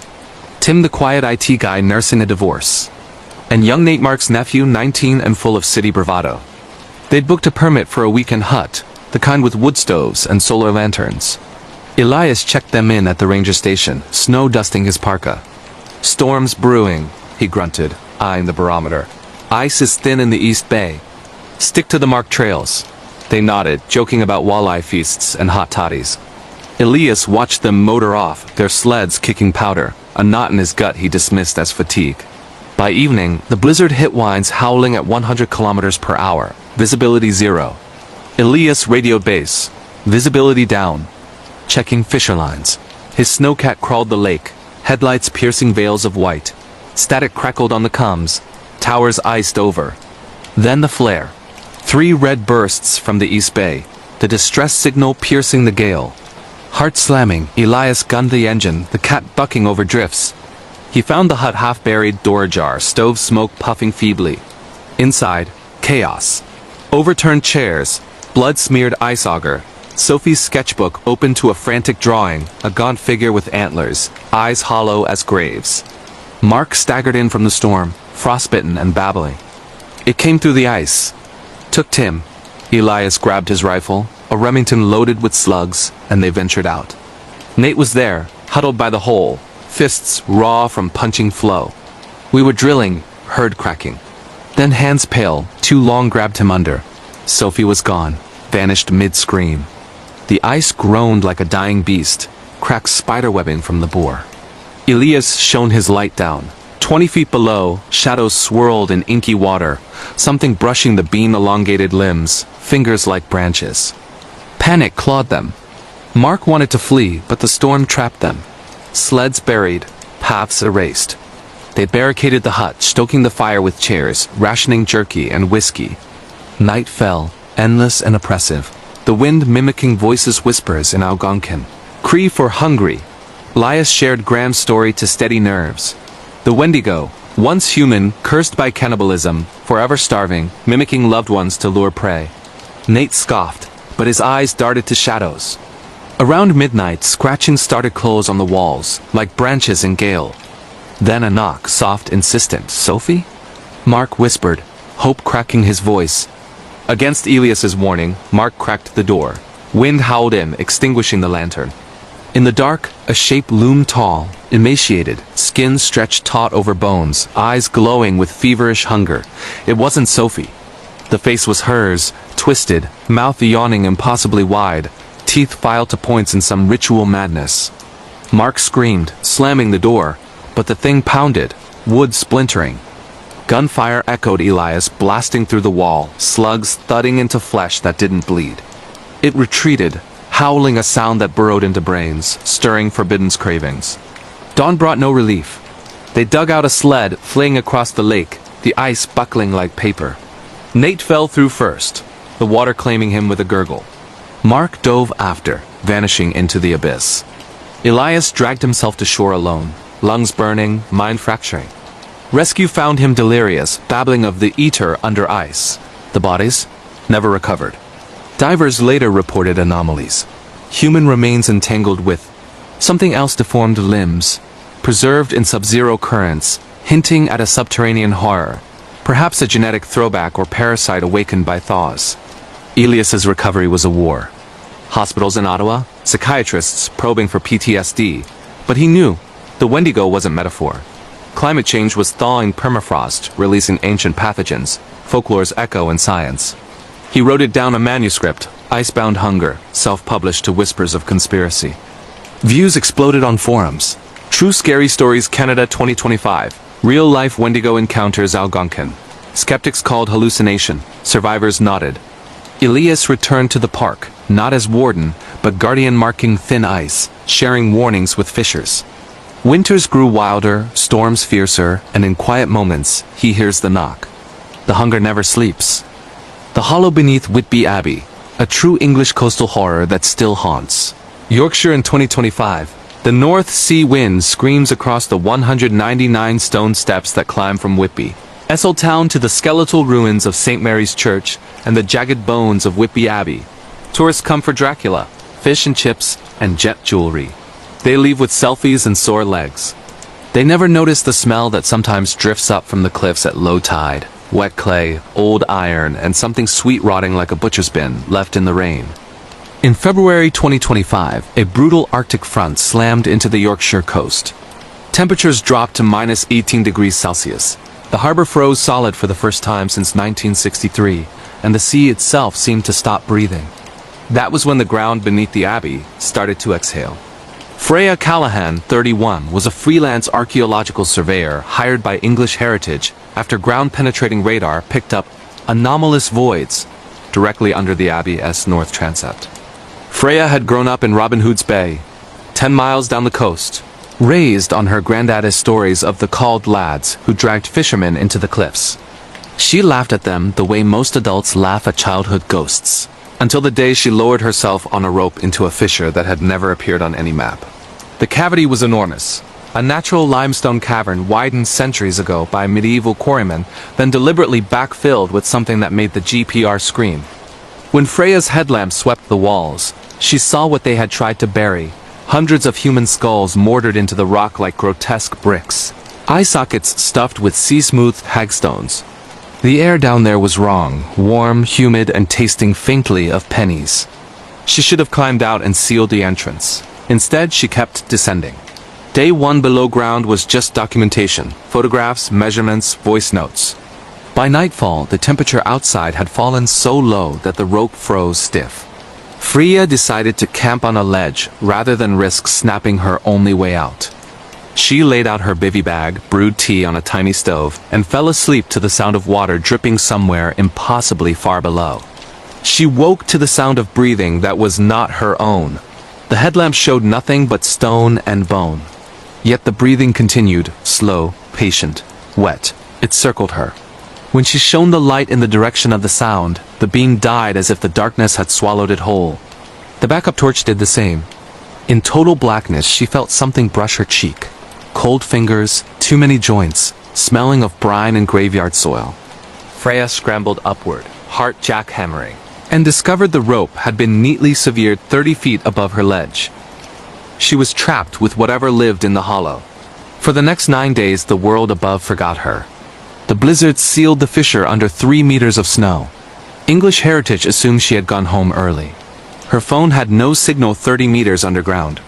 She rationed 3 energy bars and half a liter of water, then began licking condensation off the skulls. The thing in the dark never hurried. It spoke with the voices of drowned sailors, accents from the 1700s, pleading in archaic Yorkshire dialect for her to come down and bide a wee. Sometimes it wore her granddad's voice, calling her Little Freya Lass, exactly the way he had before the cancer took him. It knew things. The name of her first dog, the lie she told her mother at age 7, the abortion she never told anyone about in 2022. Every secret dragged into the light and twisted until she screamed herself hoarse. On the 6th night, it showed itself. The cavern flared with cold blue bioluminescence rising from cracks in the floor. Corpse light, the fishermen call it. In that glow, Freya saw a tall, elongated figure pieced together from shipwrecked corpses. Arms too long stitched with fishing line and copper wire, a face made from layered whale skin stretched over a human skull, eyes replaced by black sea pebbles that reflected her own terror back at her. Around its neck hung a necklace of children's milk teeth collected across 4 centuries. It did not attack. It simply waited, breathing through a mouth that had no tongue, until Freya's screams turned to whimpers and whimpers turned to silence. That was when it began to dig. Every day it clawed a little deeper into the cavern floor, revealing older and older layers. Viking bones, Roman pottery, then something that made Freya's mind buckle, a circle of crouched skeletons from the Mesolithic. 8000 BC, their rib cages burst outward as if something huge had hatched from inside them. The creature was excavating its own cradle. Freya's lost audio journal, recovered later, is 23 minutes of sobbing interspersed with a children's nursery rhyme she had in. She thought of since primary school. Up the steps to the Abbey Cold, where the black monks dig for gold. Mind the gap and mind the crack, or the hollow man will call you back. Rescue came on the 10th day when a Coast Guard helicopter doing welfare. Czech spotted steam rising from the cliff. Warm air from the cavern venting through blizzard snow. Abseilers dropped in and found Freya curled fetal beside the creature's excavation. She was dehydrated, hypothermic, and missing 3 fingers from her left hand, cleanly severed, cauterized with what forensic pathologists later said looked like 18th century heated tar. The creature was gone. The only evidence it ever existed was a single footprint in the soft marl. Human in shape, but 17 inches long with an extra joint in each toe, leading toward a tunnel no wider than a coffin that burrowed straight down into bedrock and has never been found again. English Heritage sealed the site. The official report blamed subsidence and psychological distress caused by isolation. Locals know better. On the coldest nights of the year, when the aurora stains the sky green and the tide falls farther than it should, people walking the 199 steps hear breathing behind them. If they turn around too quickly, they catch a glimpse of something tall and stitched hurrying upward, milk teeth necklace clacking softly, heading for the abbey ruins where the ground is always warm. Freya lives now in a quiet flat in Leeds, windows triple locked, curtains drawn even at noon. She no longer speaks, but she draws hundreds of pages of the same image. The whale-skinned face wearing her granddad's smile, one hand beckoning from a hole that goes down forever. And every February, when the Arctic wind returns and the sea freezes, the Whitby lifeboat crew receive an anonymous radio call on an open channel. A child's voice, singing that nursery rhyme, followed by wet breathing and the soft clatter of teeth on stone. They never answer. They know what happens if you do. The hollow beneath the abbey is patient. It has waited 8,000 years. It can wait a little longer for the next surveyor, the next curious child, the next lost soul who climbs the 199 steps when the tide is low and the moon is wrong.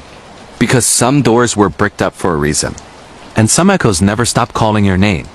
The snow that swallows children. A true Hokkaido winter horror. 2025 on the eastern edge of Hokkaido, where the Shiratoko Peninsula claws into the Sea of Okhotsk, there is a village called Razu. Population 4,812 in summer. In winter, fewer than 800 stay behind when the drift ice arrives and the roads close for 5 months. The locals say that when the ice packs tight against the shore, the mountain spirits wake up hungry. In January 2025, the coldest air mass ever recorded in Japan, minus 41 degrees Celsius, slid down from Siberia and froze the sea solid for 43 kilometers. That was the winter. The snow started taking children. It began with Aoi Sato, age 9. She left her family's fisherman's house at 3:17 p.m. on January 19th to walk the 400 meters to her friend's place for a sleepover. The sky was already dark, the streetlights haloed in ice fog. Her mother watched her go, pink backpack bobbing, boots crunching the fresh powder. Aoi never arrived. Search parties went out at dawn. Over 200 people, police, Coast Guard, self-defense force, even brown bears scared from hibernation by the helicopters. They found her footprints leading up the Forest Service road behind the school. The prints were perfect, small, and evenly spaced, until they reached a clearing used for the annual snow festival. There they simply stopped. No struggle. No second set of tracks. Just a circle of untouched snow where a child had been standing one moment and was gone the next, as if the sky had opened and inhaled her. They called it a crevasse accident at first. Hokkaido has hidden snow bridges over rivers. But the search dogs refused to cross the clearing. They sat at the edge and howled until their muzzles bled. 3 nights later, Haruto Nakamura, age 7, vanished from inside his own bedroom. His mother had tucked him in, kissed his forehead, closed the door. When she opened it 10 minutes later to check on him, the futon was empty, the window locked from the inside, frost feathers blooming across the glass in the shape of a hand twice the size of hers. On the tatami was a single wet print, barefoot, impossibly long and narrow, toes splayed like a crow's. By the end of January, 8 children were gone. All between 6 and 11 years old, all taken without a sound. All leaving perfect footprints that ended in blank snow. The police brought in specialists from Tokyo, infrared drones, ground-penetrating radar.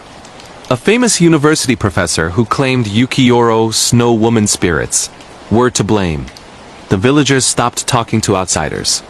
They nailed Ofuda charms over every door and window and burned incense until the town reeked of cedar and fear. But Yuki Tanaka, a 34-year-old elementary school teacher who had lost her little brother to leukemia the previous spring, refused to hide. She had watched Aoi grow up. She had braided Haruto's hair when his mother was too exhausted from night shifts. On February 3rd, after the 9th child disappeared, Yuki did something no one in Rasu had done in living memory. She walked into the forest alone at night, carrying only a red lantern and her brother. Sole Game Boy that still played Pokemon Blue, she followed the footprints. They led her 3 kilometers uphill, past the abandoned sulfur mine, to a place the elders call Kawairo no Tani, the valley that answers back. The snow there was waist-deep and strangely warm. Steam rose in thin columns from vents hidden beneath the crust. Yuki's breath did not fog. The trees were black and leafless, draped in ice that looked like melted candle wax. In the center of the valley stood a single torii gate made entirely of frozen children's mittens, scarves, and hats, all the missing items the parents had reported. The fabric was stiff, glittering, threaded together with human hair. Yuki raised the red lantern, and the snow answered. It rose first as a woman, tall, impossibly beautiful, skin white as salt, hair flowing like powder in wind that did not exist. Her eyes were empty sockets full of falling snow. She opened her mouth, and Yuki heard every missing child screaming at once, the sound coming from miles inside her. The Yukioro was not alone. Behind her, shapes moved under the snow, long, jointed, spider-like, dragging themselves forward on arms that ended in children's mittened hands. They left no tracks.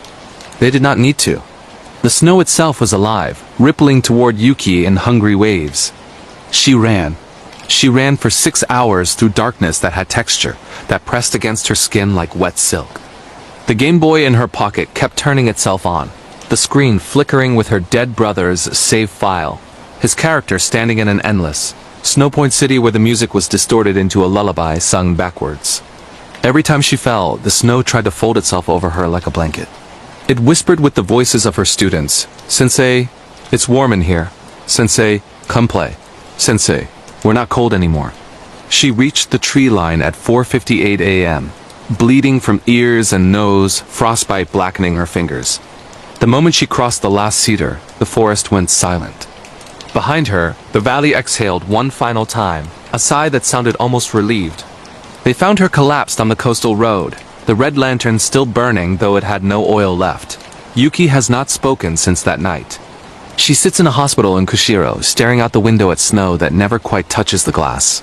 Doctors say catatonia. The nurses say something worse. When the orderlies move her bed away from the window, Perfect child-sized handprints appear on the inside of the pane, as if something is trying to push through from the other side. The children never came back. But every winter now, when the drift ice locks Razu away from the world and the temperature drops below -35, new footprints appear in the school playground. Small, evenly spaced, leading away from the building and into the forest. They always stop in the same place. And if you stand there long enough on the longest night of the year, you can hear it. Faint, beneath the wind, beneath the ice cracking on the sea. A Game Boy startup chime. Then children laughing. Then nothing. The snow in Hokkaido remembers every child it takes. And it is always hungry for more. The thing that lives under Highway 63, a northern Alberta ice road terror. 2025 300 kilometers north of Fort McMurray, where the boreal forest gives way to muskeg and black spruce. There is a stretch of winter road the truckers simply call the Gap. It's a 60-kilometer ribbon of ice laid over frozen swamps and lakes, open only from January to late March. When the temperature drops below -45 degrees Celsius, the ice can hold a 100-ton rig. When it rises even 1 degree, the road starts to breathe. In February 2025, the coldest sustained temperatures in 70 years locked the entire Northwest Territories in a deep freeze. The ice on the Gap reached 3 meters thick in places. That was when the drivers started disappearing. First was Dennis Frenchy Lavoie, 52, hauling diesel to the diamond mines. He radioed the convoy at kilometer 47. Something's walking on the ice beside me, tall, no snowsuit. Looks wrong. Static. Then nothing. When the follow truck caught up 20 minutes later, Frenchy's Kenworth was idling perfectly in the center of the road. Driver's door open, coffee still hot in the Tim Hortons cup. The only tracks leading away were barefoot, impossibly long, pressed 3 inches deep into ice hard enough to support 70 tons of truck and trailer. They blamed wolves. Then hypothermia-induced hallucination. Then they found the second rig. Jaswinder Singh, 38, father of twin girls in Edmonton, vanished 2 nights later. His Peterbilt was discovered at kilometer 51, engine running, cab lights on, Punjabi music still playing softly. The ice around the truck had been scraped clean in a perfect circle 30 meters across, as if something enormous had spun in place. In the center, Jaswinder's turban lay neatly folded. Inside it, a single human tongue, frozen solid, sliced clean at the root. By the third disappearance, the company shut the road. Ice road truckers don't scare easy. They make their living dancing on frozen water. But when the satellite phone picked up breathing on an open channel, slow, wet, patient, even the toughest drivers turned south. That was when Raven Cardinal, 29-year-old Cree Ice Road maintenance tech from Fort Chipewyan, got the call nobody wanted. Raven had grown up on stories of the Wetiko, the cannibal spirit that wears human skin and grows taller the more it eats. Her kokum warned her never to drive the winter roads alone after dark, never to answer if something called your name in your mother's voice. Raven laughed the way all kids laugh at old stories, until the night she had to go out alone to check a pressure crack that was threatening to split the Gap in half. She left the maintenance camp at 2214 on February 19th, driving a Bombardier half-track loaded with chainsaws, ice augers, and thermal imaging gear. The temperature was -52 degrees Celsius with wind chill. The northern lights hung low and green, flickering like a broken television. At kilometer 49, her headlights caught movement. Something was standing in the middle of the road. 8 feet tall, at least naked, skin the color of old ice over deep water. Its arms hung to its knees, fingers dragging across the surface and leaving smoking furrows. Where its face should have been was only a smooth expanse of flesh, no eyes, no mouth, just a wet vertical slit that opened and closed like a gill. Raven slammed the brakes. The thing did not flinch. It tilted its head as if listening to something far away, then took 1 step toward her. The ice beneath its foot cracked in a perfect spiderweb 30 meters wide. She threw the Bombardier into reverse and floored it. For the next 4 hours she drove backward at 60 kilometers per hour while the creature kept pace beside her, never running, never tiring, matching her speed exactly. Every time she glanced in the mirror, it was the same distance away. 20 meters, no more, no less, walking on the shoulder with that horrible fluid grace. The radio filled with voices that weren't T-voices. Her mother calling her name from the reserve. Her little brother, who drowned in '09, begging her to slow down.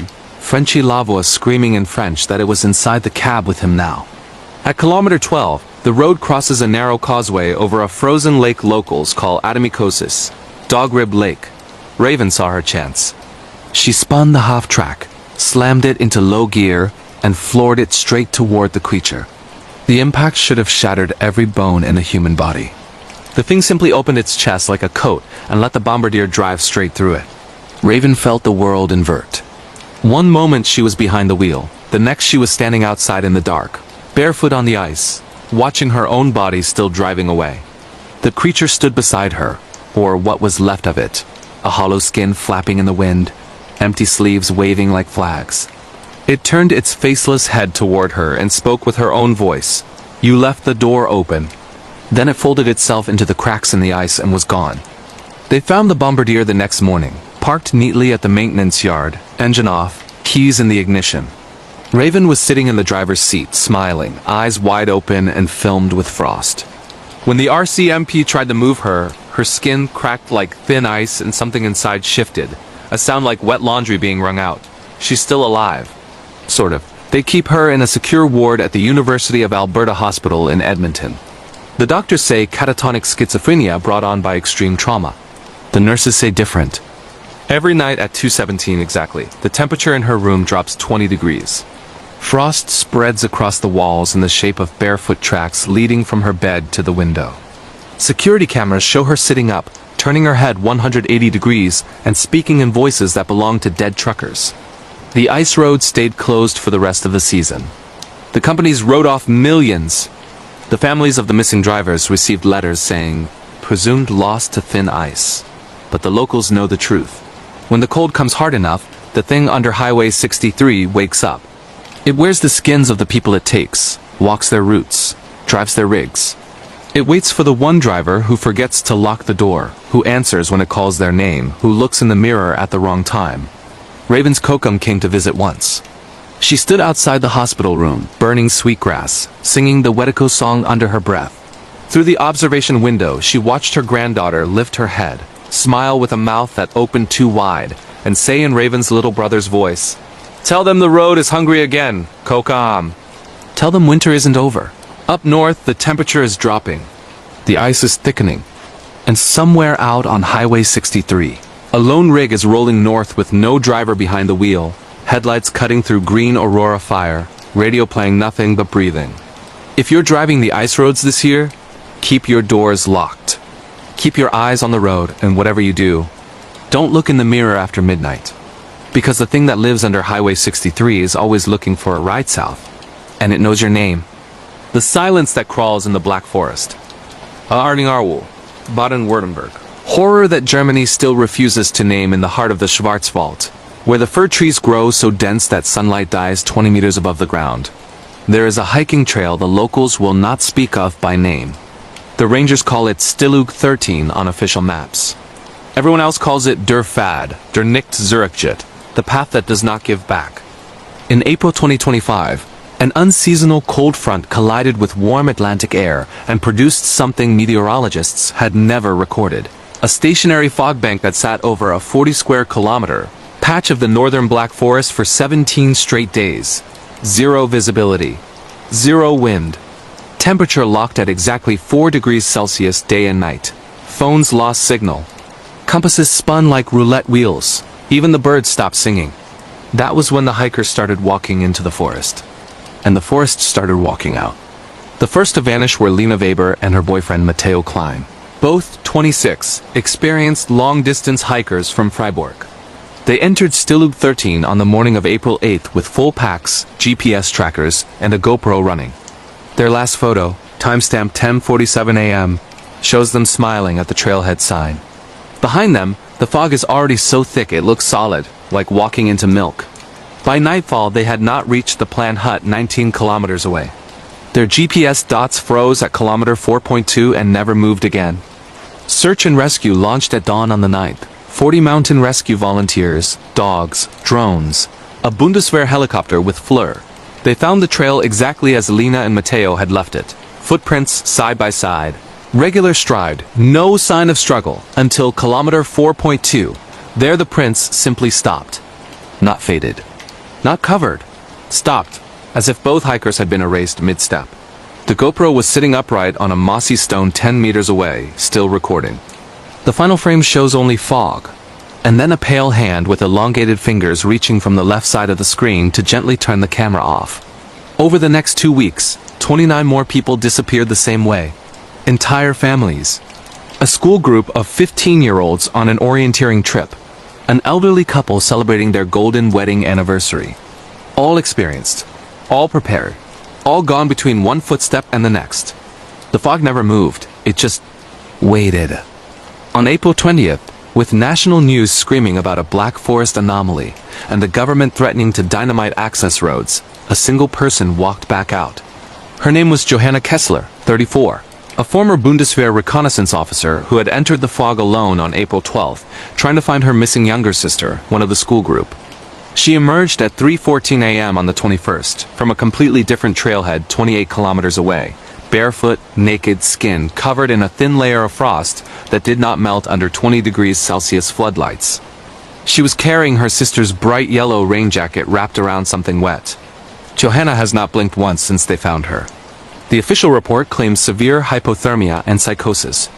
The unofficial recordings from the hospital isolation ward tell a different story. They wired her for sound. This is what she whispered for 72 hours straight, never sleeping, never changing tone. It doesn't make noise. That's how you know it's close. When the forest goes truly silent, no insects, no ravens, no wind in the branches, that's when it stands behind you. You feel it like a hole in the air.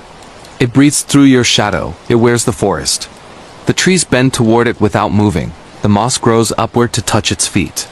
It is tall the way absence is tall. When it chooses you, the ground forgets you ever weighed anything. One moment your boots are on needles and dirt. The next you are standing inside it, and the forest is wearing your skin like a coat that still screams. It keeps the voices. That's why no one hears the missing scream. It stores them in the hollows of the trees. If you listen at the right moment, exactly when your heart skips a beat, you can hear your own voice begging from inside the bark. My sister is still walking. I watched her walk for 9 days. She was always 10 meters ahead, no matter how fast I ran. Sometimes she turned and smiled with my mother's teeth. Sometimes her face was just fog.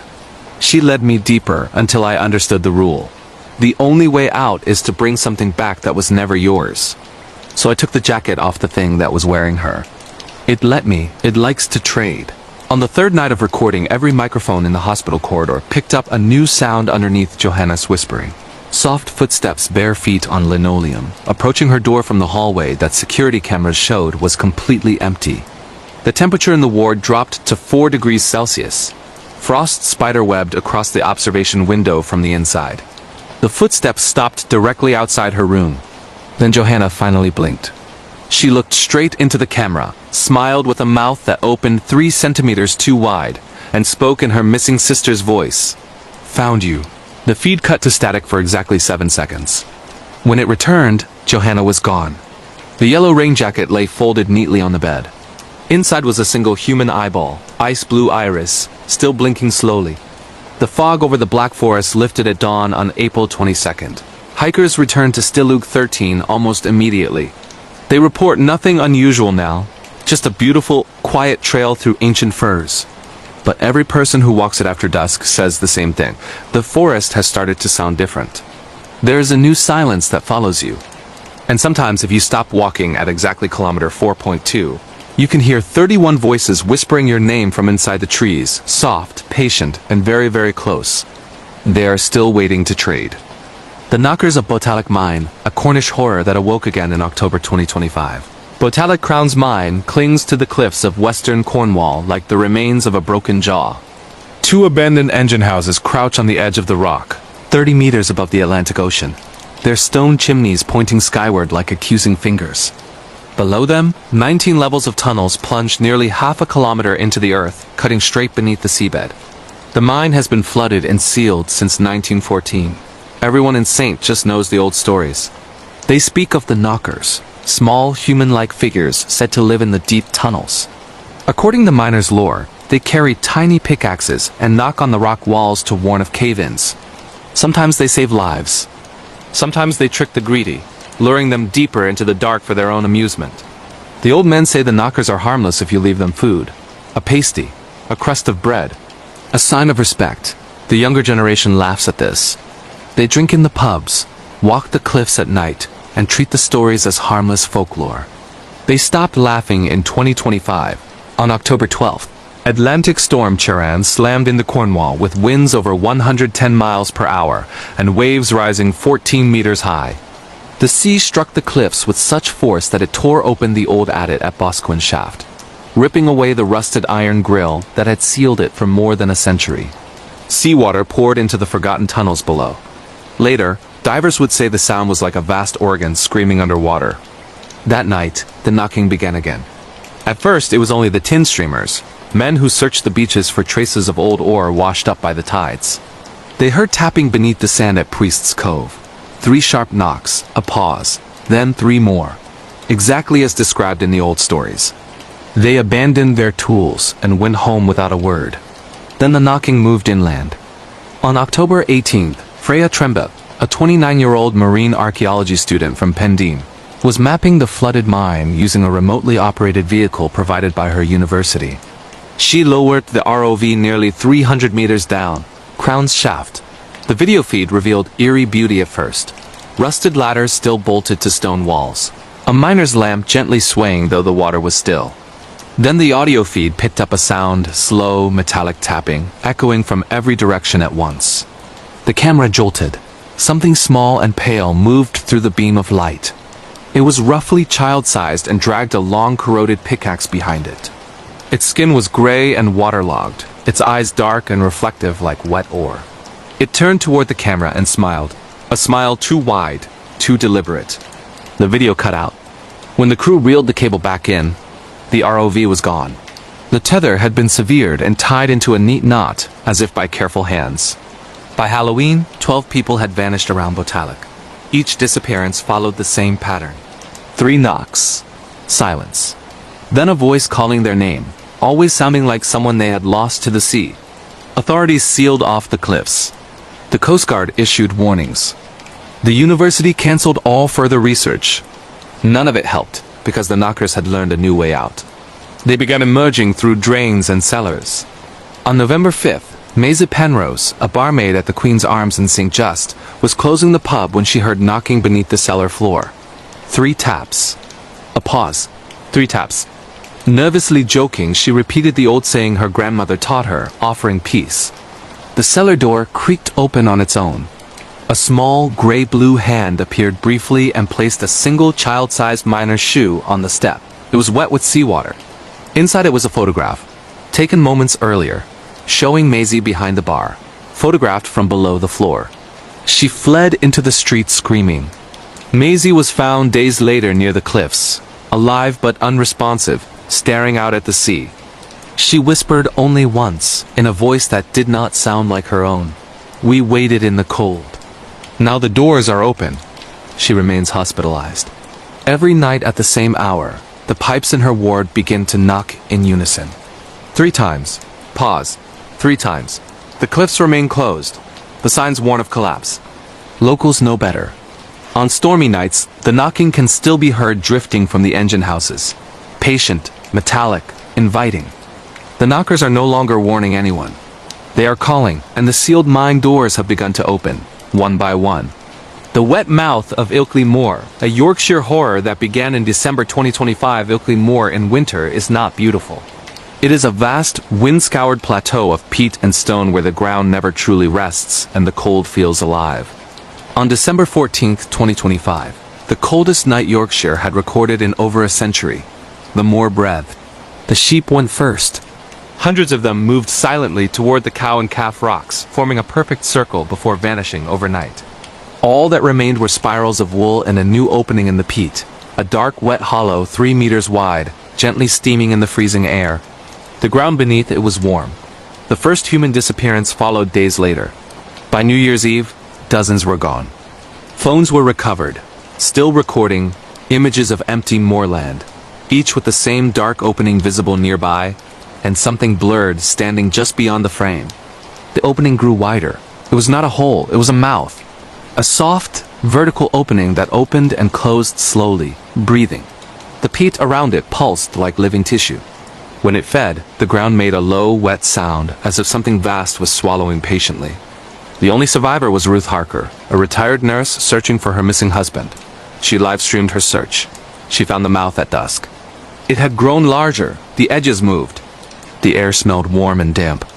When she looked down, the walls shifted and flexed, and deep below, something enormous stirred. Her husband stood within it, smiling gently, calling her name, though the sound came from the earth itself. The Moor spoke. Not loudly, kindly, inviting her to come down where it was warm. Ruth escaped.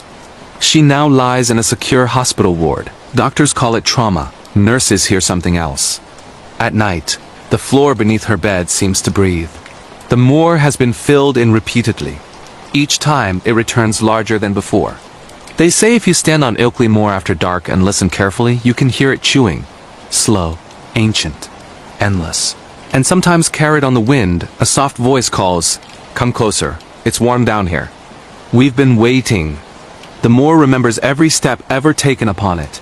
And it is still hungry. Disturbing true stalker horror stories from Europe and America. Real-life scary encounters that will haunt you forever in the quiet suburbs of a small town in rural England. Back in the summer of 2023, a young woman named Emily began noticing little things that didn't quite add up. Emily was 28, working as a graphic designer from her cozy two-bedroom house in Yorkshire. She lived alone after a recent breakup, enjoying the peace and quiet of the countryside. The house was old, with creaky floors and large windows that overlooked rolling green hills, but it felt safe, or at least it did at first. It started with small coincidences. She'd come home from her weekly grocery run and find her mailbox slightly ajar, even though she always closed it tightly. Then, one evening while walking her dog through the local park, she spotted a man in a dark hoodie standing at the edge of the trees, just watching. When she turned to get a better look, he was gone. She shrugged it off as paranoia. England had its share of weirdos, but nothing ever happened in her sleepy village. But the weird coincidences piled up. Emily started receiving anonymous texts from a blocked number. Simple things like, "You look beautiful in that red coat today." Or, "Loved seeing you at the cafe this morning." She hadn't told anyone about buying that red coat, it was new. Her heart raced the first time she read one, but she blocked the number and tried to forget it. Then came the gifts. A bouquet of her favorite lily left on her doorstep with no note. She loved lily. How could anyone know that? She threw them away, uneasy. One night, after a long day of work, Emily settled in for a movie. It was around midnight when she heard a faint scratching at her back door. Her dog barked furiously, hackles raised.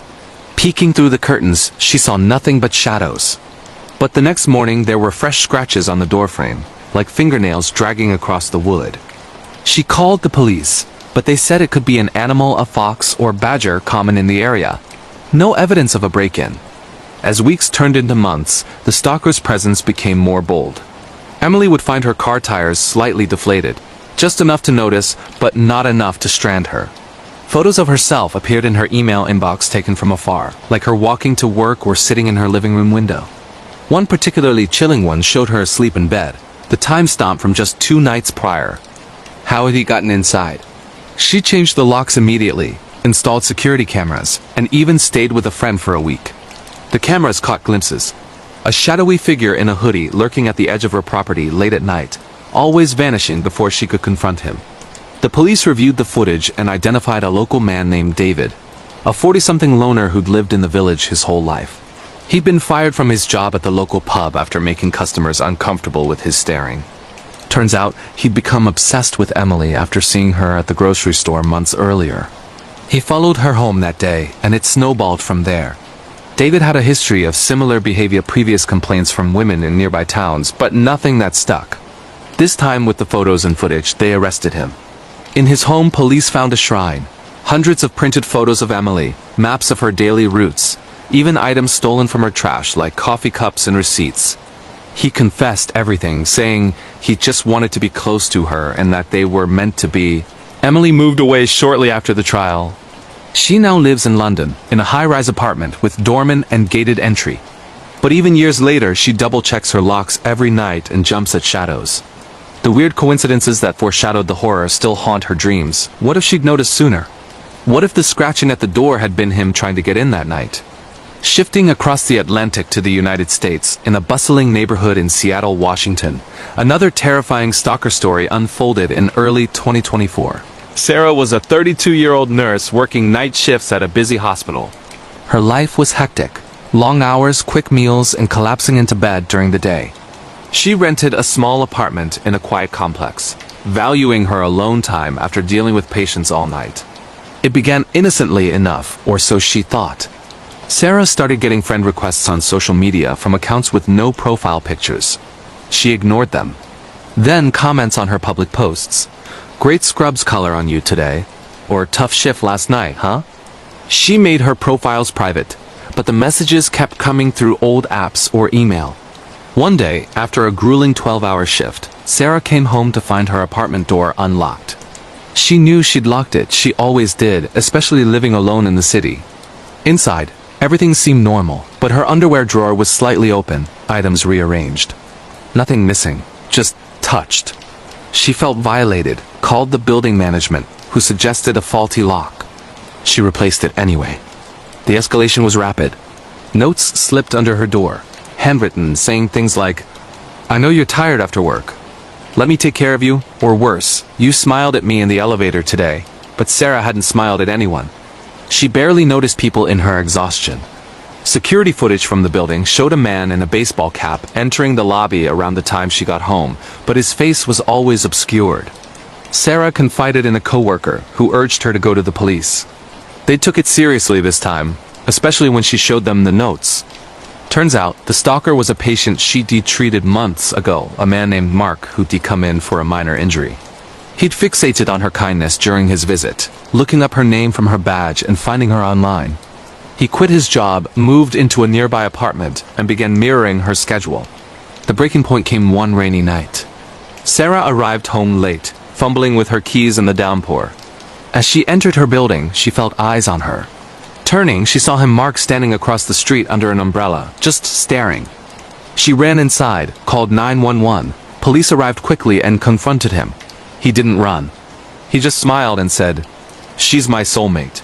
In his apartment, they found journals filled with entries about Sarah's life, surveillance photos taken with a telephoto lens, and even a spare key to her old lock. He'd somehow duplicated it before she changed it. Mark had a prior restraining order from an ex-girlfriend in California, showing a pattern of obsession. Sarah testified at his trial, where he was sentenced to several years in prison for stalking and burglary. She quit her job at that hospital, moved to a new city in Oregon, and now works days only. But the nightmare lingers. The feeling of being watched, the violation of her safe space. She installed multiple cameras, alarms, and even got a large dog for protection. Stalkers like Mark don't just watch, they invade every part of your life, turning everyday routines into sources of terror. Now let's delve into a glitch in the Matrix story from Germany, in the heart of Berlin during the fall of 2024. Alex, a 35-year-old software engineer, was no stranger to the city's vibrant chaos. He commuted daily on the U-Bahn, blending into the crowds of tourists and locals. One crisp October morning, Alex boarded his usual train at Alexanderplatz. He sat in his favorite spot, earbuds in, scrolling through his phone.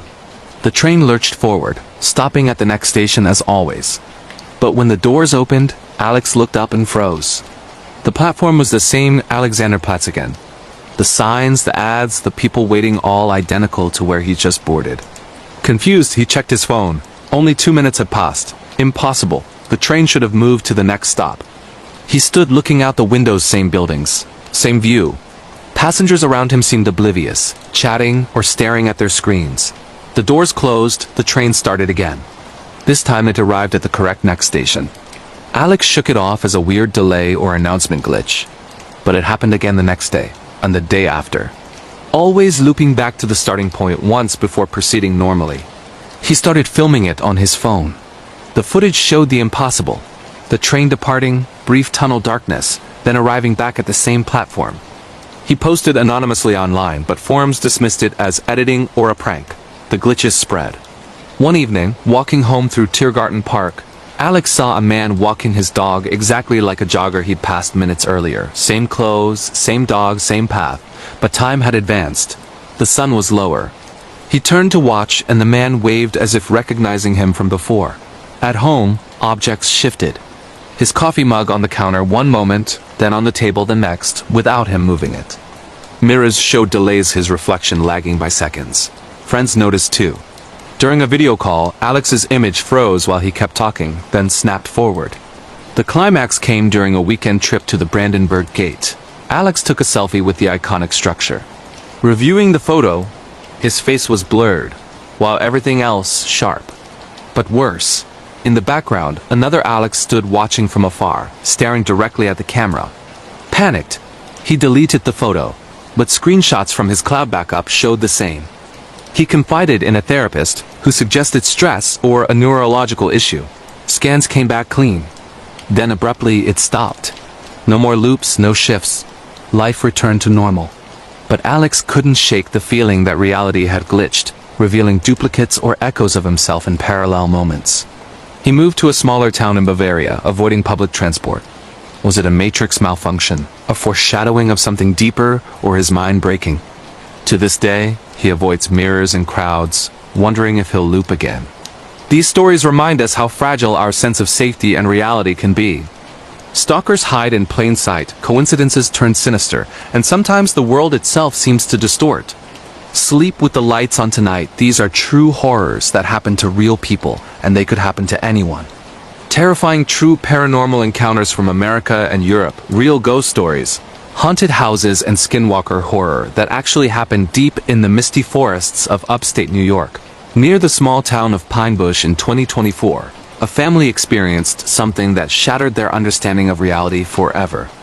The Thompsons, Mark, Lisa, and their 2 teenage kids had just moved into an old Victorian house on the edge of the woods. The place was a beautiful 3-story home built in the late 1800s, with intricate woodwork and a massive stone fireplace. Locals whispered about its history, but the family brushed it off as small-town gossip. They wanted a fresh start after years in the crowded city. It started small. Doors creaking open on their own in the middle of the night. Footsteps pacing the upstairs hallway when everyone was downstairs watching TV. Their daughter, Ava, 16 at the time, complained of seeing shadows in her bedroom mirror, tall, thin figures that vanished when she turned around. Mark installed motion sensor lights, thinking it was raccoons or settling beams in the old house. But the lights never caught anything. Then came the voices. Whispered conversations in empty rooms, too low to make out words, but unmistakably human. Lisa heard a woman calling her name from the basement one afternoon while doing laundry. She went down to check, no one there, just cold air and the smell of damp earth. That night, the entire family woke to the sound of heavy furniture dragging across the attic floor. Mark grabbed a flashlight and baseball bat, storming upstairs. The attic was empty, dust undisturbed except for fresh handprints on the wooden beams, small, like a child's. The activity escalated quickly. Objects flew off shelves during dinner. The kitchen cabinets slammed open and shut in rhythm, like an angry heartbeat. Their son, Ethan, started sleepwalking, standing at the foot of his parents' bed in the dead of night, eyes wide open, muttering about the lady in black who lives in the walls. One morning, they found bloody scratches on his back, 3 long gashes that no one could explain. The doctor said they looked like claw marks, but Ethan swore he felt nothing. Desperate, the Thompsons contacted a local paranormal investigation team. During their first night in the house, the investigators captured EVP's electronic voice phenomena that chilled everyone to the bone. Clear as day, a woman's voice said, "This is my home. Leave." Another recording caught a child laughing, followed by a guttural growl. Thermal cameras showed cold spots dropping 30 degrees in seconds, forming humanoid shapes in the hallway. The team uncovered the house's dark past. In 1923, a mother had lost her mind, murdering her young daughter in the attic before hanging herself in the basement. The crime was covered up by the wealthy family who owned the property, buried in records until now. The final night was pure terror. The family huddled in the living room as every light in the house flickered violently. Doors throughout the home slammed in sequence, starting from the basement and moving upward like something was ascending the stairs. The temperature plummeted, their breath visible in the air. Ava screamed as she saw the woman, a pale figure in a tattered black dress, standing at the top of the stairs, long hair covering her face, arms outstretched. Mark tried to shield his family, but the entity rushed down, knocking pictures off walls and shattering glass. They fled that night, leaving most possessions behind. The house remains empty to this day, listed as uninhabitable due to structural issues that mysteriously appeared after they left cracked foundations. Warped floors, as if the building itself was twisted in rage. The Thompsons now live across the country in Arizona, refusing to speak about that house. But Ava still wakes from nightmares, seeing those outstretched arms reaching for her in the dark. Crossing over to rural Scotland, in the Highlands near Inverness during the winter of 2023, a lone hiker named Callum encountered something ancient and predatory in the deep woods. Callum was an experienced outdoorsman, 38 years old, often spending weeks camping in remote areas to photograph wildlife. He chose a lesser-known trail through ancient Caledonian forest, miles from any road or village. The plan was a 3-day solo trip, tent and supplies on his back. The first day was peaceful crisp air, golden light filtering through pine branches. But as dusk fell, Callum noticed the silence. No birdsong, no rustling animals. Just wind through the trees that sounded almost like whispering. He set up camp near a small loch, built a fire, and settled in for the night. Around 2 a.m., he woke to an unnatural howl-deep guttural echoing across the water. Not a wolf. Scotland hadn't had wolves in centuries. It was followed by heavy footsteps circling his tent, snapping branches that sounded too thick for any deer. Callum shone his flashlight outside nothing but trees. But he saw prints in the morning, massive, humanoid, but elongated, with claws that dug deep into the mud. The second day, things grew stranger.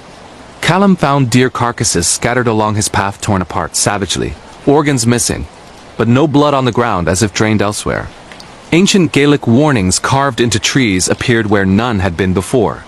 Symbols warding against the one who walks as man but is not.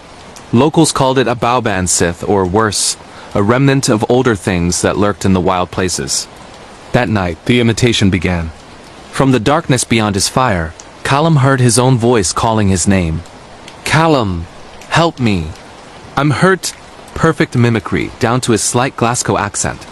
He knew better than to respond. Stories of skinwalkers and similar creatures in indigenous lore worldwide warned against answering. But the thing persisted, now mimicking his mother's voice from childhood, pleading for him to come closer. In panic, Callum packed his gear and hiked through the night, guided by moonlight. Behind him, the footsteps followed, sometimes bipedal, sometimes on all fours, impossibly fast through dense undergrowth. At one point he turned to see it. A tall, emaciated figure with pale skin stretched over elongated limbs, antlers twisting from its skull like a corrupted stag. Its face was wrong, human features distorted, mouth too wide, eyes reflecting firelight like an animal's. Callum ran until dawn, bursting onto a remote farm road where a passing ranger found him collapsed and hypothermic. He was airlifted to hospital, babbling about the creature. Rangers searched the area but found only those impossible tracks leading deep into the forest before vanishing. Callum never returned to the Highlands. He destroyed his camera memory cards, fearing what photos might show. Locals avoid that part of the woods now, especially in winter when the old things grow hungry. Finally, in an abandoned asylum on the outskirts of Paris, France, a group of urban explorers in early 2025 uncovered horrors that went beyond crumbling walls and rusted beds. The four friends, university students passionate about forgotten history, snuck into the long-closed St. Anne's Hospital, infamous for unethical experiments in the mid-20th century. Lobotomies, electroshock without anesthesia, patients left to rot in padded cells.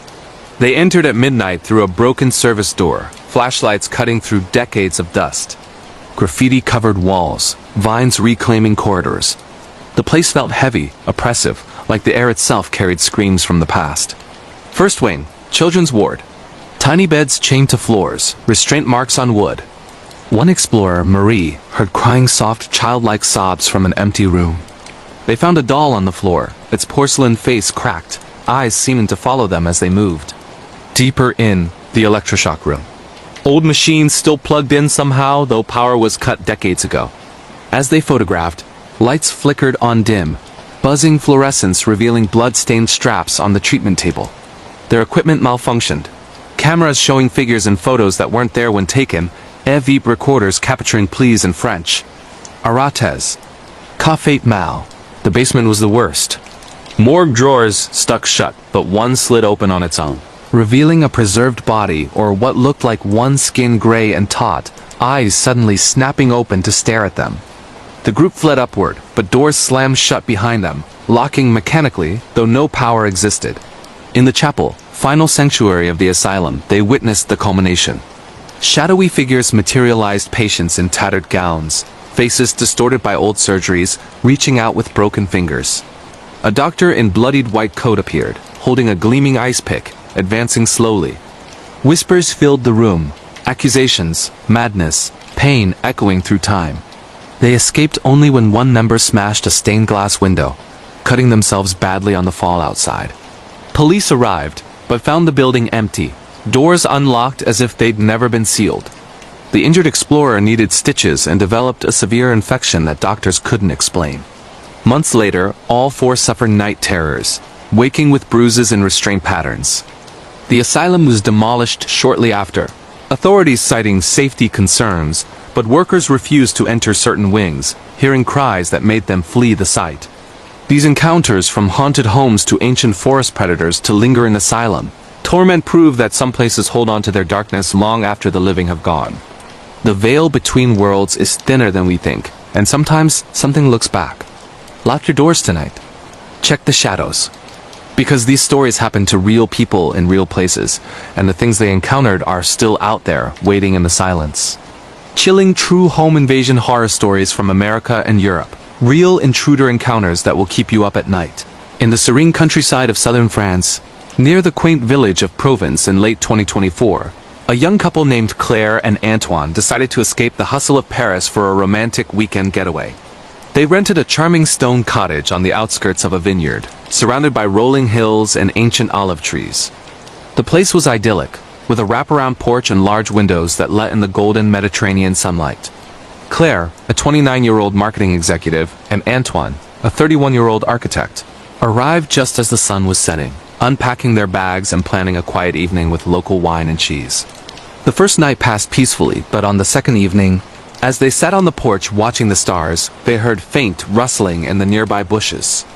Antoine dismissed it as wildlife, perhaps a fox or deer common in the area. But Claire felt uneasy.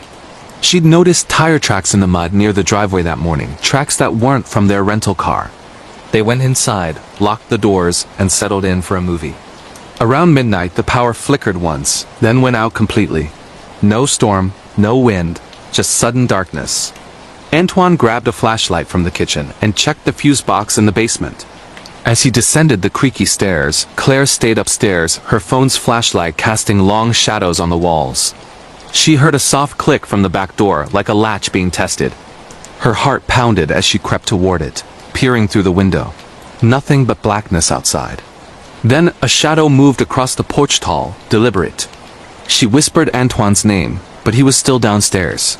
The intruder didn't force entry at first. Instead, Claire heard scratching on the windows, like nails dragging slowly across glass, circling the house. She backed away, dialing emergency services, but the signal was weak in the remote area. Finally connecting, she whispered her location and pleaded for help. The operator assured her police were en route, but it would take at least 20 minutes. Downstairs, Antoine emerged from the basement, fuses intact. The power had been cut from outside. They huddled in the living room, barricading the doors with furniture. The scratching stopped, replaced by heavy breathing just beyond the walls, as if someone was listening. Then, a voice low, muffled through the door. "Ouvres la porte. We just want to talk." It was in broken French, with an accent Claire couldn't place. Antoine shouted back to leave, but the response was laughter, followed by a thud against the front door. The frame splintered slightly, holding for now. Claire's mind raced to the rental listing. Had they been targeted? The cottage was isolated, perfect for robbers preying on tourists.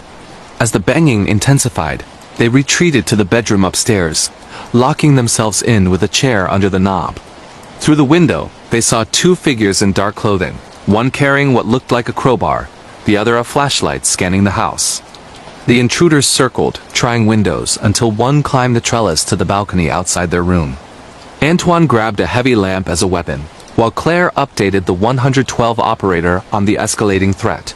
The man on the balcony rattled the glass door, his face obscured by a mask, eyes glinting in the moonlight. He smashed the glass with the crowbar, reaching in to unlock it. Antoine swung the lamp, connecting with the intruder's arm, eliciting a yelp of pain. The man fell back, tumbling off the balcony with a thud. Sirens wailed in the distance finally. The second intruder dragged his partner away into the vineyard shadows, just as police lights pierced the night. Officers arrived, searching the property and finding tools left behind a bolt cutter near the electrical box, confirming sabotage. The couple learned from locals that a string of similar invasions had plagued vacation rentals in the region, thieves posing as maintenance workers to scout properties. One suspect was caught later that week, matching the description, with a broken arm from the fall. Claire and Antoine cut their trip short, returning to Paris with shattered nerves. They installed advanced security in their apartment and never rented remote places again. The breathing outside the walls still echoes in Claire's nightmares. What if the police had been just a minute later? Home should be safe, but in that cottage it became a trap. Shifting to the bustling suburbs of Chicago, Illinois, in the spring of 2025, a single mother named Rachel and her 10-year-old son Liam lived in a modest two-story home in a family-friendly neighborhood.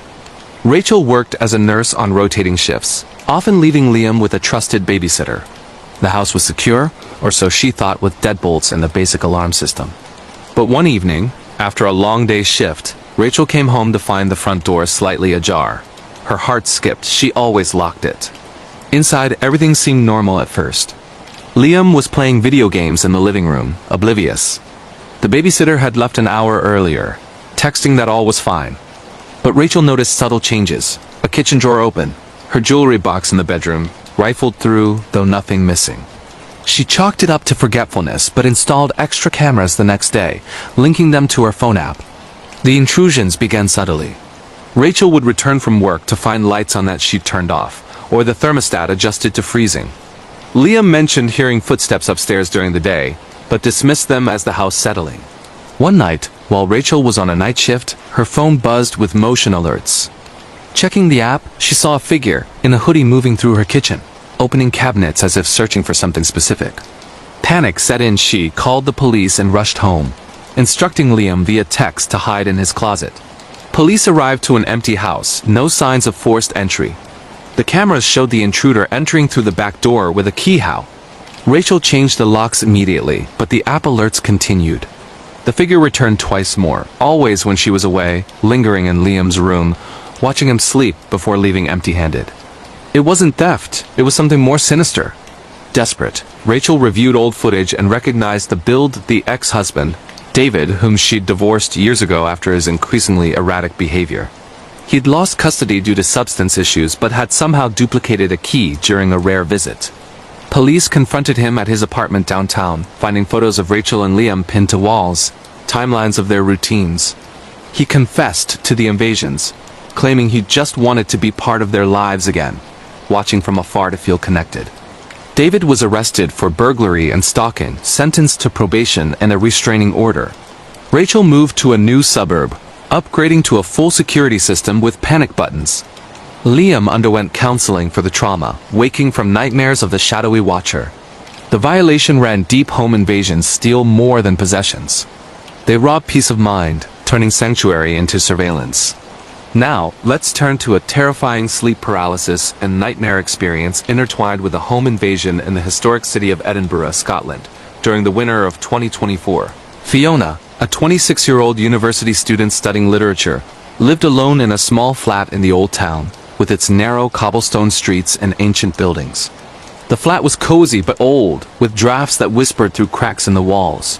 Fiona had suffered occasional sleep paralysis since childhood, those frozen moments where her body locked while her mind raced, often seeing shadowy figures at the bed's edge. One stormy night, after a late study session, Fiona collapsed into bed exhausted. She awoke, or thought she did, in the dead of night, unable to move. The room felt heavier, colder. At the foot of her bed stood a figure, tall, cloaked in darkness, with eyes that glowed faintly like embers. It leaned closer, breath ragged, whispering incoherently. Fiona's heart hammered, but she couldn't scream. This felt different from her usual episodes, more real, the air thick with a musty scent. As the paralysis broke, she bolted upright, gasping. The figure was gone, room empty. Shaking it off as a vivid nightmare, she checked the doors and windows all locked. But the next night, it happened again. Paralyzed, she watched the shadow detach from the corner, creeping toward her, hands outstretched. This time it touched her arm-cold, clammy skin. Panic surged as she broke free, scrambling for the light. Nothing there but red marks on her arm like fingerprints. The episodes worsened. Fiona researched online, learning of old hag syndrome, but this felt targeted. One evening, returning from class, she found her flat door unlocked. Inside, books were rearranged on shelves, her journal open to personal entries. No theft, just intrusion. She called the police, who took a report but found no fingerprints. That night, the paralysis struck harder. The figure appeared, but now she saw details, a man's face, gaunt and unfamiliar, smirking as he loomed over her. He whispered her name, details from her journal. Breaking free, she grabbed her phone and dialed 999, describing the intruder in her room. Operators heard her screams as the line cut. Police burst in minutes later, finding Fiona hysterical. The flat was secure, but hidden in the attic crawlspace accessible from a loose panel. They discovered a man, a homeless drifter who'd been squatting there for weeks, entering through a forgotten roof access. He'd been watching her sleep, reading her things, even touching her during paralysis episodes she'd mistaken for hallucinations. His journal detailed his obsession, calling her his muse. The man was arrested for breaking and entering, assault. Fiona moved back with family in Glasgow, seeking therapy for the blended trauma of paralysis and real invasion. Nights are restless now. The line between nightmare and reality blurred forever. What if she'd never called? The whispers still echo in her mind. Finally, in the vast wilderness of Montana, USA, during a 2025 summer camping trip gone wrong, a group of friends encountered a home invasion of the wildest kind. Jake, 28, and his buddies from college, Mike, Sarah, and Tom set up camp in a remote national forest spot, miles from trails. They'd pitched tents near a crystal-clear stream, planning bonfires and stargazing. The area was known for its beauty, but also isolation, no cell service. Just nature. On the first night, around the campfire, they heard branches snapping nearby. Bears, they thought, hanging food high. But the noises circled closer, deliberate. Sarah spotted eyes reflecting firelight too high for animals. They yelled and it retreated. Uneasy, they doused the fire and zipped into tents. At 2 a.m., Jake woke to rustling outside his tent. Peeking out, he saw a figure rummaging through their cooler, human, ragged clothes, long hair. The intruder froze, then charged, slashing at the tent with a knife. Jake fought back with a camping axe handle, yelling for help. Mike emerged with a flare gun, firing a warning shot that lit the night. The intruder fled, but not before grabbing Sarah's backpack. The group packed hastily, hiking out in darkness, flashlights bouncing. At dawn they reached the ranger station, reporting the attack. Rangers searched, finding a makeshift camp nearby. Stolen gear, maps of tourist spots. The man was a survivalist gone feral, preying on campers for supplies and thrills. He'd invaded multiple sites, escalating to violence. Captured days later, he confessed to watching groups for days before striking. Jake's group was lucky, the flare scared him off. They vowed no more remote trips, sticking to glamping. The wilderness holds beauty, but also hidden dangers. Invasion isn't just urban, it's anywhere solitude meets malice. These tales of breached sanctuaries, from cut power in France to hidden squatters in Scotland, show how quickly safety shatters. Double-check your locks tonight. The next knock could be more than the wind. Truly disturbing Home Alone horror stories that will make you check your locks twice. True scary stories. This story takes place in a quiet suburban neighborhood in rural Pennsylvania, United States. My name is Emily, and back in the summer of 2022, I was 24 years old, living alone in my parents' old house while they were on an extended vacation in Europe. The house was a two-story colonial built in the 1950s, surrounded by thick woods on three sides, with the nearest neighbor a good half-mile down a winding dirt road. It was the kind of place where you could hear crickets chirping at night and nothing else peaceful during the day, but isolating when the sun went down. I'd grown up there, so I wasn't scared of being alone, or at least that's what I told myself. I just started a remote job as a graphic designer, which meant long hours in front of my computer in the upstairs office. My routine was simple. Work all day, make dinner, watch some TV in the living room, and head to bed around midnight.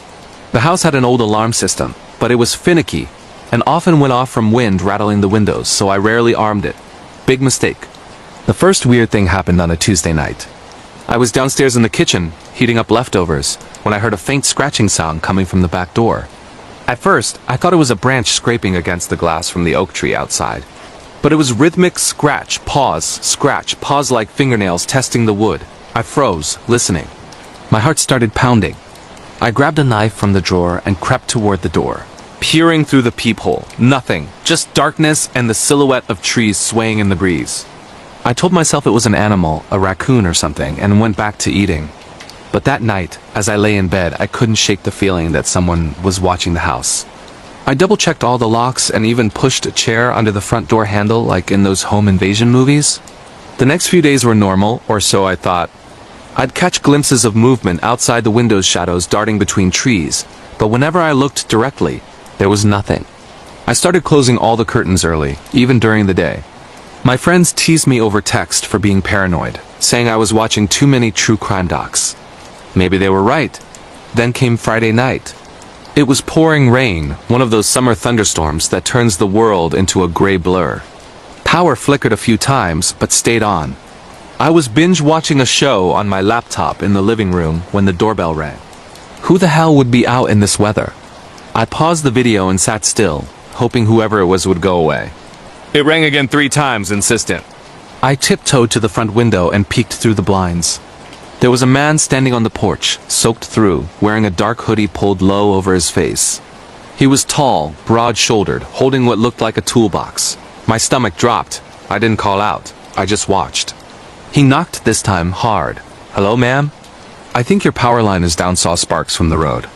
Need to check it before it starts a fire. His voice was muffled by the rain, but it sounded friendly enough. Still, something felt off. We weren't expecting any repairs, and the power was fine. I stayed silent.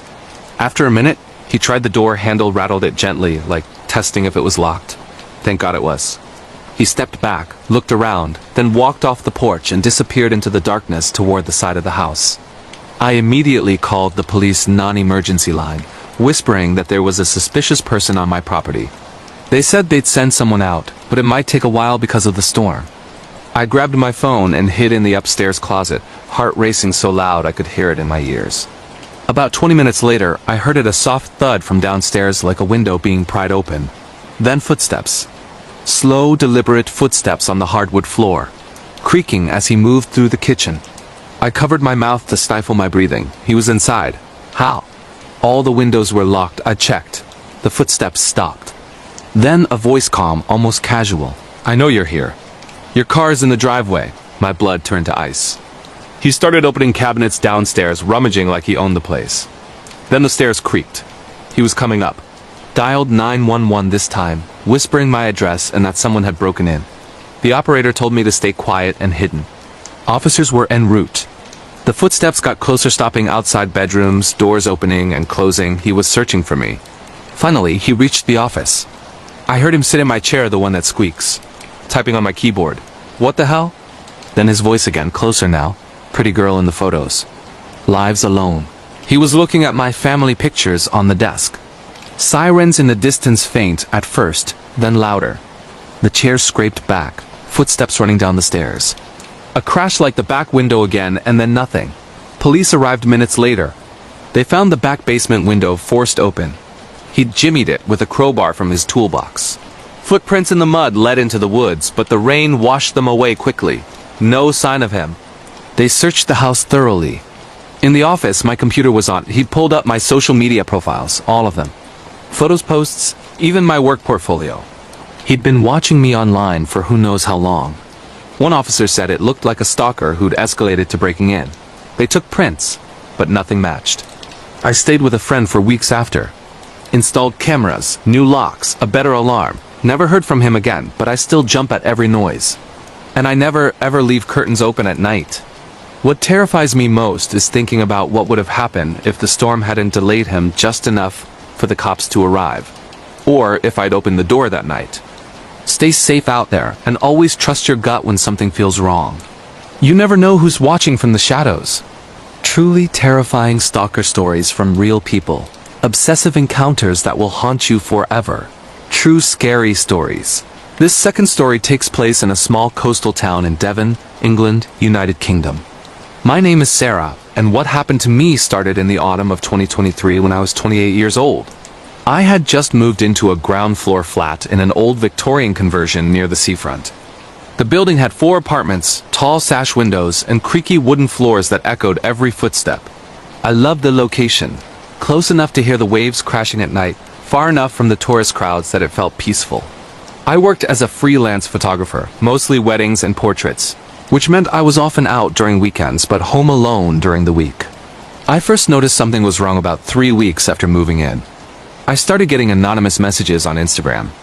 At first, they seemed harmless compliments on my recent photos like "beautiful shot of the sunset tonight" or "you look stunning in that red dress." I posted a lot of my daily life back then. Coffee runs, beach walks, outfits of the day. Nothing too personal, or so I thought. I replied politely once or twice with a simple "thank you," but when the messages kept coming, sometimes within minutes of me uploading a new story, I got uneasy. The account had no profile picture, just a black square, and the username was a random string of numbers and letters. I blocked it. The next day, a new account messaged me with almost the exact same style. Blocked again. This went on for weeks. I made my account private, but the messages switched to my professional email, which was listed on my website. Saw you at the Harbor Cafe this morning. The light on your hair was perfect. I hadn't posted about being there. I started looking over my shoulder whenever I left the flat. The town is small. Everyone knows everyone, but I didn't recognize any faces lingering too long. I told my best friend Chloe about it, and she said it was probably just some lonely guy online and to ignore it. But then the gifts started arriving. The first was a bouquet of white lily left outside my door. No delivery label, just tied with a red ribbon. Lilies are my favorite flower. I'd mentioned it in an old post years ago. I threw them away immediately. 2 days later, a small package. A silver necklace with a tiny camera pendant. Inside was a handwritten note. For the most talented photographer I know. The handwriting was neat, almost elegant. My stomach churned. I called the non-emergency police line. They said without a direct threat, there wasn't much they could do, but they logged the report and suggested I install a Ring camera. I did overnight delivery. The next evening, I got a notification while cooking dinner. Motion detected at the front door. I opened the app and watched live as a figure in a dark hoodie stood there for nearly 5 minutes, perfectly still, face tilted down so the hood shadowed everything. I assumed it was a he from the build, placed another small envelope under my door, then just stood there, staring at the peephole like he knew I might be watching. Finally, he turned and walked away down the corridor. The envelope contained printed photos of me. Dozens of them. Me walking along the seawall 2 days earlier. Me sitting in my car outside the supermarket. Me through my living room window, editing photos on my laptop with a glass of wine. The window one was taken from across the street, zoomed in. You could see the reflection of my screen clearly. I felt sick. I called the police again, this time 999. They came quickly, took the photos, reviewed the footage. The man had kept his head down the entire time, no clear face. They increased patrols in the area. For the next week, nothing. No messages, no gifts.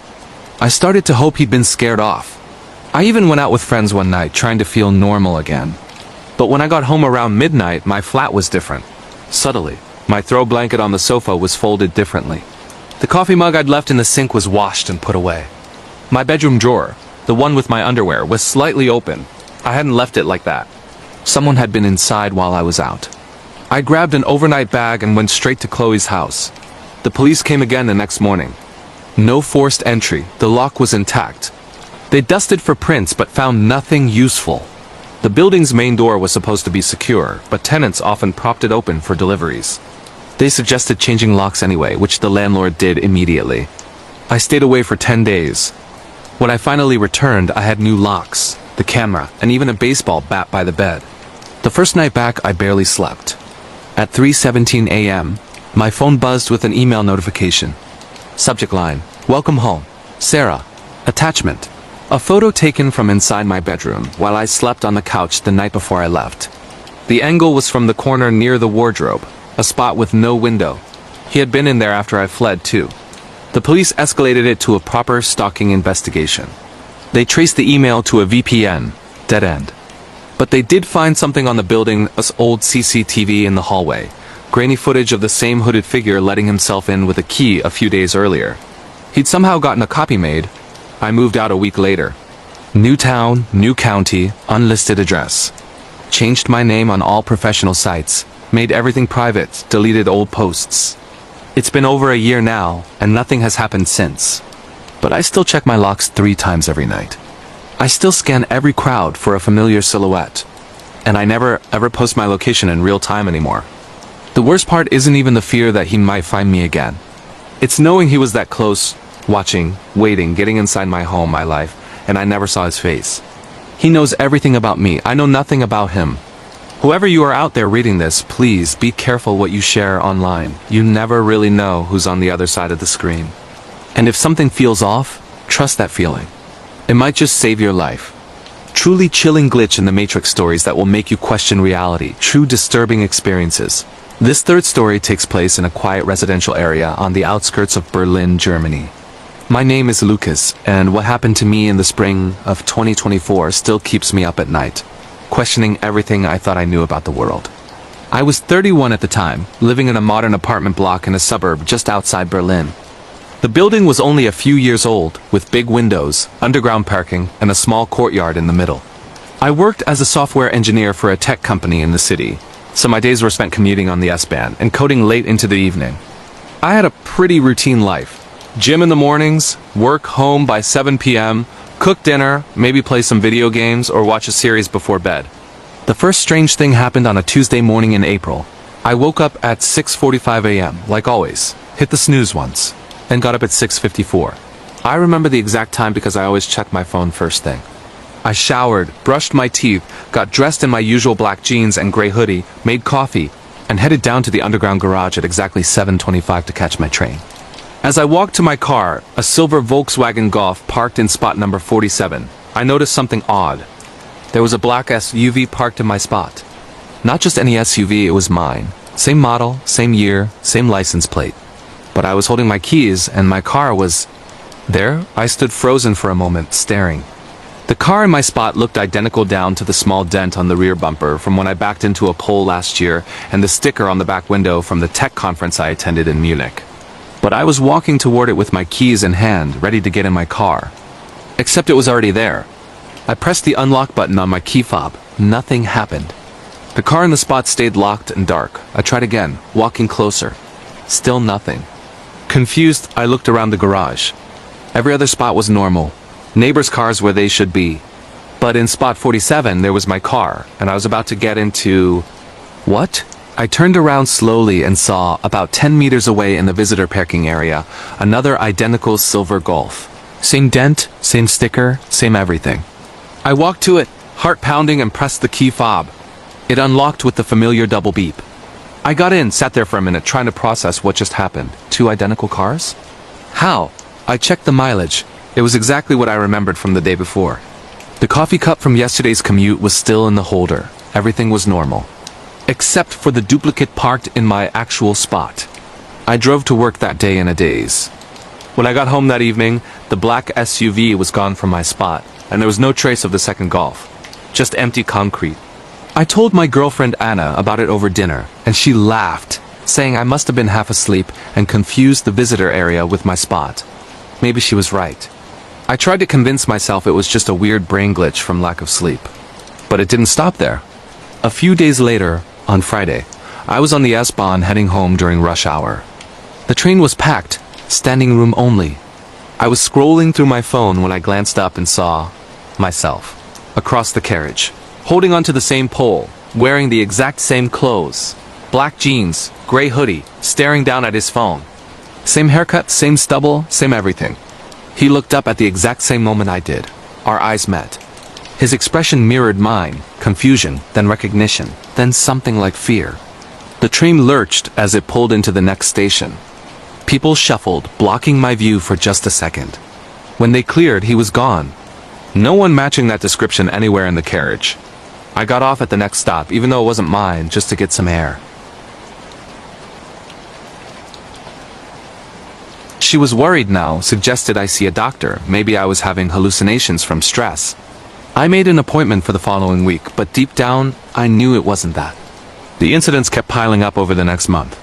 I'd be walking home from the station and pass someone on the street who looked exactly like my neighbor from the 3rd floor. Same coat, same gait, But when I turned to say hello, it was a stranger.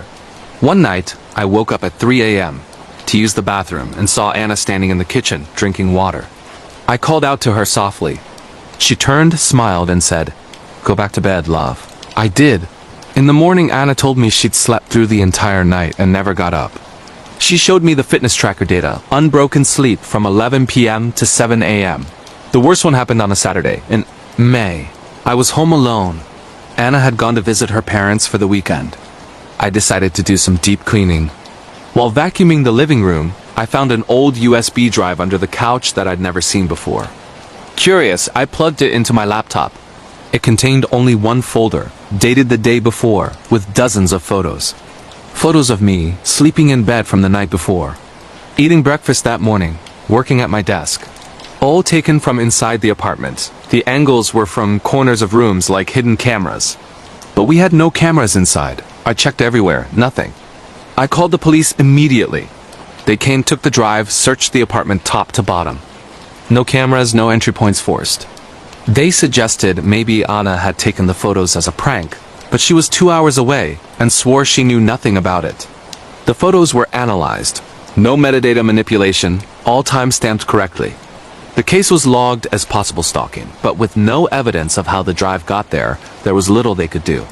After that, I couldn't stay in the apartment anymore. We moved to a new place across the city, changed jobs so I could work fully remote, even got a dog for extra security. It's been almost a year now, and nothing else has happened. No more duplicates, no more photos, no more doppelgangers. But sometimes, late at night, I catch myself wondering, what if that other version of me is still out there, living the life I left behind in that apartment? What if somewhere there's another Lucas who found a USB drive with photos of me living his life now? Reality feels thinner these days, like if you press too hard it might tear.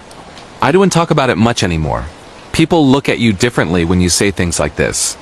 But if you've ever experienced something that just doesn't fit, something that makes the world glitch for a moment, you're not alone. And you're not crazy. Just be careful. Because once you notice the glitches, you can't unsee them. And sometimes I swear, I feel like something or someone is noticing me back. Truly horrifying, true paranormal encounters in an abandoned asylum. Real ghost stories that will keep you up all night. Disturbing urban exploration. Horror. This story takes place in an abandoned psychiatric hospital on the outskirts of Manchester, England, United Kingdom. My name is Jake, and what happened to me and my friends in the winter of 2024 is something I still struggle to talk about without my hands shaking. I was 26 at the time, living in a shared flat in the city center with two of my oldest mates, Tom and Liam. We'd always been into urban exploration, climbing cranes, sneaking into old factories, exploring underground tunnels beneath the city. It started as a thrill-seeking hobby back in uni, filming everything on GoPros for our small YouTube channel that had maybe a couple thousand subscribers. We called ourselves Northern Shadows. Nothing too serious, just adrenaline junkies chasing that rush of stepping where we weren't supposed to. By late 2024, we'd run out of easy spots in the city. Everything accessible had been sealed up or turned into luxury apartments. That's when Liam found it, St. Mary's Psychiatric Hospital. Built in the late 1800s. It was a massive Victorian complex that had been abandoned since the early 1990s after a string of scandals, patient abuse, unexplained deaths, experimental treatments that went horribly wrong. The place had been left to rot for over 30 years. Windows boarded, fences torn down by previous explorers, but still standing like a decaying monument on the edge of Greater Manchester. Online forums were full of stories. Shadows moving in corridors, screams echoing at night, full-bodied apparitions caught on camera. It was legendary in the Urbex community. The Holy Grail. We planned the explore for a Friday night in December. Coldest time of the year, shortest days, longest nights, perfect for atmosphere. We packed our usual gear, headlamps, spare batteries, walkie-talkies, GoPros, a drone for exterior shots, bolt cutters just in case, and thick jackets because the building had no heat and holes in the roof, let the wind howl through. We parked about a mile away in a lobby off a quiet country road, and hiked in under cover of darkness, arriving just after midnight. The moon was hidden behind thick clouds, so everything was pitch black except for our torch beams cutting through the mist. The first thing that hit us was the size. Photos online didn't do it justice. The main building was 5 stories tall, with 2 long wings stretching out like arms, connected by endless corridors. Outbuildings scattered around laundry, morgue, staff quarters, even a small chapel. The perimeter fence was completely down in several places, so getting in was easy.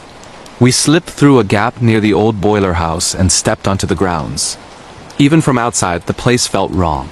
Heavy, like the air itself was pressing down on you. We started in the west wing, the women's ward. Doors hung off hinges, paint peeling in long strips, floors covered in decades of dust, leaves, and broken glass. Our footsteps echoed too loudly. The first few rooms were standard abandoned stuff, rusted bed frames bolted to the floor. Overturned wheelchairs, patient files scattered everywhere with names and diagnoses redacted in thick black marker.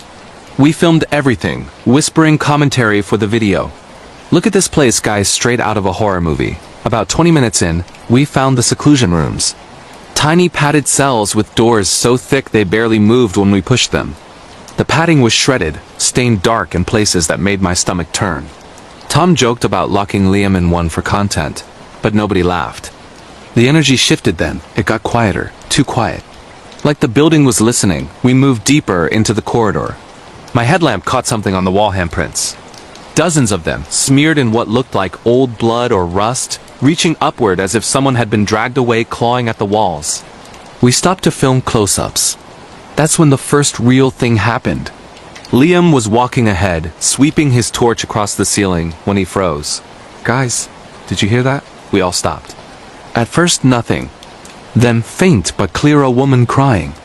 Soft, muffled sobs coming from further down the hall. Not like an animal or wind, human, heartbroken. We looked at each other. Tom whispered. Probably just the building settling, but his voice cracked. We kept moving toward the sound because that's what idiots like us do for footage. The crying got louder as we approached a set of double doors at the end of the corridor. They were chained shut from the outside, but the chain was old and rusted. We could see through the small reinforced glass windows. A large communal room with rows of chairs facing a blank wall where a TV might have once been. The crying was definitely coming from in there. I reached for the chain, ready to cut it, when the sobbing stopped abruptly. Dead silence. Then bang. Something heavy slammed against the doors from the inside, hard enough to make the chain rattle. We all jumped back. Liam swore loudly. My heart was hammering. We shone our lights through the glass. Nothing moved. Just empty chairs covered in dust. No footprints leading to the door. No sign anyone or anything had been in there for years. We backed away slowly and decided to head upstairs instead. Second floor was the children's ward. That's when things got worse. The staircase was wide and grand once, now crumbling with ivy growing through cracks. As we climbed, our walkie-talkies started crackling with static, even though we were only feet apart. Then voices. Not ours. Whispered words buried in the noise. I caught fragments. Help. Cold. Don't leave. We tested them, turned them off and on. Still whispering when they were supposed to be silent. The children's ward was smaller rooms, lower ceilings, faded murals of animals on the walls that were now terrifying in the dark smiling rabbits with eyes scratched out. We found a playroom with old toys scattered, a doll with no face, wooden blocks spelling random letters, a rocking horse covered in mold. Tom set up his GoPro on a tripod to get a time-lapse while we explored. That's when the rocking horse started moving. Slowly at first. Just a gentle rock like a breeze had pushed it, but there were no windows open. No draft. We all saw it. Then it rocked harder, faster, the wooden hooves clacking against the floor in a steady rhythm. Liam stepped forward to stop it, and it stopped instantly. Dead still. He laughed nervously. Okay, that was freaky. We kept filming. 10 minutes later, the GoPro battery died. Brand new, fully charged. When Tom checked the footage later, the last 30 seconds showed the rocking horse moving violently back and forth. Like someone invisible was riding it hard while in real time, it had been completely still in front of us. We should have left then. But we didn't. Third floor was electroshock therapy and operating rooms. Old equipment still in place. Leather restraints on tables, machines with dials and wires, cabinets full of rusted surgical tools. The smell hit us here, something metallic and rotten underneath the damp and mold. We found the morgue drawer room. Rows of steel doors in the wall, some ajar. Inside one, a body bag. Zipped. We didn't open it. Didn't need to. The outline was clear enough. That's when the lights started. At first, we thought it was our own headlamps reflecting. But no. Down the corridor, in rooms we hadn't entered yet, lights flickered on and off. Not electricity, the building had been cut off decades ago. These were like old fluorescent tubes struggling to life, buzzing faintly. One by one, rooms lit up ahead of us, then went dark as we approached, like something was leading us deeper. We followed, because we're stupid. The final wing was the men's violent ward. Heavier doors, bars on windows, graffiti from previous explorers warning, "Get out," and they see you. We found a large hydrotherapy room, massive sunken tubs filled with stagnant black water. The air here was freezing, our breath visible. Temperature dropped at least 20 degrees. Liam's walkie exploded with static. Then a voice, clear, male, old, came through. "You shouldn't have come here." We all heard it. Not whispered. Loud, accusatory. We turned to leave. That's when the door started slamming. Every door in the corridor bang, bang, bang, one after another, like dominoes, slamming shut in sequence toward us. We ran, full sprint back the way we came. Behind us, footsteps. Heavy, running. Not ours. We didn't look back. Down the stairs 3 at a time. Through the children's ward. The rocking horse was going crazy, now violently rocking even as we passed. In the women's ward, the crying woman was screaming now. Full-throated, agonized screams echoing from behind the chained doors. We burst out the way we came in, across the grounds, through the fence, and didn't stop running until we reached the car. We peeled out of there, none of us speaking until we were back on the motorway. We reviewed the footage the next day. Most of it was corrupted static, black screens, audio distorted beyond recognition, but a few clips survived. One shows the rocking horse moving on its own, while we standing still watching it not move. Another captures a shadow figure, tall, thin, no features, standing in the doorway of the hydrotherapy room, just before the doors started slamming. It's there for 3 frames. Then gone. The last clear audio. As we're running, you can hear the male voice again, not through the walkie this time, but picked up directly by the GoPro mic.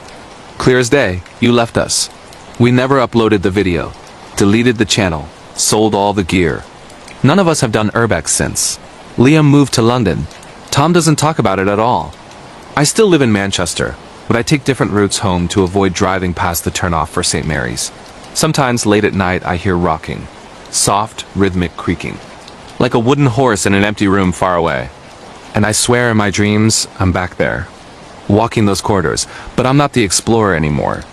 I'm the one chained behind the doors, crying, waiting for the next group of idiots with cameras to come and set me free.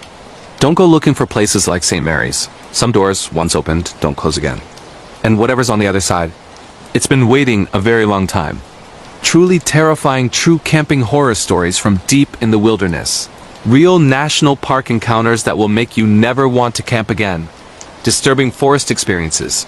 This story takes place deep in the Olympic National Forest, Washington State, United States.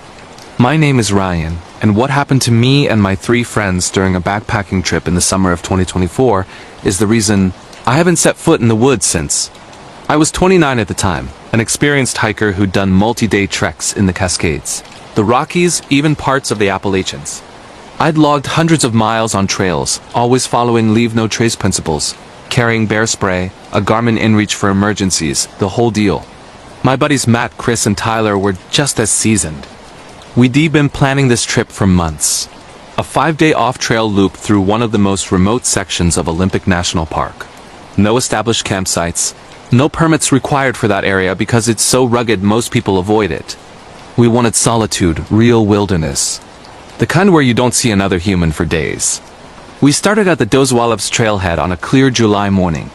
The plan was to hike in about 12 miles the first day, then veer off-trail into the upper Quinault River Valley, following game trails and old ranger maps toward a high alpine lake that barely anyone visits. The forest there is ancient, massive, old-growth Douglas firs and western red cedars hundreds of feet tall. Moss hanging like curtains, ferns carpeting the ground so thick you can't see your feet sometimes. It's beautiful in daylight. At night, it's something else entirely. Day 1 and 2 were perfect. Great weather, clear skies, no bugs yet. We made good mileage, found a stunning campsite on a gravel bar by the river the first night, cooked over a small fire, told stories, went to bed early. The second day we pushed deeper off-trail, navigating by compass and topo maps since there were no blazes or signs.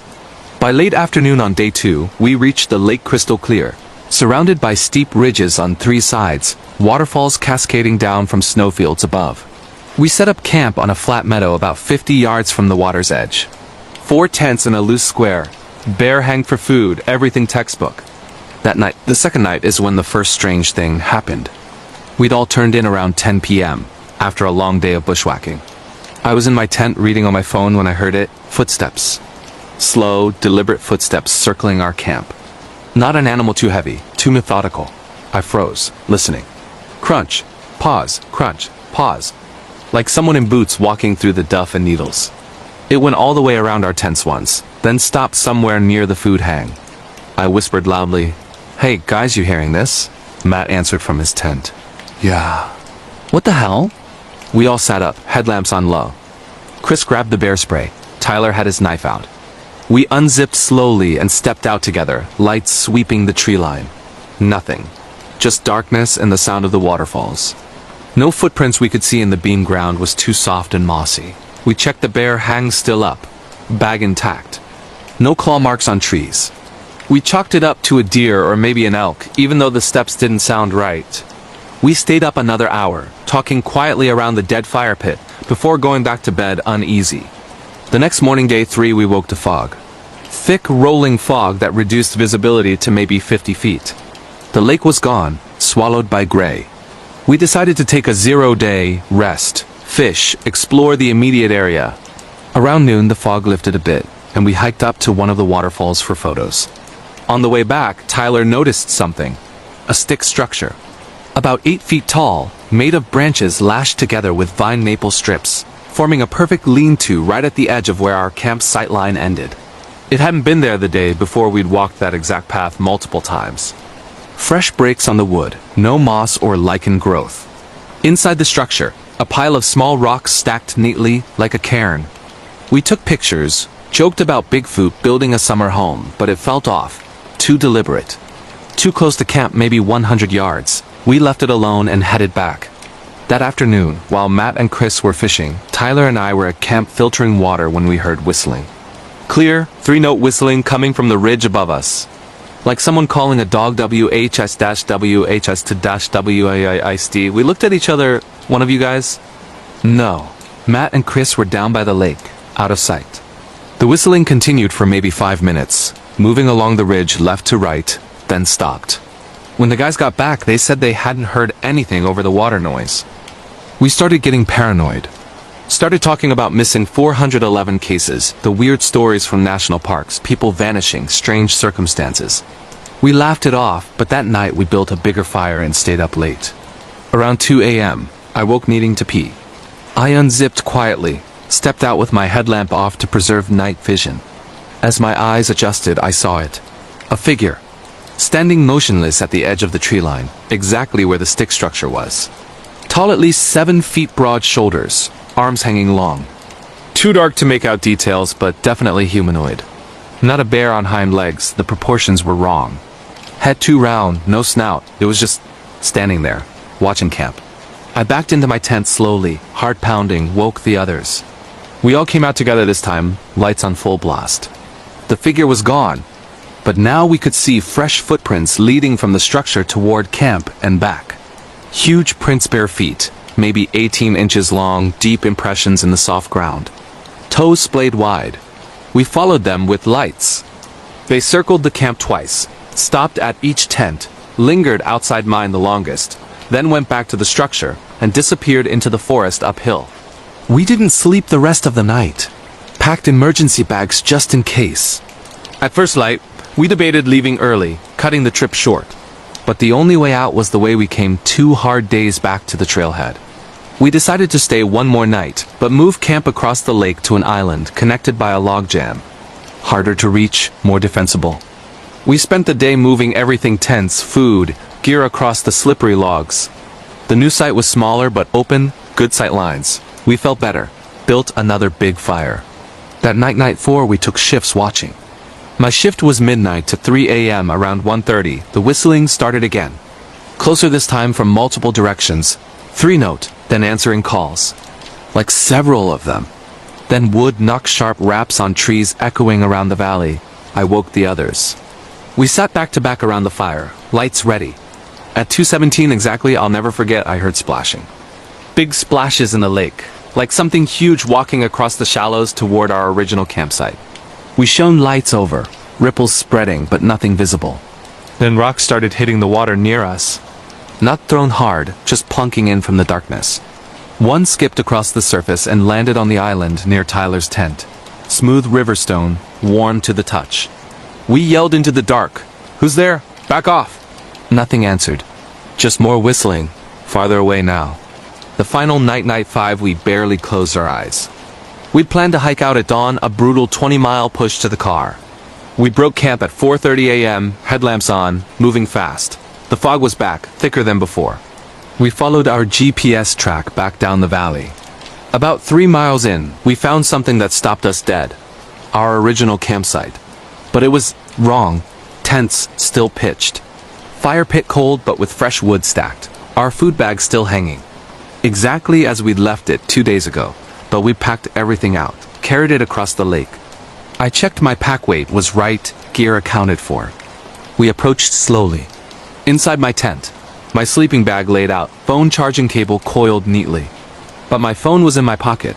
We took photos, then got the hell out of there. Didn't stop until we hit the maintained trail 10 miles later. We made it to the car by dusk, exhausted, silent the whole drive home. A week later, I went through the photos. Most were normal. But 3 images taken on night 4 from the island show something in the background, across the lake at our old site. A tall figure standing among the trees. In one photo, it's closer. In the next, closer still. In the last, it's standing where our tents had been. We reported it to the rangers when we exited. They logged it as unusual wildlife encounter. No follow-up. I still have the photos. Still have nightmares of whistling in the dark. Of footsteps that circle, but never quite arrive. Whatever was out there with us, it wasn't human, wasn't bear. Wasn't anything rangers or science has a name for. And the worst part? Sometimes when I'm home alone at night, I hear it. 3-note whistling. Faint. Distant. Like it's still following the trail we left behind. If you're planning a remote trip, rethink it. Some places aren't meant for us anymore. Some things have claimed the deep woods as their own. And they don't like visitors, especially ones who stay too long. Truly disturbing true sleep paralysis and nightmare horror stories that feel too real. Terrifying nighttime experiences you woe and forget. Real demonic encounters. This story takes place in a small apartment in downtown Stockholm, Sweden. My name is Elias, and what happened to me over the course of several months in the winter of 2024 to 2025 is something that completely shattered my understanding of reality, sleep, and what might be waiting in the dark when we're at our most vulnerable. I was 32 years old at the time, living alone in a 1-bedroom apartment on the 3rd floor of an old 1920s building in Södermalm, one of the trendier parts of Stockholm. The apartment was cozy high ceilings, hardwood floors, big windows overlooking a quiet courtyard with snow-covered trees in winter. I worked as a sound engineer for a music production company, which meant irregular hours. Late nights in the studio, sleeping in until noon sometimes, lots of coffee, and a generally nocturnal lifestyle. I'd always been a vivid dreamer, but nothing could have prepared me for what started happening in December 2024. It began innocently enough. I'd had occasional sleep paralysis episodes since my early 20s. Waking up unable to move, feeling pressure on my chest, seeing shadows in the corner of the room. Doctors called it normal, stress-related, common in people with disrupted sleep schedules. I'd learned to ride them out, focus on breathing, wiggle a finger until the paralysis broke. They never lasted more than a minute or two. Annoying, but manageable. The first really bad one happened on a freezing night in mid-December. I'd come home from a long studio session around 3 a.m., exhausted. Ate a quick meal, scrolled on my phone for a bit, lights out by 4. I fell asleep fast. Then, sometime later, I don't know exactly when I woke up, or at least my mind woke up. My body was completely frozen. I couldn't move a muscle, not even my eyes at first. The room was exactly as I'd left it. Streetlight filtering through the half-closed blinds, casting stripes across the ceiling. My phone on the nightstand glowing faintly with the lock screen. But something was wrong. The air felt thick, heavy, like breathing through wet wool. There was a pressure on my chest, not painful but insistent, like someone sitting there. And then I saw her. At the foot of my bed stood a figure. A woman. Tall, unnaturally thin, dressed in a long black dress that seemed to absorb the light. Her skin was pale, almost translucent, and her hair was long black, hanging over her face in wet strands. She wasn't moving. Just standing there, head tilted slightly downward, as if staring at the floor, or at my feet. I tried to scream. Nothing came out. I tried to move my arms, legs, anything. Nothing. My heart was pounding so hard I could hear it in my ears. The rational part of my brain kept repeating, "This is sleep paralysis. It's a hallucination. Just wait it out." But it felt so real. More real than any dream I'd ever had. Then she moved. Slowly she lifted her head. Her hair parted just enough for me to see one eye black empty, no white at all. She took one step closer to the bed, then another. Each step was silent, but I felt the mattress dip slightly at the end, as if weight was being added.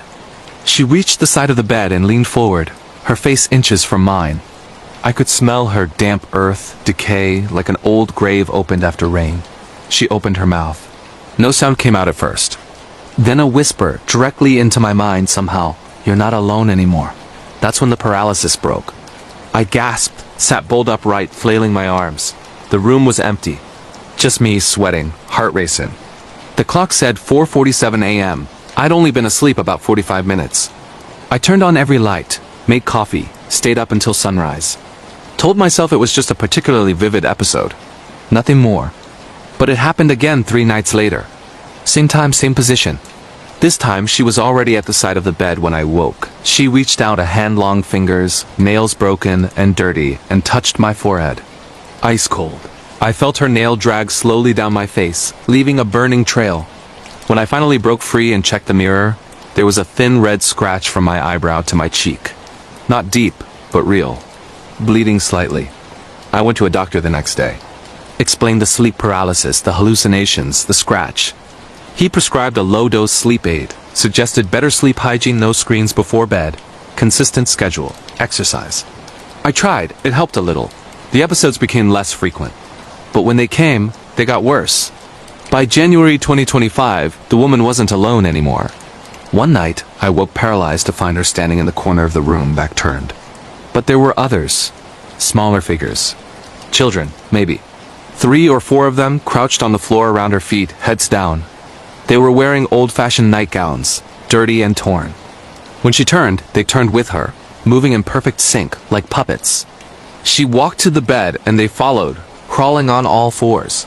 One of them, the smallest, climbed onto the foot of the bed and sat there, staring at me with the same black eyes. This time, when she whispered, they whispered too. A chorus. "We see you when you sleep. We wait when you're awake." I started researching. Old hag syndrome, night demons, incubus, succubus legends from around the world. In Swedish folklore, there's the Mara, a spirit that sits on your chest and causes nightmares. The word nightmare literally comes from her name. I found forums full of people describing almost identical experiences. The dark figure, the pressure, the feeling of being watched even when awake. I tried everything. Sleeping with lights on. Religious symbols. I'm not religious, but I borrowed a crucifix from a Catholic friend. Salt lines around the bed like in supernatural stories. Nothing worked. If anything, it provoked them. One particularly bad night in late January, during a heavy snowfall that muffled all outside sound, I had the longest episode yet. I woke paralyzed, but this time the room was different. Darker. The streetlight outside was gone. The blinds were open, but there was no light coming in, just endless black. The woman was sitting on the edge of the bed now, one hand resting lightly on my leg. I could feel the cold through the blanket. Then she started speaking, not whispering. Full voice, low and rasping, like someone who'd been silent for centuries. "You invited us."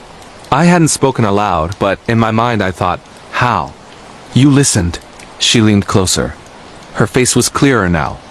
Beautiful once, maybe, but distorted mouth too wide, eyes too far apart. "Every time you wake terrified and think of us, you feed us. Every time you tell someone, you open the door wider." The children were on the bed now, crawling toward me slowly. One reached my chest and pressed down, adding to the weight. I felt like I couldn't breathe. "We've been here longer than this building, longer than this city. We wait between sleep and waking. That's where we're strongest." I fought harder than ever to move. Focused every ounce of will on my right hand. After what felt like hours, my finger twitched. Then my hand. The paralysis broke suddenly, violently. I screamed, thrashed, turned on the light. They were gone. But the blanket was soaked with freezing cold spots where they'd touched. And on my leg, where her hand had been 5 perfect bruises in the shape of fingerprints. I didn't sleep in that apartment again. Packed a bag that night and stayed with my sister across town. Told her I had a bad breakup or something, couldn't bring myself to explain the truth. She let me crash on her couch for weeks. The episode stopped almost immediately. No more paralysis. No more visitors. But I still feel watched sometimes. When I'm drifting off to sleep in a new place, I catch movement in my peripheral vision. Shadows that shift when I look directly. And occasionally, very faintly, I hear whispering, not words anymore. Just my name, Elias. Like they're reminding me they're still there. Waiting, patient, because they know eventually I'll have to sleep deeply again. And when I do, when my guard is down completely, they'll be waiting exactly where they left off. I've learned to live with shallow sleep. Lights on low. TV murmuring all night. Anything to keep from falling too deep. Because the space between sleep and waking isn't empty. It's occupied, and once they've noticed you, they never forget. They never leave. They just wait for the next time your eyes close and your body betrays you. If you've ever experienced sleep paralysis that felt too real, too personal, no, you're not alone. But also know this, sometimes they're not hallucinations. Sometimes they're introductions, and once introduced, there's no going back to sleep peacefully ever again. If you want an even longer version or a different theme, let me know. Truly horrifying real stalker stories that lasted years. Obsessive encounters from Europe that will terrify you. True scary stalker horror. This story takes place in a quiet residential suburb just outside Lisbon, Portugal. My name is Aina, and what I am about to tell you spans almost 3 years of my life, from the spring of 2023 until early 2026. And that's the reason I no longer trust silence, no longer feel safe in my own home, and why I still check under my bed every single night even though I moved 3 times since it ended. I was 27 when it started, working as a primary school teacher in a small public school near the Tagus River. I lived alone in a second-floor apartment in a modern building in Alcantara, bright, airy, with a balcony overlooking a tree-lined street. I had a normal life, friends, weekend hikes in Sintra, coffee dates, posting occasional photos on Instagram of sunsets or my cat Luna. Nothing that should have invited what came next. It began so subtly that I didn't even recognize it as the start of something for months. In April 2023, I started receiving handwritten letters.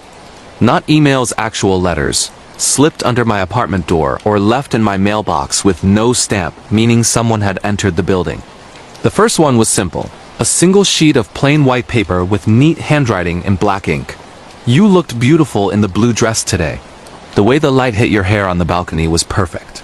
I had worn a blue dress that day, and I'd been on the balcony watering plants around sunset. I froze reading it. No signature. No envelope, even just folded twice and pushed under the door. I told myself it was a neighbor with a crush playing a prank. I threw it away and tried to forget it. But 3 days later, another one. Your laugh carries down the hallway when you talk to your friend on the phone.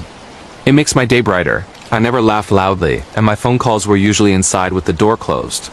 This one was left in the mailbox. I showed the letters to my best friend Sophia. She was worried but said it was probably harmless, maybe someone in the building who saw me coming and going. We checked with the other tenants. No one knew anything. I changed my mailbox lock anyway. The letter stopped for 2 weeks. I relaxed. Then the gifts started. The first was a small bouquet of white roses left on my doormat.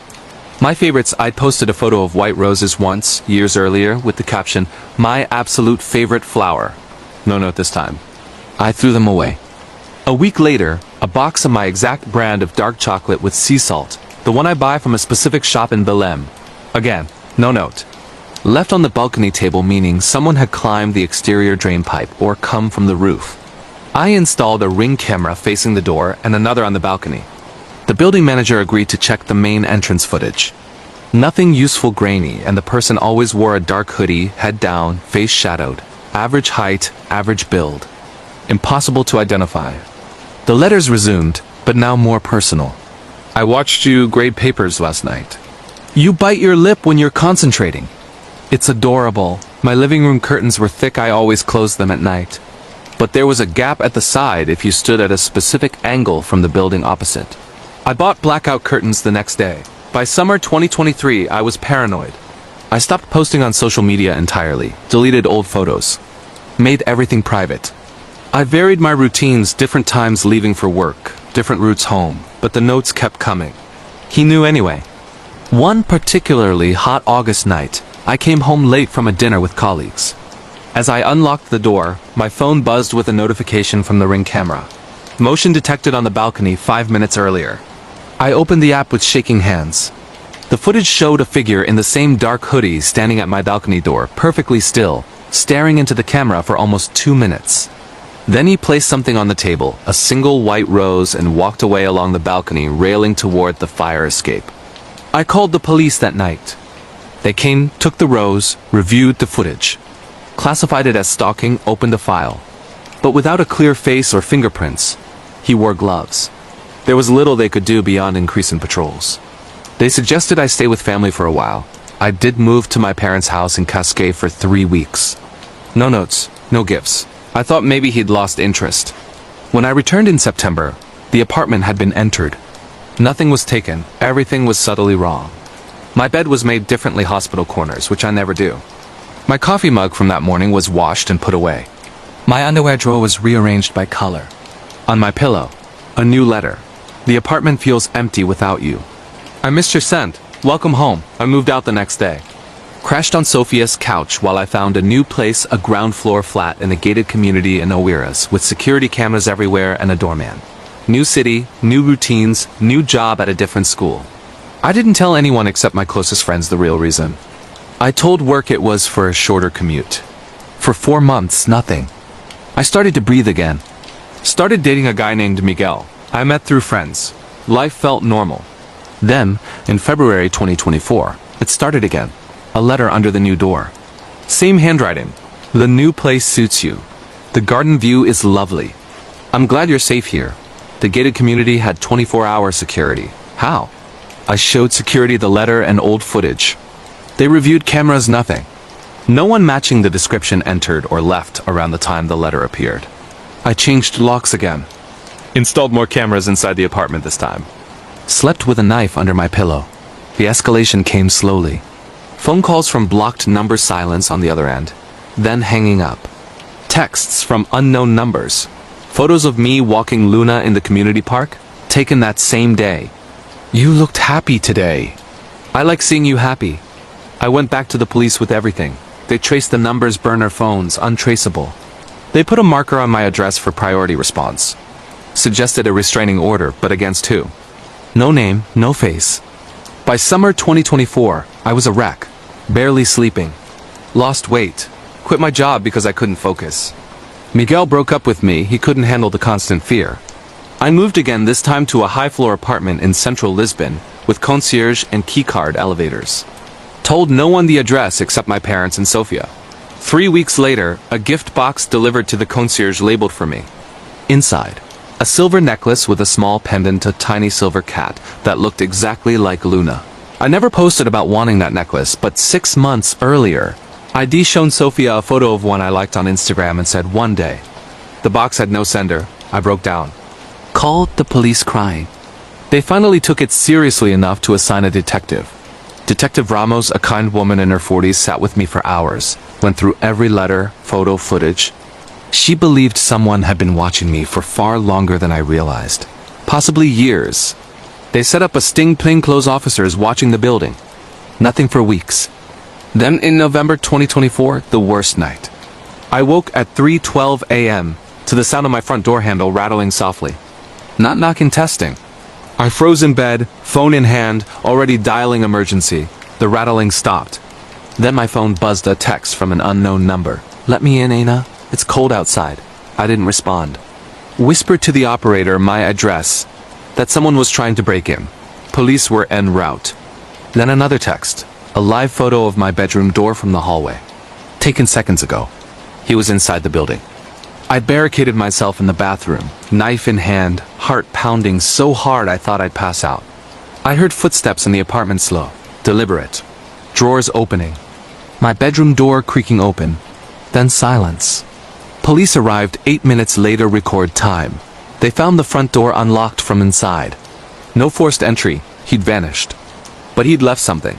On my kitchen table, all the letters I'd ever received, ones I'd thrown away, ones police had kept as evidence arranged in chronological order like a timeline. In the middle, a new note. You can't run forever. I'll always find you. We're meant to be together. Detective Ramos helped me disappear properly after that. New city Porto. New name on utilities. No social media. Cash only for months. Police protection order. Therapy. It worked for a while. Over a year of peace. Until last month, November 2025, I got a job at a small private school under a slightly different name. Started feeling safe again. Made a new friend. Went for drinks after work one night. The next morning, under my new apartment door, a single white rose. No note this time. Just the flower. And on my phone, a new text from a blocked number. I told you forever. I haven't slept since. I'm writing this from a hotel under police watch while they try to figure out how he found me again. I don't know who he is. I've never seen his face clearly, but he knows everything about me, where I go, what I wear, what I love, what scares me most. And he's patient. He waits. He watches. And no matter how far I run, how many times I change everything, he finds me. If you're reading this and something feels off, a note, a gift, a feeling of being watched, don't wait like I did. Don't assume it's harmless, because some obsessions don't fade. They grow, quietly, in the shadows. Until one day, the shadow steps into the light, and by then, it's too late. Chilling true horror stories from America. The whispering shadows of the old farmhouse. Real scary tales that will haunt your dreams. In the heart of rural Pennsylvania, where the rolling hills stretch out like forgotten secrets under a blanket of endless gray skies, lived a man named Ethan Harlow. He was a struggling investigative journalist in his mid-30s. The kind who chased shadows for a living, always hoping the next story would be the one to put him on the map. It was the summer of 2024 when Ethan decided to uproot his life and move to an old farmhouse on the outskirts of a small town called Willow Creek. The place had been abandoned for decades, its price suspiciously low. But Ethan saw it as a bargain, a quiet retreat where he could finally finish his book on unsolved mysteries in American history. Little did he know, the house held mysteries of its own, ones that whispered in the dark and fed on the living. Ethan arrived on a humid afternoon, the air thick with the scent of damp earth and wildflowers. The farmhouse was a two-story relic from the 1800s, with creaking wooden floors, peeling wallpaper that looked like it had been clawed at, and a basement that reeked of mold and something metallic like old blood. He shrugged it off as typical old house charm and spent the first few days unpacking boxes filled with research files, old newspapers, and his trusty laptop. His girlfriend, Sarah, a graphic designer from the city, joined him a week later, bringing their golden retriever Max along for the rural adventure. "This place gives me the creeps," Sarah said as she stepped inside, her eyes scanning the dusty corners. Ethan laughed it off. "It's just history, babe. Nothing to worry about." The first signs were subtle, the kind of things you dismiss as imagination or fatigue. At night, Ethan would hear faint whispers drifting up from the basement, like distant conversations in a language he couldn't quite make out. He'd lie in bed, staring at the ceiling, convincing himself it was the wind rattling through the cracks in the foundation. Max, usually a laid-back dog, started growling at empty rooms. His hackles raised as if an invisible intruder lurked just out of sight. Sarah noticed it too, but she chalked it up to the dog adjusting to the new environment. Then came the dreams. Vivid nightmares, where Ethan saw shadowy figures lurking in the fields outside, their faces twisted in silent screams. One rainy evening, while exploring the attic for inspiration, Ethan stumbled upon a hidden compartment behind a loose board. Inside was a dusty wooden box containing a collection of old film reels, the kind used in vintage projectors. Curiosity piqued. He dusted them off and set up an old projector he'd found in the barn. Sarah joined him in the living room, popcorn in hand, thinking it might be some forgotten family home movies. As the projector whirred to life, the screen flickered with grainy black and white footage.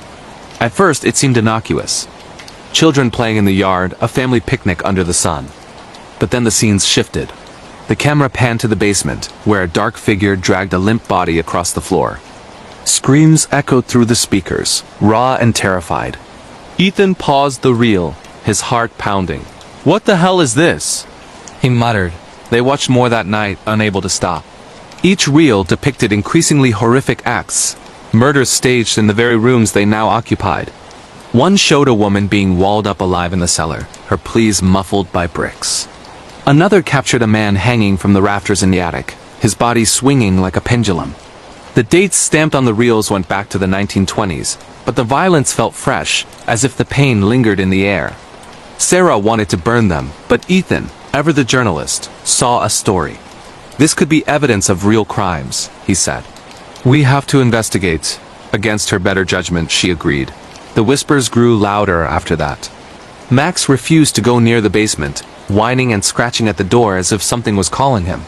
Ethan began researching the house's history at the local library, poring over yellowed records.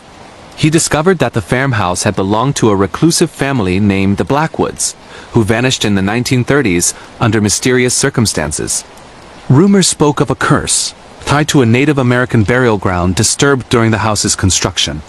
Locals avoided the place, calling it the Whispering House. One elderly woman at the library warned him, "Those shadows don't like being watched. They watch back." Nights turned into a nightmare. Objects moved on their own, chairs scraping across the floor, doors slamming shut. Sarah woke up with scratches on her arms, deep enough to draw blood, shaped like claw marks. Ethan captured audio on his phone, clear voices saying, "Join us. See what we see." He became obsessed, watching the reels over and over, noticing details he missed, like how the victim's eyes seemed to stare directly at the camera, as if pleading with future viewers. One reel ended with a message scratched into the film. The watcher becomes the watched. The turning point came on a stormy night in late August. Sarah had gone to bed early, exhausted from the constant fear. Ethan sat alone in the living room, projector running. The final reel played, showing the Blackwood family gathered in the basement, performing a ritual around a glowing symbol on the floor. As the footage ended, the power cut out, plunging the house into darkness. From the basement came a low rumble, like footsteps ascending the stairs. Ethan grabbed a flashlight, his hands shaking. "Sarah?" he called, but there was no answer. He descended into the basement, the air growing colder with each step. The beam of light revealed the walls covered in fresh scratches, forming words. "You saw us. Now we see you." In the corner, a shadowy figure materialized, its form twisting unnaturally. It whispered his name, its voice a chorus of the dead. Ethan backed away, tripping over something soft. Max's body, throat torn open, eyes wide in terror. Upstairs, he heard Sarah scream. Rushing back, he found her in the bedroom, levitating above the bed, her body contorted. The shadows in the room coalesced into shapes from the reels, the murdered victims, their faces decayed and furious. They lunged at him, cold hands gripping his skin. In a panic, Ethan smashed the projector and burned the reels in the fireplace. The shadows receded, but not before whispering a final warning, "We are always watching." The next morning the house was silent. Sarah had no memory of the night, but the scratches on her body told the tale. It fled Willow Creek that day, never looking back. Ethan abandoned his book, but the whispers followed him in his dreams. Years later, he heard the farmhouse had been sold again, to another curious soul. If you're reading this, stay away from old reels in forgotten places. Some horrors are meant to stay buried, but once unearthed, they claim you as their own. This is one of those true scary stories from America that reminds us, the past never truly dies. It just waits in the shadows. Terrifying real horror tales from Britain. The ghostly call that echoed through the nights. Scary urban legends from London fog. Deep in the misty streets of London, where the Thames River winds like a serpent through the city. Emily Carter lived in a modest flat in the East End. It was 2025, and Emily, a 28-year-old nurse working night shifts at a bustling hospital, had just gone through a painful breakup. To cope, she immersed herself in online communities, joining video calls with old friends scattered across the UK. One foggy evening in October, her best friend Mia suggested a virtual seance to lift the spirits, pun intended. They laughed about it, gathering 4 others on a group video call. Tom from Manchester, Lena from Edinburgh, and Alex from Bristol. Little did they know, the call would summon something far more sinister than nostalgia. The group had met through a university club years ago, bonded over ghost stories and late-night adventures. Mia, always the daring one, had found an app that simulated Ouija boards, complete with augmented reality effects. "It's just for fun," she said, her face illuminated by her screen in her cozy Birmingham home. They started at midnight, the witching hour, each lighting a candle in their respective rooms. Emily's flat was dimly lit, the sound of distant traffic muffled by the thick fog outside her window. They chanted incantations from an online guide, half joking, half serious. "Spirits of the past, hear our call. Reveal yourselves to one and all." At first, nothing happened. The app's pointer moved randomly, spelling gibberish. Then the connection glitched. Tom's video froze, his expression twisted in surprise. "Guys, did you hear that?" he asked before his feed cut out. The others dismissed it as poor Wi-Fi. But Emily felt a chill, as if someone had opened a window in her room. She glanced behind her. Nothing but shadows dancing from the candle flame. The pointer spelled, "I see you." Lena laughed nervously. "Okay, that's creepy. Who's controlling this?" The call continued, but strange things began. Alex's background showed a figure passing by his door, though he lived alone. "What the hell?" he whispered. Mia's candle flickered out and she relit it, her face pale. Emily heard knocking, not from the call, but from her own walls. It was rhythmic, like a code. Then, the app's voice synthesizer spoke unprompted. "Emily, why did you leave me?" Her ex's name flashed in her mind, but he was alive, miles away. Panic set in when Tom's feed returned, but it wasn't Tom. His camera showed an empty room, with a dark shape lurking in the corner. One by one, the group experienced visions. Lena saw her deceased grandmother in the mirror behind her, mouth open in a silent scream. Alex felt hands on his shoulders, cold and insistent.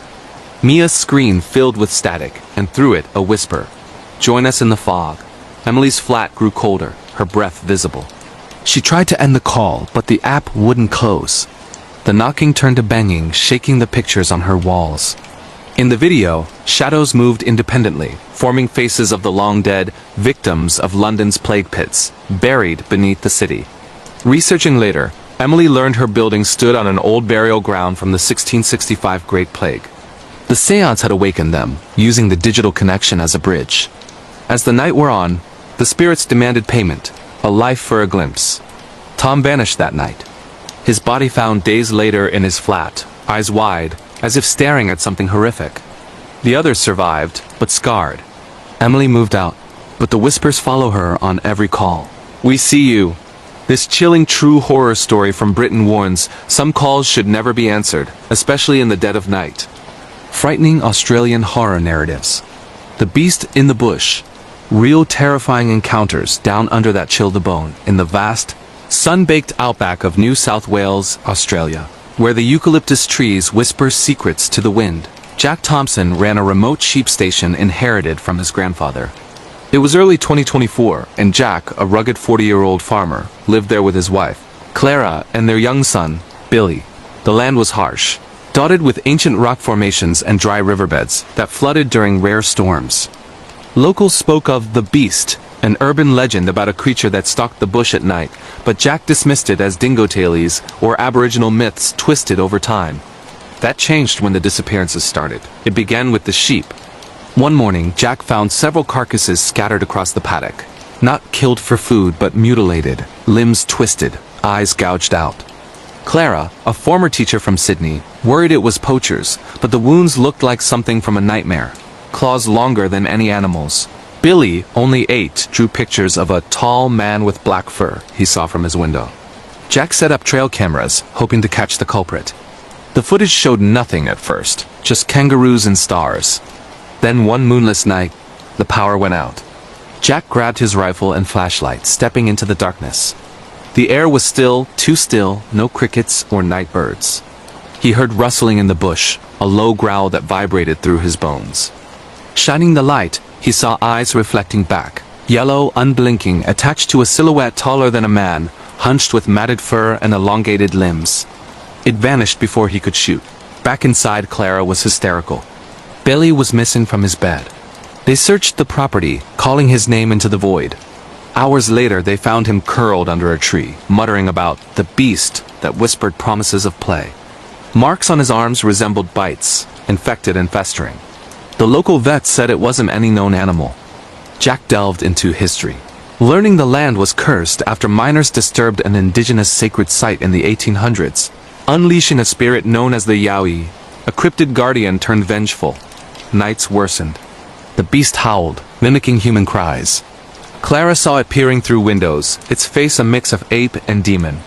Jack barricaded the house, but it broke in one night, smashing doors with unnatural strength. They fled to the truck, but it pursued, claws scraping metal. In a desperate drive to town, Jack swerved off the road, crashing. When rescuers arrived, Clara and Billy were gone, only bloodstains left. Jack survived, but institutionalized, ranting about the beast. This real terrifying tale from Australia serves as a warning. Some lands hold guardians that demand respect, or they take what they want. Spine-tingling Canadian scary stories. The Frozen Curse of the North. True horror experiences from the wilderness that freeze the soul. In the icy expanses of northern Ontario, Canada, where winters grip the land like a vice, Sophie Laurent operated a small lodge for hikers and hunters. It was winter 2025, and Sophie, a 35-year-old survival expert, welcomed a group of friends for a weekend getaway. The lodge sat near a frozen lake, surrounded by dense pine forests that creaked under snow. Legend spoke of the Wendigo, a cannibalistic spirit that possessed the starving, but Sophie laughed it off as folklore. The group, Mark, Jenna, Paul, and Lisa, arrived amid a blizzard.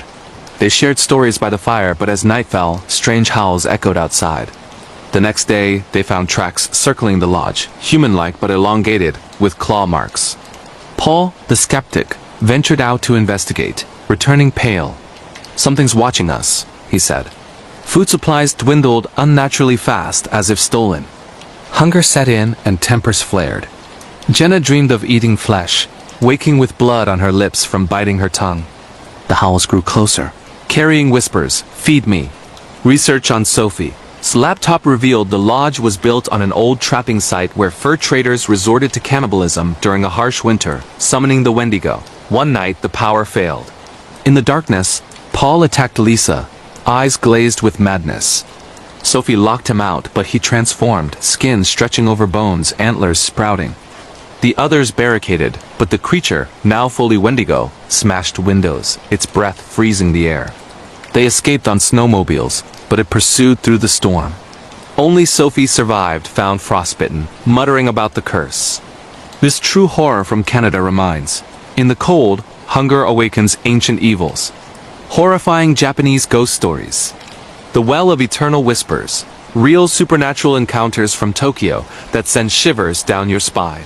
In the bustling metropolis of Tokyo, Japan, where neon lights mask the shadows of the past, Akira Tanaka rented a cheap apartment in an old building in Shibuya. It was spring 2025, and Akira, a 29-year-old salaryman, ignored the rumors of the place being haunted. The landlord mentioned a sealed well in the basement, but Akira thought nothing of it until the nightmares began. Nights brought sounds from below, water dripping, then sobs. Akira found a hidden diary in his closet, detailing a woman's suicide in the well centuries ago, cursing anyone who heard her cries. Friends dismissed it, but when he invited them over, the TV static showed a pale face with long black hair. The spirit manifested, pulling Akira toward the basement. He felt wet hands on his neck, whispering grievances. In a ritual learned online, he confronted her, offering peace. But she dragged him down. Neighbors found the apartment empty, the well unsealed. This supernatural tale from Japan warns. Some wells hold more than water. They hold grudges that drown the living. Eerie European horror legends from Spain. The Tower of Falling Nightmares. Terrifying true accounts from Madrid that grip your fear in a towering apartment block in Madrid, Spain, where the sun sets like blood on the horizon. Maria Gomez lived on the lower floors. It was 2024, and the building was known for its vertical design, with wealth at the top and poverty below. Maria, a 32-year-old cleaner, noticed food scraps falling from above, but soon, the falls turned sinister, bones, bloodied clothes. Residents whispered of a falling curse. Started when the architect sacrificed workers for stability. Maria's neighbor vanished, only his screams heard plummeting past windows. One night, the elevator jammed, and shadows from above descended, hungry entities feeding on fear. Maria climbed stairs, witnessing horrors on each floor, cannibalism, madness. At the top, she confronted the source, a demonic presence in the penthouse. She escaped by jumping to a fire escape, but the tower still stands. This terrifying account from Europe cautions, in high places falls can be eternal. In the misty hills of rural Massachusetts, where the autumn leaves turned blood red earlier than usual in 2025, the Harlan family thought they had found their dream home. After years of city life in Boston, plagued by financial struggles and marital tensions, David Harlan, a 42-year-old architect with a penchant for restoring old properties, convinced his wife Emily and their 3 children teenage daughter Sophia, 15, who was obsessed with social media and true crime podcasts. Son Lucas, 12, a quiet boy who collected odd rocks and whispered to imaginary friends. And little Ava, 8, with her wide eyes and nightmares that seemed too vivid for a child to move into the sprawling Victorian mansion known locally as Whispering Oaks. The house had stood empty for decades, its sale price suspiciously low due to rumors of tragic history, but David dismissed them as small-town superstitions. "This place is our fresh start," he said, his voice echoing in the empty foyer as they unpacked boxes under the creaking chandelier. Little did they know, the house wasn't just old, it was alive, feeding on the fears and secrets of those who dared to call it home, much like the scariest haunted house stories whispered in dark corners of the internet. The first signs were subtle, the kind of things that could be explained away in daylight, but gnawed at the mind in the dead of night. Emily, a former nurse turned stay-at-home mom, noticed it while organizing the kitchen. The cabinets would slam shut on their own, and she'd find old, yellowed photographs tucked into drawers, images of a family from the 1920s, their faces blurred as if erased by time. One photo showed a woman in a white dress, her neck twisted at an unnatural angle, eyes staring directly at the camera.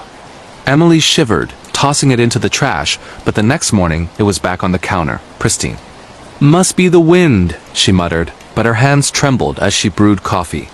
Sophia, always glued to her phone searching for viral horror stories from America, laughed it off. "Mom, it's probably just squatters or something. Or hey, maybe we're in one of those real ghost stories that get millions of views on YouTube." Lucas, however, was drawn to the basement, a damp, shadowy space filled with rusted tools and forgotten trunks. He claimed to hear whispers down there, voices calling his name in a child's sing-song tone. Ava started waking up screaming, describing a bent lady who floated above her bed, her head lolling to one side like a broken doll. As weeks turned into months, the disturbances escalated, turning their new life into a nightmare straight out of the most terrifying true horror experiences shared online. David began having visions while working in the attic, restoring the warped floorboards. He'd see flashes of the past, the original owners, the Whitaker family, who had lived there during the Great Depression.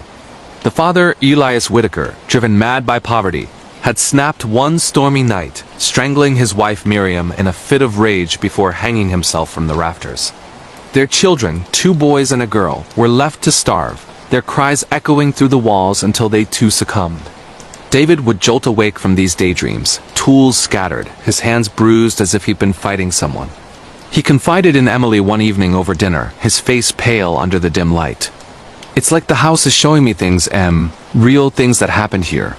I can feel their pain." Emily, already on edge, suggested they see a therapist, but deep down she knew it was more than stress. She'd started sleepwalking, finding herself in the nursery room, a space they planned to turn into a play area for Ava, staring at an empty crib that rocked on its own. Sophia, seeking thrills for her budding YouTube channel where she narrated scary stories from Britain and America, decided to investigate. Armed with her phone's camera and a spirit box app downloaded from some shady site, she snuck into the attic one midnight. The air was thick, oppressive, like breathing through wet cloth. "If anyone's here, speak to me," she whispered into the recorder, her heart pounding like in those viral ghost hunting videos. Static crackled, then a voice faint but clear. "Get out before it takes you too." Sophia froze as shadows shifted in the corners, forming shapes of small children with hollow eyes. She ran downstairs, but the door slammed shut behind her, trapping her in darkness. Pounding on the wood, she screamed for help, her phone dropping and capturing footage of a spectral hand reaching from the wall. When David finally pried the door open hours later, Sophia was curled in a ball, babbling about the hungry shadows that whispered secrets, her own secrets, like the time she'd shoplifted or lied to her parents about a party. From then on, she couldn't sleep without lights on, her channel abandoned as real horror replaced her fascination. Lucas's encounters were even more insidious, blending innocence with terror in a way that chilled the family to their core. He befriended what he called the boy in the wall, a ghostly child named Tommy Whitaker, who appeared in mirrors and under beds.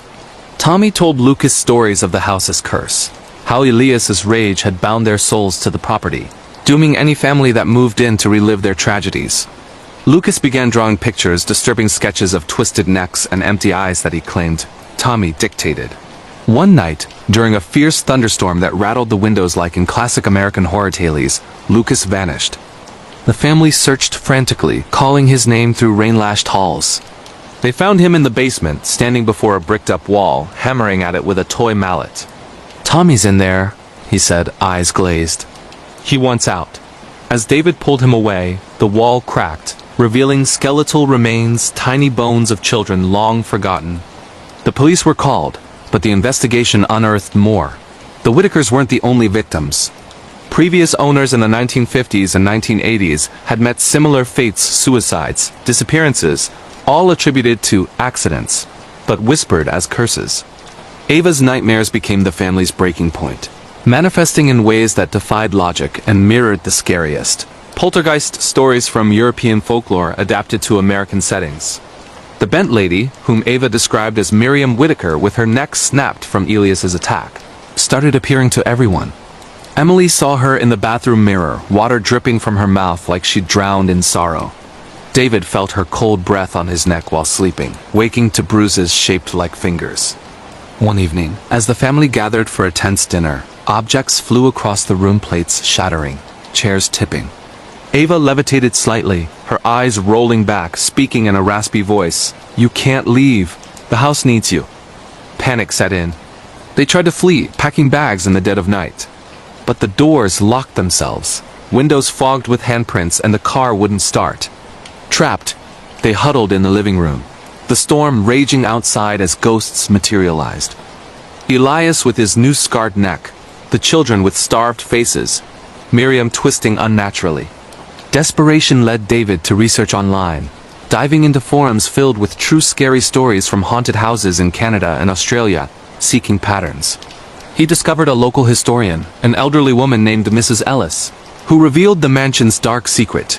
Built on an old burial ground desecrated during colonial times, it amplified negative energies, turning grief into eternal torment. "Burn it down," she advised over the phone, her voice trembling, "before it consumes your souls." But as David prepared gasoline, the house fought back. Visions assaulted him, reliving Elias's murder, feeling the rope tighten. Emily, possessed momentarily, attacked Sophia with a kitchen knife, screaming about betrayals from her own past affair. Lucas, drawn back to the basement, clawed at the wall until his fingers bled, freeing more spirits that swarmed the house like locusts. In the climax of their ordeal, on a moonless night when the veil between worlds thinned, the family confronted the entities in the attic. Ava, the most sensitive, acted as a conduit. "They want peace," she whimpered. David, drawing on his architectural knowledge, realized the house's heart was a hidden room behind the fireplace, a red-painted chamber where Elias had hidden his sins. Breaking through, they found relics, a diary detailing the curse, faded photos, and a locket with Miriam's hair. As ghosts encircled them, wailing in agony, the family recited apologies, burning the items in a makeshift fire. Flames licked the walls, but the house groaned, collapsing beams. They escaped as the mansion burned, sirens wailing in the distance. Years later, in 2030, the Harlans lived in a modest apartment, scarred but united. Sophia restarted her channel, sharing their story as one of the most chilling real horror experiences from America, garnering millions of views with tags like True Haunted House Story in Massachusetts and Scary Ghost Encounters 2025. But sometimes in quiet moments they'd hear whispers, see bent shadows, reminders that some curses never fully die. The end? Or just the beginning of another cycle in the endless web of terrifying tales that haunt our world. In the desolate outskirts of London, where the fog clung to the streets like a shroud in the unusually cold spring of 2025, Dr. Elena Wright awoke in a hospital bed, her body weak from a coma induced by a car accident. The world she remembered, a bustling city of lights and life, had vanished. The corridors were empty, Papers scattered like autumn leaves, and an eerie silence blanketed everything. Stumbling out in a hospital gown, Elena called out, her voice echoing unanswered. Outside, cars sat abandoned, weeds cracking through pavement, and newspapers fluttered with headlines of a rage outbreak that had swept Britain in mere days. This was no ordinary virus. It turned people into feral beasts, driven by uncontrollable anger, spreading through blood and saliva. Elena's journey into this apocalyptic nightmare would become one of the most gripping survival horror stories from Britain, whispered in survivor camps as a tale of hope and terror. Gathering supplies from a looted pharmacy, Elena encountered her first infected, a former nurse, eyes bloodshot, snarling like a rabid animal. She barely escaped, barricading herself in an apartment block. There she met survivors. Marcus, a tough ex-soldier from Manchester with scars from past wars. His daughter Lily, 14, who carried a backpack of books as her only comfort. And Sarah, a journalist who had documented the outbreak's early days on her camera. It started in a lab, Sarah explained, her voice hushed as they shared canned food by candlelight. Animal rights group released infected chimps. Within hours, chaos. The government quarantined, but it was too late. Marcus nodded, loading his shotgun. We head north to a military safe zone in Scotland. Radio broadcasts promised salvation, but the group knew the roads were death traps, filled with infected hordes that hunted by sound and scent, their howls piercing the night like in the scariest zombie apocalypse stories trending online. Their trek began at dawn, navigating through overgrown parks and derelict subways. Horror struck when they entered a tunnel under the Thames, flashlights cutting through darkness. Infected lurked in shadows, their ragged breaths echoing. Lily tripped, her cry alerting a pack. Marcus fired, blasts illuminating twisted faces, former office workers, children, all consumed by rage. Elena, using her medical knowledge, improvised a distraction with flares, but Sarah was bitten on the arm. "Kill me before I turn," she begged, tears streaming. Marcus hesitated, but Elena administered a mercy injection, her hands shaking. The loss hardened them, turning their bond into a fragile alliance against the unrelenting terror. Days blurred into a gauntlet of survival. In an abandoned village in the Midlands, they found temporary refuge in a church, its stained glass shattered. But night brought nightmares. Infected pounding at doors, their nails scraping wood like claws. Lily had visions, perhaps from trauma, of a calm before the storm. Moments when infected seemed to pause, as if remembering humanity. Marcus shared his backstory over a flickering fire. A veteran haunted by PTSD. He had lost his wife to the virus early on, forcing him to shoot her as she turned. "This isn't just survival," he said. "It's atonement." Elena, grappling with guilt over her pre-coma life, neglecting her family for work, vowed to protect Lily like her own. The group faced betrayal when they encountered another survivor camp in Birmingham, led by a charismatic but ruthless man named Victor. He offered food and shelter, but Elena overheard plans to use newcomers as bait for infected raids. That night, as thunder rolled, they escaped amid gunfire, Victor's men pursuing. An infected ambush turned the chase deadly. Marcus was wounded, his leg gashed. Elena patched him up in a forest clearing, but infection set in, not the rage virus, but sepsis. Delirious, he confessed love for Elena, a spark in the darkness. They pressed on, reaching the Scottish borders where radio signals grew stronger, promising a blockade with cures. But the final leg was the most harrowing, rivaling the most intense post-apocalyptic horror tales from Europe. Crossing a bridge over a swollen river, a massive horde attacked hundreds of infected. Drawn by a fallen helicopter's noise, Lily screamed as one grabbed her. Marcus sacrificed himself, detonating grenades to clear a path. His last words, "Live for me." Elena and Lily made it to the safe zone, a fortified military base with scientists working on a vaccine. But peace was illusory. Whispers of the virus mutating spread, and Elena saw familiar faces among the guard survivors or illusions. In quiet moments, she'd record her story on Sarah's camera, hoping it would go viral if civilization returned.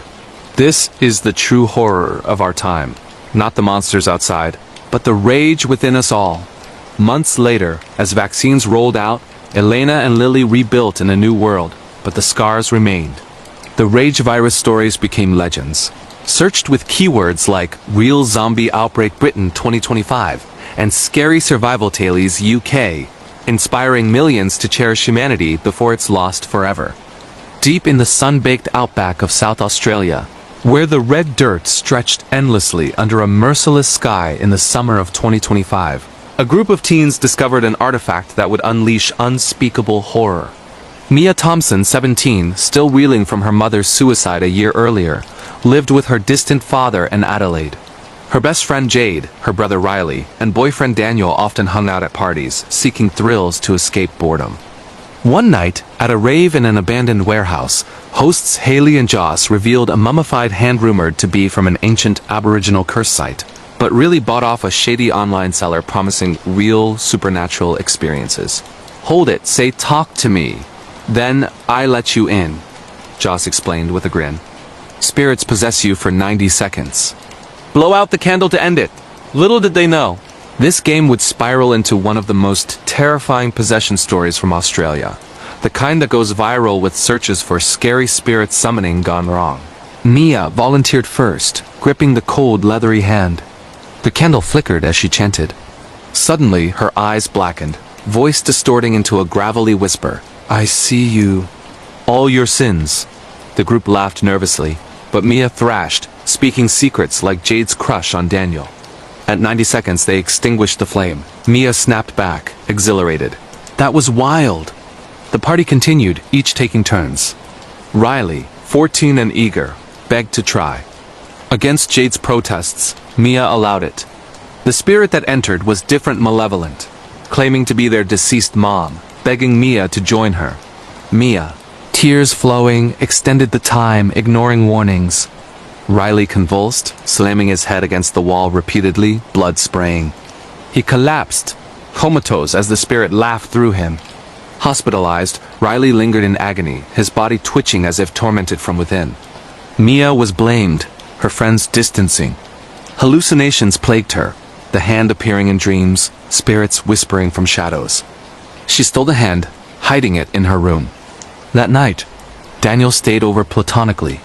Mia awoke to a spirit sucking on his toes, but he saw her doing it, fleeing in disgust. Desperate, Mia used the hand alone, contacting what seemed her mom.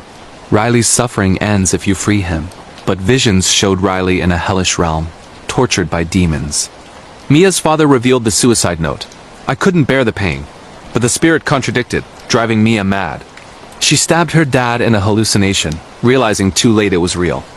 Kidnapping Riley from the hospital, she wheeled him to a highway, intent on mercy. A car struck her. She died instantly. In limbo, Mia watched Riley recover, her family moving on. The haunting of Blackwood Manor in the misty hills of rural England, where ancient oaks twisted like skeletal fingers against the grey sky, stood Blackwood Manor. Built in 1789 by Lord Edmund Blackwood, the estate had sat empty for decades. Its stone walls cracked and ivy-choked, whispering secrets to anyone brave enough to listen.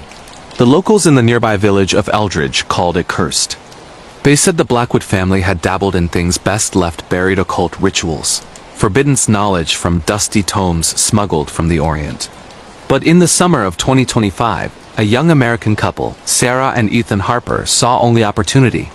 Sarah, a 32-year-old graphic designer from Seattle, had inherited the manor from a distant relative. She barely knew an eccentric great-aunt who died alone in the house. The inheritance came with a hefty tax bill and a crumbling inheritance that could be flipped for profit. Ethan, her husband of 5 years, a software engineer tired of city noise, saw it as a chance for a fresh start. "We'll renovate it, live there for a year, then sell it for millions," he said as they drove up the winding lane in their rented SUV. The air smelled of damp earth and something metallic, like old pennies. They arrived at dusk. The iron gates creaked open on rusted hinges, and the gravel driveway crunched under the tires like breaking bones. Blackwood Manor loomed ahead, 3 stories of gray stone, tall windows like empty eyes, a tower rising from the west wing like a sentinel. Inside, the air was thick with dust and the faint scent of mildew. The grand hall chandelier dangled precariously, crystals catching the last light like frozen tears. They spent the first week unpacking and exploring. Sarah found old journals in the library yellowed pages filled with Lord Edmund's spidery handwriting. Entries about summoning the veil and the watcher in the shadows. She laughed it off as Victorian nonsense.